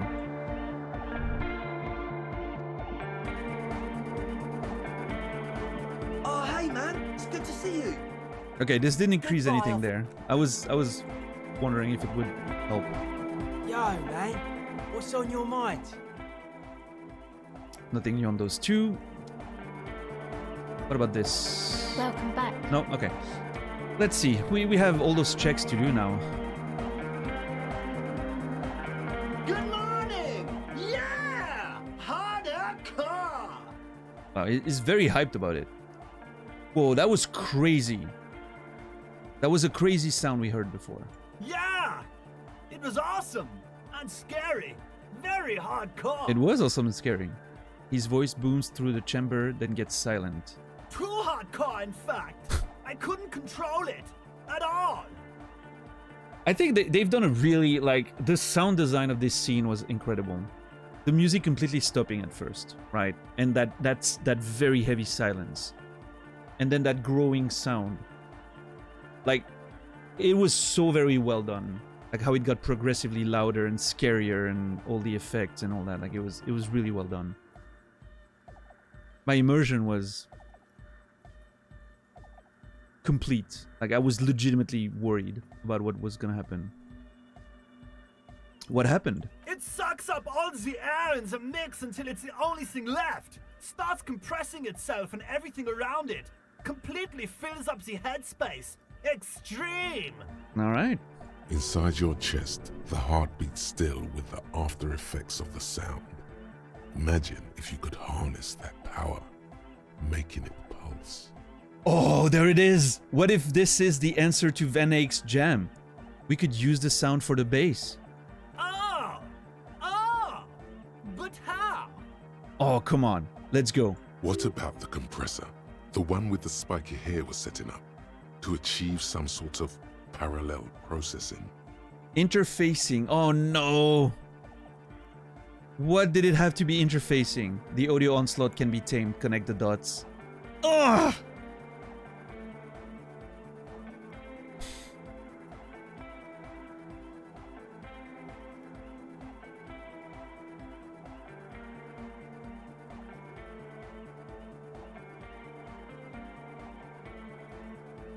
Andre's compression algorithm solved Arno van Eyck.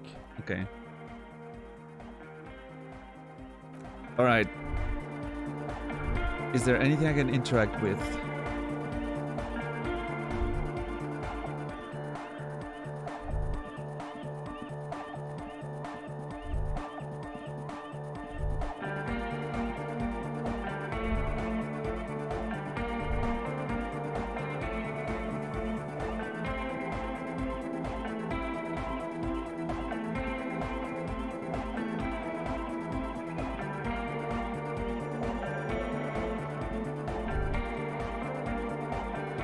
Doesn't seem like it. Oh, hey, man. It's good to see you. Goodbye, officer. Welcome back. Yo, man. What's on your mind? Okay, those two checks. If I can clear those two checks without wasting points. Yes, what is it? And this one too. If I can clear all of this without wasting a point. The mother of humanism. Yeah, I think that's gonna be it. Good morning! Yeah! Harder car!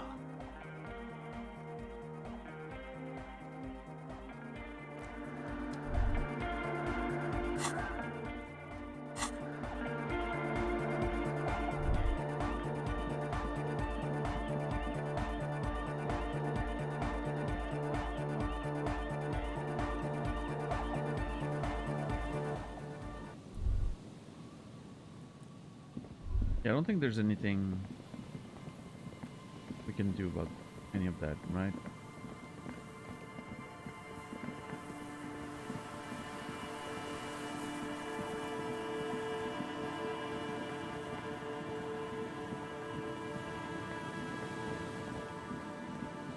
I think that's about it at this point. I have everything I can get. Going around to see if I missed something, but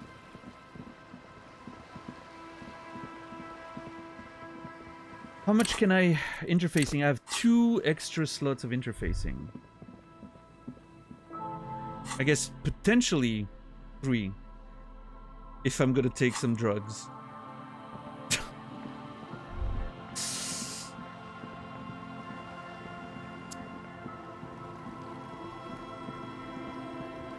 After telling them they can't build a drug lab, now I'm like, oh yeah, I'm gonna just take drugs to help with this. I have to check my clothes. Maybe I have clothes for interfacing. Yeah, I didn't miss anything in there, right? No, we're good.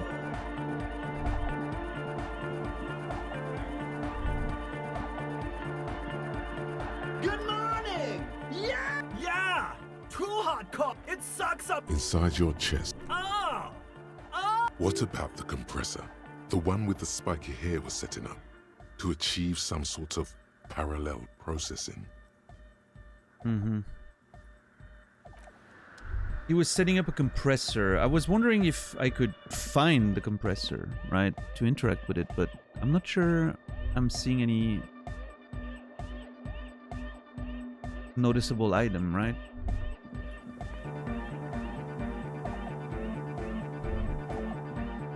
The mother of humanism. Yeah, no, I've clicked on everything. I think it's pretty much settled. Yes, what is it? Okay, so, I have to be organized. Now, I need to do the checks in a way that makes sense if we want to maximize our chances here. Okay. First things first. Do I have anything for interfacing?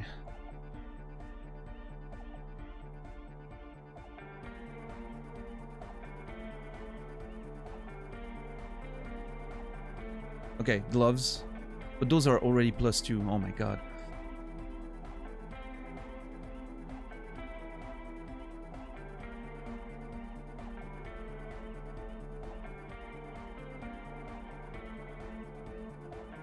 God damn it.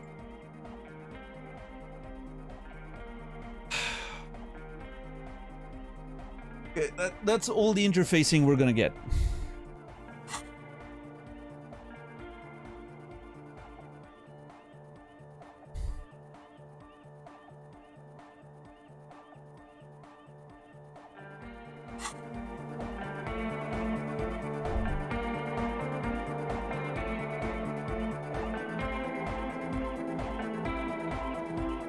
So, Oh, hey man, it's good to see you. this one, I mean, this one's doomed, right? I have nothing to increase on, unless maybe it gets easier if the music is better. Okay, maybe I'll wait on this one. Because maybe if the music is like complete, it suddenly you get like a +8 because of the jam is as hardcore as can be, right? Who knows? So I'm gonna wait on this one. Yo, man, what's on your mind? Okay, how can I max out conceptualization? How do I... Hold on. Yo, man, what's on your mind? Oh, this could help, right? Internalize the hardcore aesthetic. Really feel it. Maybe that could help?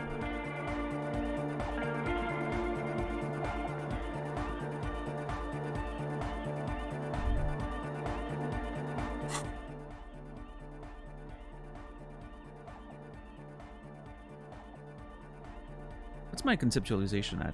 Nothing? Hold on.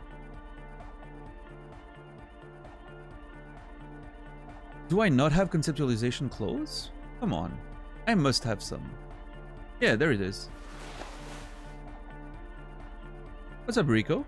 How are you doing today?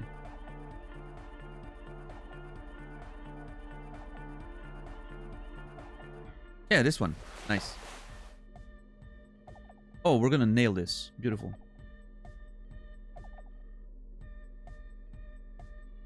Okay. I think that's the best we can do. Let's see. Yo, man. What's on your mind? 97, 90, 92. Nice. Okay, if I can manage to get that 92, it's pretty much guarantees that we're gonna be good. We're gonna have at least the best chances we can get. I just need to not completely fail this one. Okay, I'm on 12. I need a 4 or better. Come on! One time! I can't ask for one time after some of the good rolls that I've gotten, but... Let's go. Dedicated, hyperactive, unified. You will have to add something of your own to understand this list of loosely formed qualities called hardcore. You need your own entry. Make it. That was close. That was way too close. Cutting it a little short. A little short there.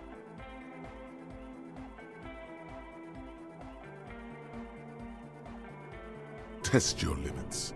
Surpass them. Dance till you drop. Dance till you die, if you must. Hard people, hard republic, hard cell, hard party, hard riot, hard government, core membership, core secretary, core teaching, core fighters. I'm going to truly wreck myself as a machine of modern party in a final showdown between flesh and spirit.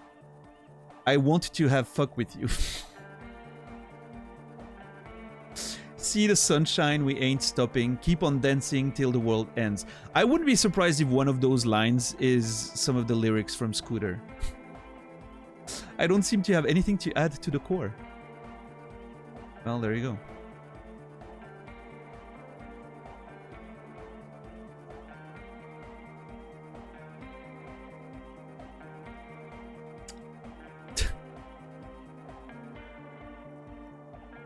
I mean, this line is great. It's one of the first lines we had in the video game. At the very beginning of that adventure. Actually, exactly 1 week ago in-game.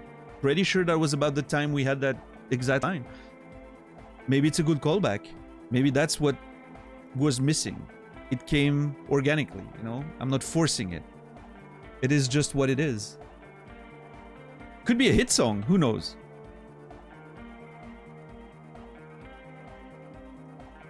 Is that the first thing we ever said out loud? I'm not... No, we talked to her before. I think we had a few... exchanged a few words before we said it. I'm pretty sure. Maybe not. I don't know.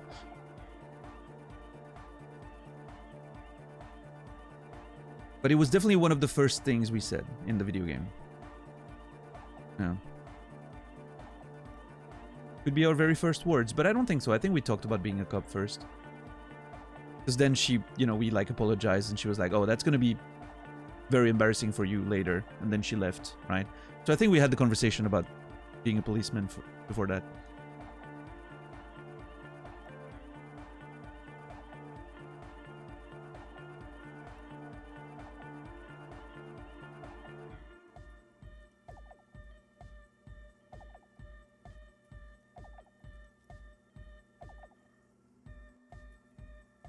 I think this is trying too hard. This is trying too hard.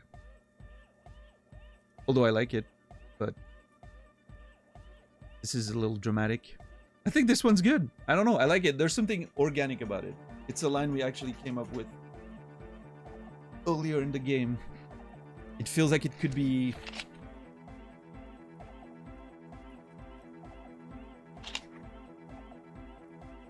Maybe it's our contribution to hardcore. Is that one line. At least it won't have, you know. Suddenly it's not a useless line that we said anymore, right? It's... Who are we talking to? We're talking to Pain Threshold. If you don't see like the quotes, right? It's usually something in your head, right? With one of the... Yeah. If you have quotes, it's something you say out loud. That's been the rule, at least for the game so far, from what I've noticed. Yeah, I don't know. I think it sort of makes this line meaningful after being just sort of a throwaway line, right? Suddenly it becomes a thing. I kind of like the poetry in that. I think it's kind of beautiful. Let's go with it. I want to have fuck with you. Say that again? I want to have fuck with you. You know it, baby. Hell yeah. Hardcore aesthetic. Let's go.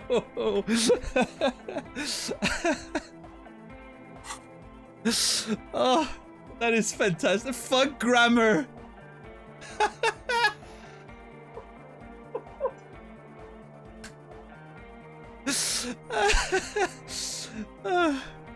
Oh, that's so great.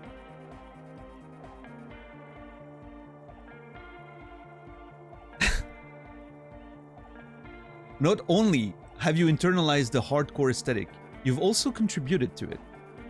How harder core could you possibly become? Low core people come around you to correct your typos. It's hardcore here, hardcore there, hardcore core in a third instant. What's going on? Those aren't typos, man. That's how core hardness works. If you don't know hardcore from our happy hardcore, what the fuck are you even talking about? Oh man, it is so tempting to go through that. Ugh. It is very tempting to get it because there's no way it's not gonna help for the beat, right? Maybe I need to internalize hardcore aesthetic. But it's -2 interfacing, which means if I do that, I cannot do the check for an hour and 50 minutes, the other one. And if it leaves some negative interfacing, I'm gonna have to use another point to remove it, which fucks us around in the same way that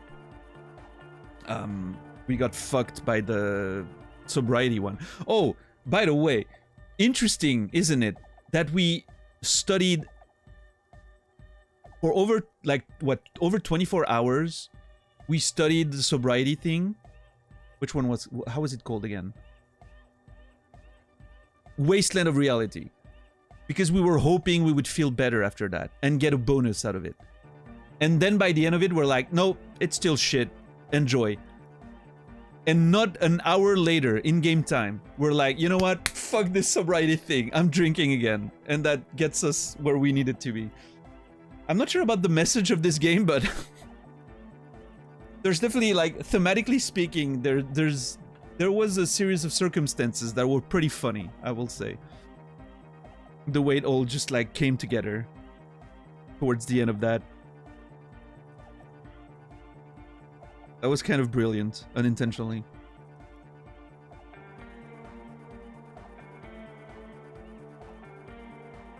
This game is hardcore. It is. It truly is, yeah.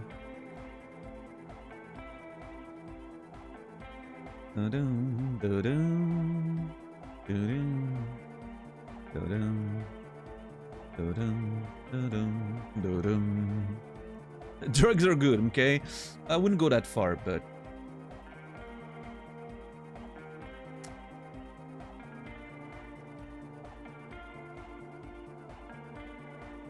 Man, it is so tempting to go for it.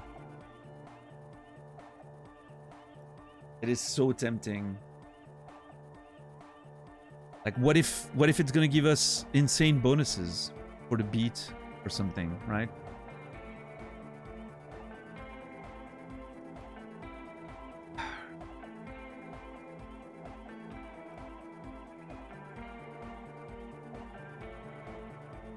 Da-dum, da-dum, da-dum.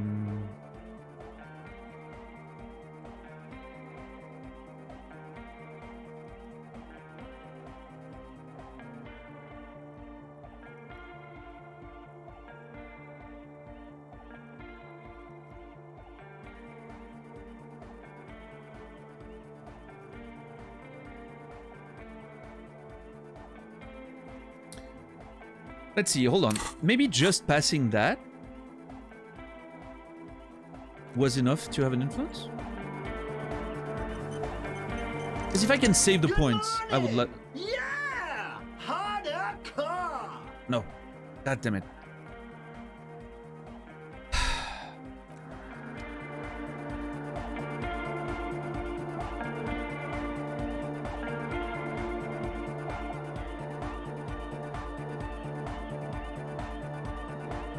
Oh, hey, man. It's good to see you. Oh shit! We actually got a +1 here. Aesthetic of hypnotic music. We're still way too low for it to matter. 1, 2, 3. Actually, we're on 5. We need to get on 7 for it to have any impact, right? Because 6, being on 6 means we need a 12. Being on 7 means we only need an 11. But yeah, I mean, that's... Goodbye, officer. That's gonna be a bit of a stretch, right?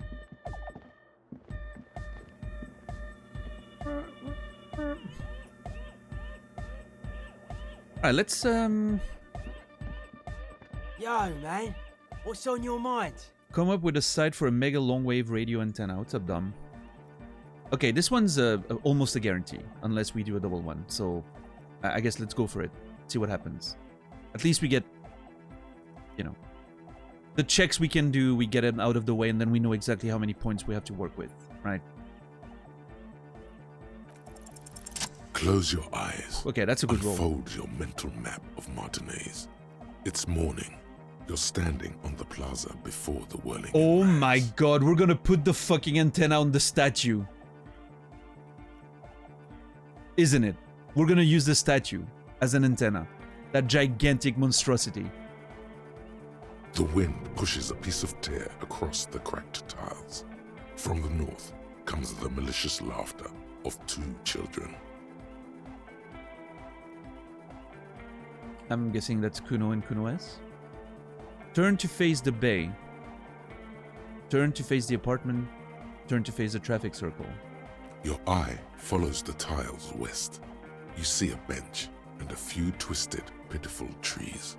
Then, just water. It's interesting. This is actually pretty fascinating. I don't know if you guys have that effect, but, you know, close your eyes. Mental map of Martinez. It's morning, you're standing on the plaza before the whirling in rags. And then it's, you know, like, turn to face the bay. I'm literally, like, I can see exactly what the place looks like. And not just, like, the view in the game. I can literally see what it looks like. Because I've spent so much time in this game. And, like, my brain, my imagination and all that sort of, like, constructed the whole thing. How it looks in, like, full immersion 3D. Even though I only see, like, a top-down view in the game, right? Well, isometric view in the game. But I can imagine being out of the whirlings and looking in the distance. And you can see the Feld building, and you can see the church, and you can see the you know, the bay and everything. And the you know, the bookstore building, and then the traffic jam on the left. And it's so fascinating how this, like, only these words and a black screen, and I can literally see everything. Like, it's so clear in my brain. I love that. It's almost stronger than a book somehow. Because you have a lot of visual references to sort of pull from. Hyperphantasia must be nice. Well, it can be useful, yeah. Reminds me of old games where you need to type walk south. Yeah, those old text games. Man, those were great. I'm gonna assume a lot has happened during today's stream that I missed. We've done a lot today, yeah. We've made pretty good progress. We got the check on the ice cream maker, which was a huge moment of tension. I was really scared. But it worked out. From behind you, a low, spectral voice whispers, "Nay." Nope, it's not gonna be the apartments either. It's gonna be the fucking traffic circle and the fucking statue. I swear to God, it's gonna be it. Turn to face the apartments. Beyond the unkempt backyard rises a monstrous assemblage of concrete, plaster, and corrugated sheet metal. But yeah, like, I mean, so the cool thing is that, like, as a writer at least, the useful part of Hyperphantasia is I can really be in the places that I'm trying to describe, right? I just close my eyes and I let myself drift with some nice music that fits the atmosphere, and I feel like I'm there, right? I'm seeing it. You know, I'm not fooling myself about the nature of reality, but I still like I can see all the details. And then I only have to like pay attention to something. And then I'm like, okay, how do I describe this? And the problem can be that the easy trap to fall into as a writer would be to describe things too much, right? Try to be too detailed. Because that's going to be overwhelming for the reader, and it's not going to help his own imagination or their own imagination. So the important part is then to describe things in a way that just very evocative, right? At least that's my style, but everyone has their own style, right? My style is minimalistic descriptions, very evocative, a few strong words, a few strong points that really bring out like the vibe and the atmosphere, and then let the reader's imagination just do the rest of the work and complete the spaces. If that means anything. But do you see the place in graphical style of the game or like realistic? Oh, in this case, I think it's very much imprinted by the style of the game. It looks like an old picture that has a bit of that sort of painting aspect to it, like watercolorish aspect to it. But yeah, I can like transform it into realistic if I want to. Like I just have to think about it and like, oh, now it's realistic, right? But it's like a filter you can change. It's like I can perfectly imagine the places I like, the places where my books takes place, for instance, right?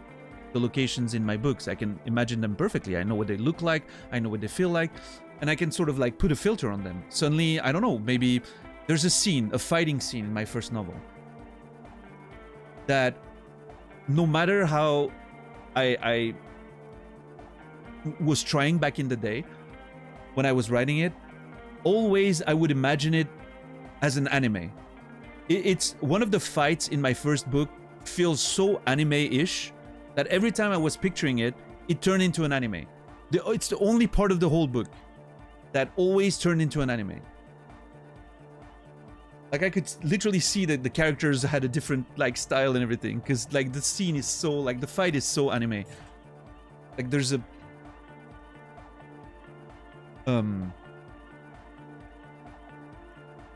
character that gets like cut in half, like charges another character, and there's like a little thin wall of light that just rises and like cuts it in two, and like the two parts just split on each side of the character that used the power, and like the two halves of the body just like, you know, separate, coming in from, they like pass on each side, little wind, the hair like flows, and then the body, like the two parts of the body like bounce once or twice on the ground. I think it's the water, actually. It's in the water, like knee-high water. Very anime. It is. But that's the point. That's the thing. Because there are fights that take place in the subconscious, in the imagination of the characters, where, you know, they can manipulate things around. So it sort of like has that supernatural nature to it. So a lot of stuff happens that wouldn't necessarily happen in real life. Yeah.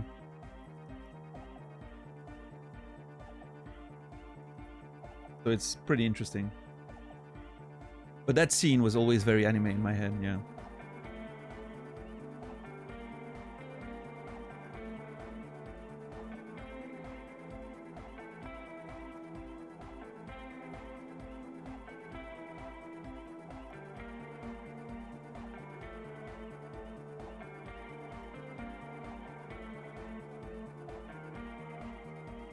I don't remember if I mentioned blood on that scene. I think I may. I might have.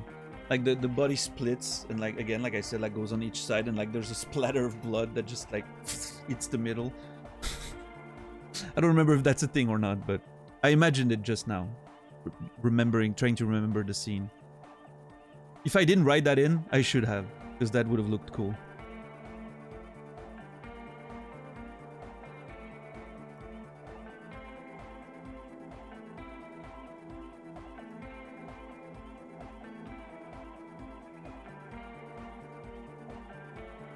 Not the most violent scene of the book, actually. Thinking back.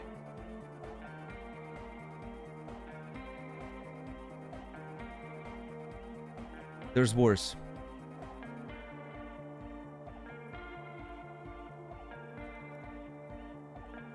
That made me want to read my book again somehow. I mentioned that like the other day, but I kind of want to read my book again. Probably gonna make me want to write. And it's been so long, like I haven't worked or read any of it in like years. It's probably gonna feel pretty fresh. Be interesting. I want to see what it feels like. Read something that you wrote a long time ago. Something that's actually finished, right? Not just an old manuscript that you've hidden somewhere. But anyway. Beyond the unkempt backyard rises a monstrous assemblage of concrete, plaster, and corrugated sheet metal. The voice again. More urgent now. Nay. Nope. Just a moment. That voice isn't human. And it's not saying nay. Okay. It's saying nay. It's the fucking horse on the statue. Oh, that's so great. Brilliant. Love it. What a great way to bring it home. Amazing. Do you have many hiding spots for manuscripts? No, just a folder on my computer. An old hard drive. I have, believe it or not, I have first drafts, embryos of first drafts going all the way back to 1996. My oldest work that I still have a file for is from 1996, and it's still on one of my hard drives in the original folder that it was in. Obviously a copy of it on a different hard drive. It's not the same hard drive, but it's the same folder that I named at the time, all the way back then. And I just transferred all of it, you know, like in new hard drives over time. As I get a new computer, I always transfer everything, you know. I do also have, like, everything that's related to writing. I have several backups, yeah, including mails, emails. Compressed stuff in emails and all that, yeah. But yeah, 1996. Windows 95. Written on Windows 95 at the time. Word 95, I guess, I'm assuming, right? Yeah.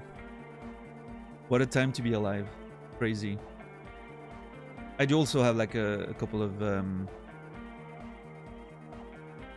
I have it on my laptop, on my main computer, on 2 different hard drives, on 2 different USB keys,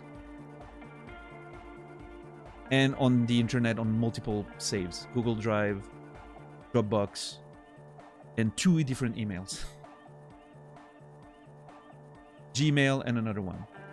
Another completely different provider.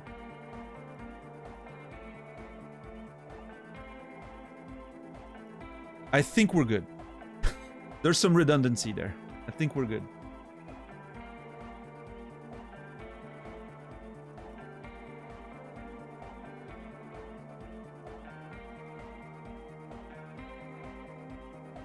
Plus, all of them, I mean, all the important ones at least, have been sent to someone at some point, right? Several people.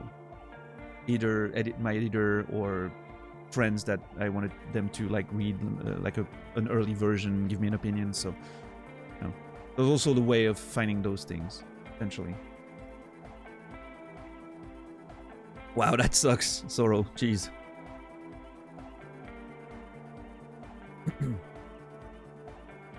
Most scared I've been in my life. Did you use like a recovery software to rebuild it, or did you have a backup?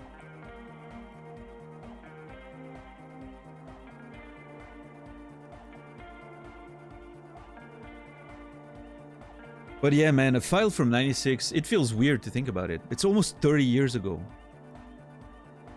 And believe it or not, there's a few good ideas in there that I've actually used in my, you know, published novels. It's still the same creative universe. It has changed a lot, but it's still like the same foundations.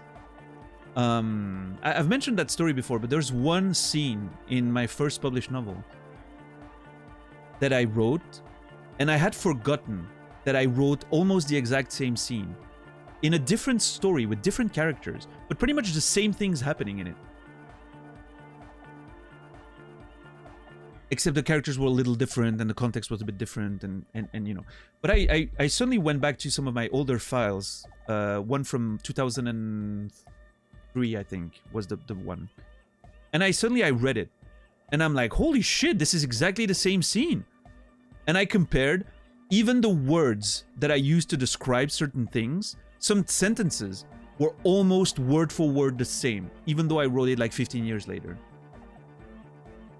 It was unreal reading that and being like, holy crap. Like, I had completely forgotten about that scene, writing it all the way back. I remember having the idea at some point. I was like, yeah, maybe something like that. And then I dropped it. I didn't remember having actually written that scene at the time. It was the intro. At the time, it was the intro of one of my books. And in my published novel, it happens in the middle. It's very interesting. Very important point at the middle of the book. The turning point of the whole story, actually. So it's very interesting to look back and see how those themes just come back and everything. It was on the institution server, but have backup at main time points. Oh, wow. That must have been scary. Holy crap. Oh.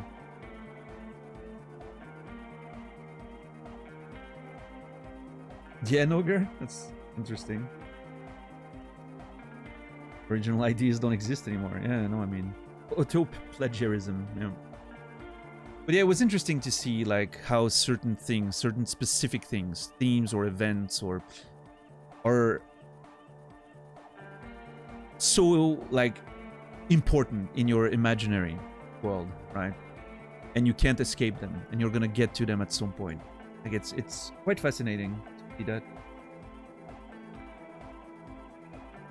All that conversation makes me want to write again. You know what? I think once I'm done with Final Fantasy Rebirth and I have a bit more free time, once I'll be done with Rebirth right after the whole... Because now I won't have much time to do anything else but play video games in the next few weeks. When Rebirth comes out and all that. But once Rebirth is done, I think I'm going to use that free time to start writing again. I've also said the same thing about going back to the gym. I'm going to have to... I don't know. Maybe there's going to be less video games outside of streaming in my life for the rest of the year after I'm done with Rebirth. And maybe I'll focus on actually getting things done. We'll see. This game definitely made me want to write again, that's for sure. Turn to face the traffic circle. You turn around. The morning sun is blinding. You bring your hand to your brow, and a great shadow materializes before you. A towering beast, frozen in mid-air.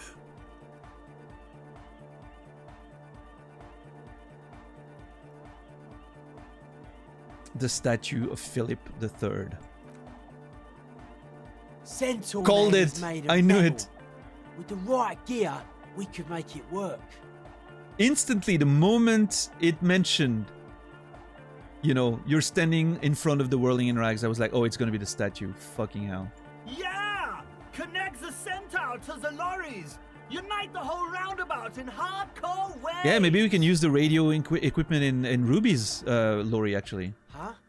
Sounds like Egg saying you could use some of the spare cables to rig up the stalled motor lorries and increase the wavelength. Mm-hmm. Which would pretty much make the old roundabout one giant antenna. Oh, this is so sick. Dude, imagine if I had not seen any of this, if I missed that ice cream maker check.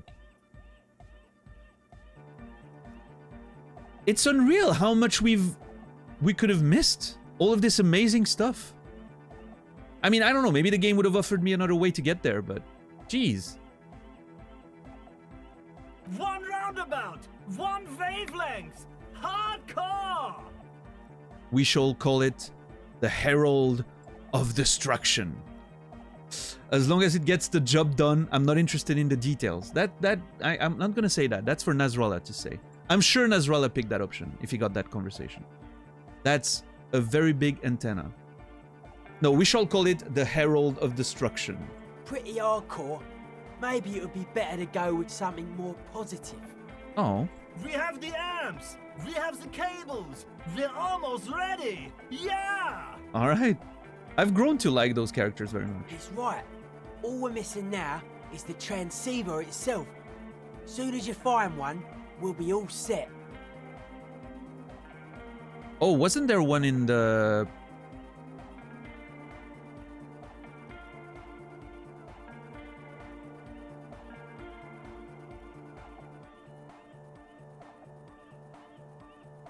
radio transceiver? I'm thinking there was one maybe in the Feld building, right? In the little side room. I don't know, I'm sure I'll find one. I've got this, I've seen plenty of those lying around. I mean, I'm pretty sure I've seen one maybe in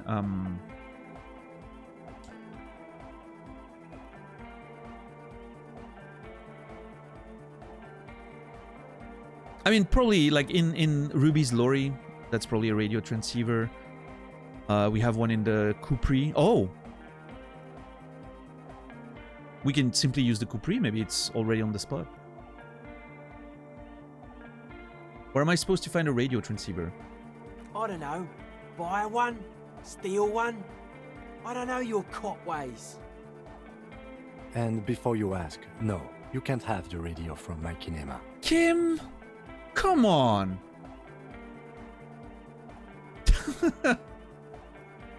Come on, Kim!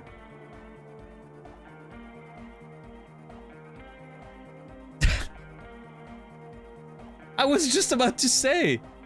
We can use the Capri. You know what, Kim? I'll find an even better radio on my own. Kim's been a thorn in my side lately. Point to Egghead. Doesn't he have something we could use? Do radio computers have transceivers in them?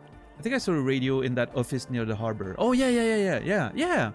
That's what I was trying to remember. I was like picturing the place, but I couldn't, yeah. You know what, Kim? I'll find an even better radio on my own. I highly doubt that. When I crank the volume on my Dynawave, it's like you're in the front row at the National Concert Hall. Alright, Kim. Challenge accepted. A cop on cop challenge. Not bad. So dumb. Let's see what you come up with. Though I have to say, cop cars and lorries usually pack the best equipment in town. Point to Egghead. Doesn't he have something we could use? Can't do it.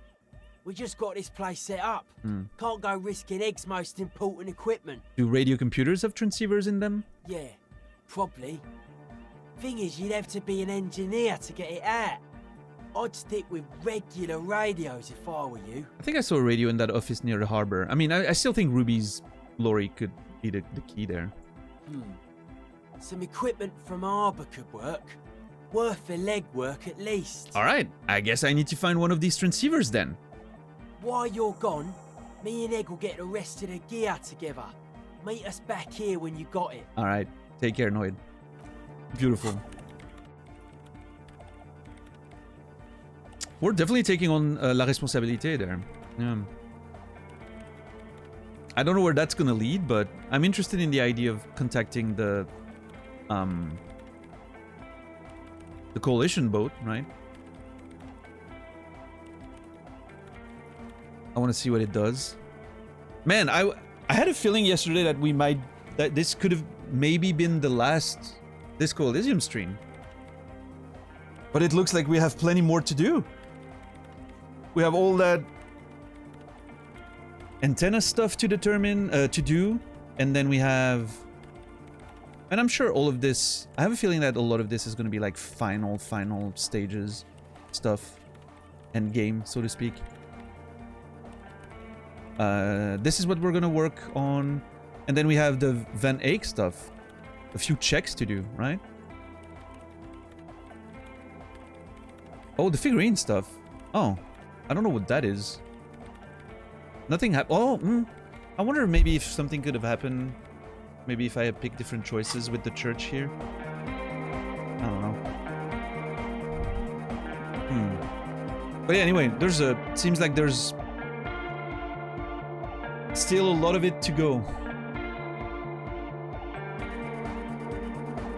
Well, I guess we'll resume tomorrow and try to organize and see what we can do first and move on from there. Save the game.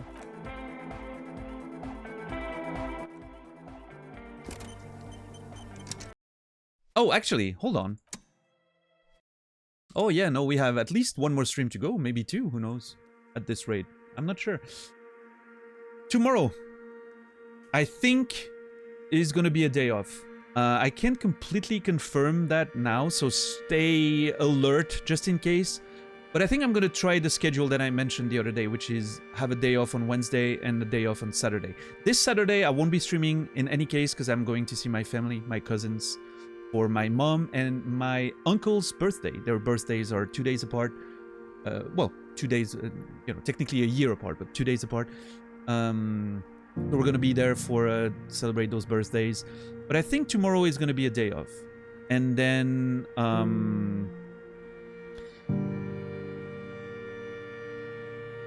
that means Thursday and Friday are probably going to be the next 2 streams. Potentially the final 2 streams of Disco Elysium. I have a feeling that once we get into that cavern and everything under the Feld building, like the way the game warned me, it seems that it may very well be the end, right? It seems like it's going to be some sort of end game. And if I do that on Friday, we'll have plenty of time, because Friday can be a long stream, right? So if the game goes on and on, maybe, an extra couple hours, there's no time limit for it. So maybe it could be ideal to have the final Disco stream on Sunday. Again, provided that it doesn't open up like a gigantic portion of the game that, like a different location altogether or something, that suddenly the game continues. But based on all the themes and the way it went, I'm starting to feel like, narratively speaking, it feels like we're getting to sort of conclusion. So those are my expectations, at least. We'll see if I'm correct. But yeah, all right, so stay tuned. Like tomorrow, if you come on the channel, you'll see, I'll put in the title if I'm coming back on Thursday, right? So if you check the chat and the title, you'll see. You can also check the schedule. I'll make sure to cancel the stream if I'm probably gonna take the day off, and then, yeah, I think it's better rather than doing tomorrow and then suddenly not doing Thursday and then it's all thrown out. I think it fits well. We've stopped at a good place for today. What? Yeah. Anyway, probably see you guys on Thursday then. So I'll be back on Thursday, hopefully. Thank you everyone for the resubs tonight. Thank you for the support. I appreciate it very much. Thank you for hanging out. I'm gonna raid out to my friend Naz, obviously. But yeah, I'll be back most likely on Thursday, maybe tomorrow, but most likely on Thursday, 7 p.m. Central European Time, 1 p.m. Eastern, 10 a.m. Pacific, for more adventures of Disco Elysium. Maybe getting close to the end. We'll see. Excited. But yeah, I wish you all a beautiful rest of your day, evening, or night. I'll see you guys in the next one. And until then, remember me, and I will remember you.